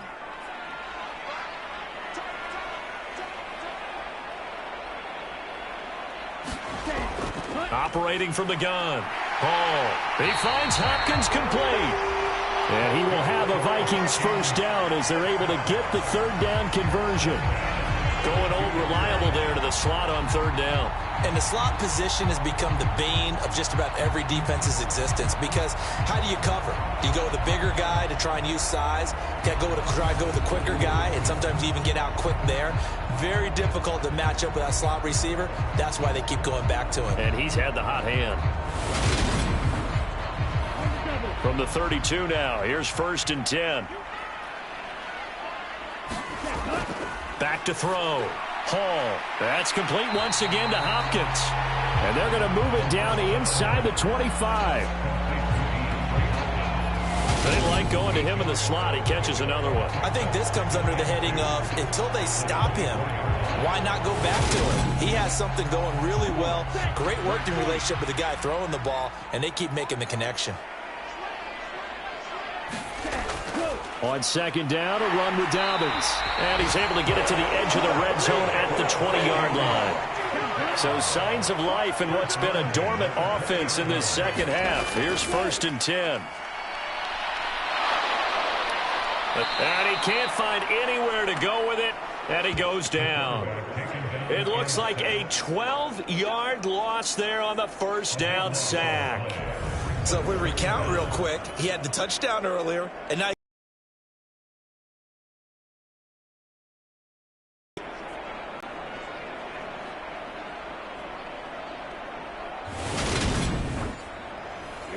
That huge loss on the sack makes this job much more difficult. It's now 2nd down and 22 yards to go.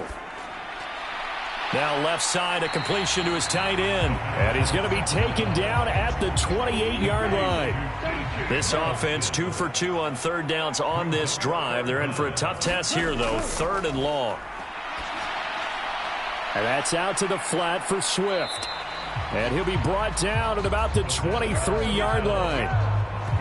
I know it was a gain, but you have to sense probably a little bit of disappointment there, because when it's out there in open space, I think they expect to get more out of a play, don't you? Especially when you're getting it to your guy out of the backfield. You're expecting him to be able to create something, be a little more shifty. Yeah, no doubt about it. Good open field tackling. Held it to an okay gain.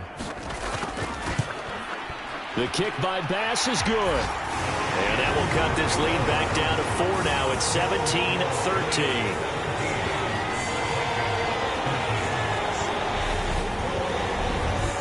So an interesting call there to take the 3. I mean, I guess they're thinking that their hands were tied, but, you know, 4th quarter, that field goal might not help them that much in the end. Yeah, eventually they're going to need the touchdown. The thinking must have been they didn't feel confident about picking it up there, hoping maybe on defense they can get better field position, get a turnover, get a better play, and then they'll have a chance to attack the end zone. The New York set to take the field. I would say they went 3 and out last time, but actually they didn't even get to 3 and out. Still a strange decision to us here in the booth. Yeah, let's hope they don't go 1 and out, but maybe, possibly, let's try and think with them here.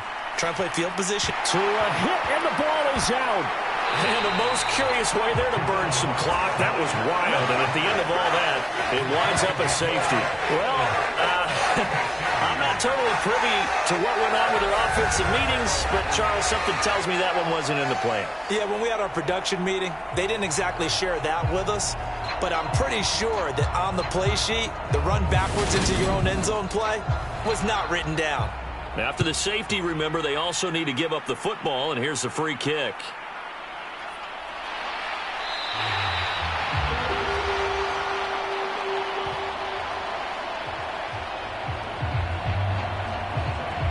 Minnesota's offense takes over possession.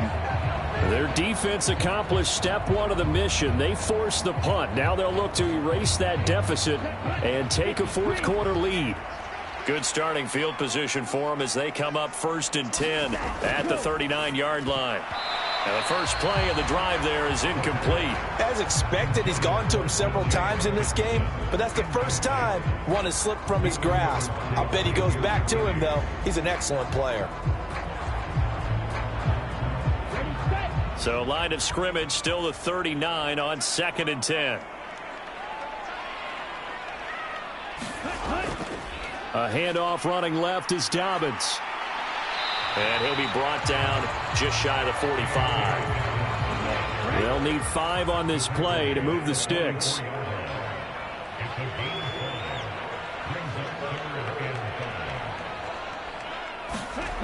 Hall now from the gun on 3rd down. Only able to gain a couple there. And that'll bring up 4th down. That pattern and scheme was well defensed on 3rd down. He tried to just sprint from one side of the field to the other, and they got it to him quickly. But no chance at yards after the catch there, and they stop him short.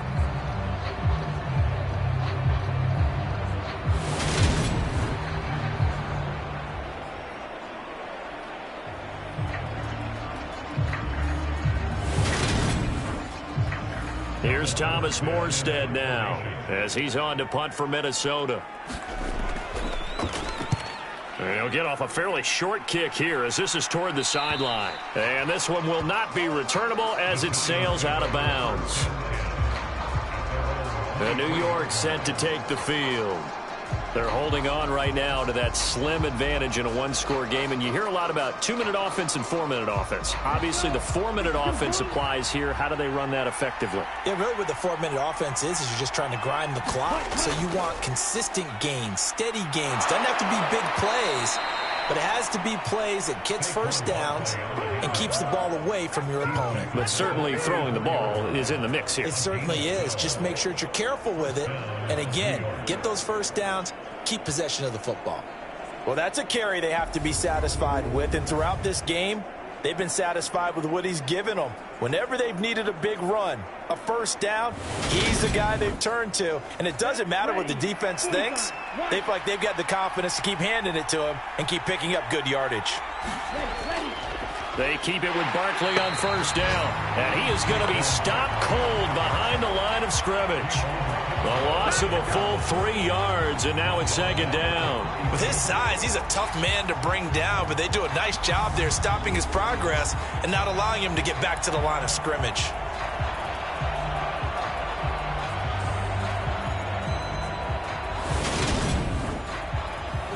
Under 4 to go now as the clock runs and they come up on second down. They'll try and run some clock here with Barkley. The recipe's pretty simple, I think, right? Just give your superstar the ball, continue to feed him. Yeah, don't overthink this one, right? Make sure he's touching the football, but you're also counting on his intelligence in playing the game as well. If it's not there, don't force the run. Just make sure you hang on to the football and keep the clock ticking. So 8 yards on the completion there, and that's going to bring up a fourth down. I thought they might take a shot down the field, but instead they ran a little drag route there. I think they were hoping he could catch it and run away from the defender. But a really good job keeping the play in front of them, and they force a fourth down. Here's Tressway now as he's on to punt for New York.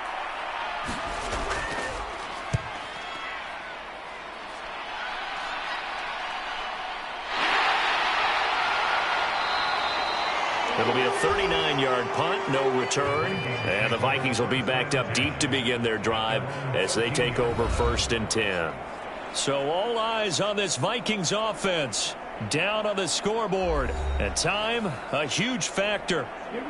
Plenty of time here. They've got 3 timeouts and the 2-minute warning as they've got it 1st and 10. Throwing to start the drive. Hall going underneath. He's got Hawkinson.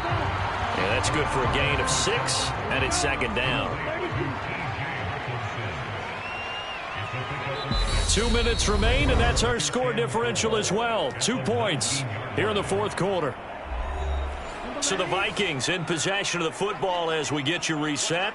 They come up on a second down now in a game that looks like it's going to go down to the wire. Here's a pass swung out left to his running back. Nothing on the screen that time. Now it's third down. The clock still runs. We're at 90 seconds now. Dobbins with it. Oh, what a move. And he'll be taken down, but he does have first down yardage. First down now, but that clock rolling. They'll look to throw. It's incomplete. Took a shot, couldn't connect. That's certainly not the worst thing. It stops the clock and lets your offense catch its breath and lets us exhale a little bit. Now I expect them to call a couple plays in the huddle so they're ready if a tackle happens inbounds. After the incomplete pass, here now is 2nd and 10. Back to throw. Pass complete. It's Hawkinson. The Vikings going to signal for the first of their timeouts as they get it with under a minute to go now in the football game.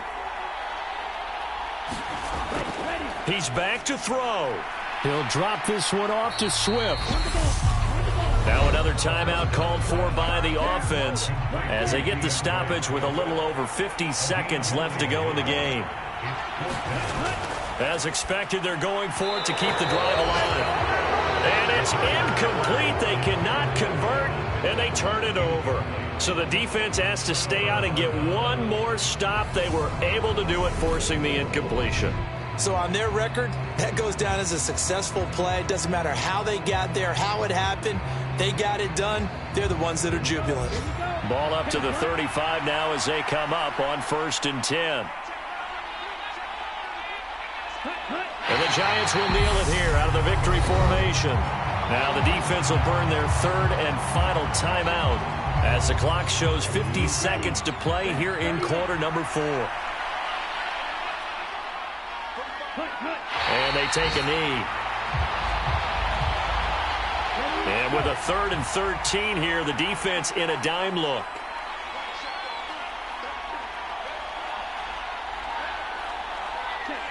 Down to an knee goes Tua, and that should just about do it.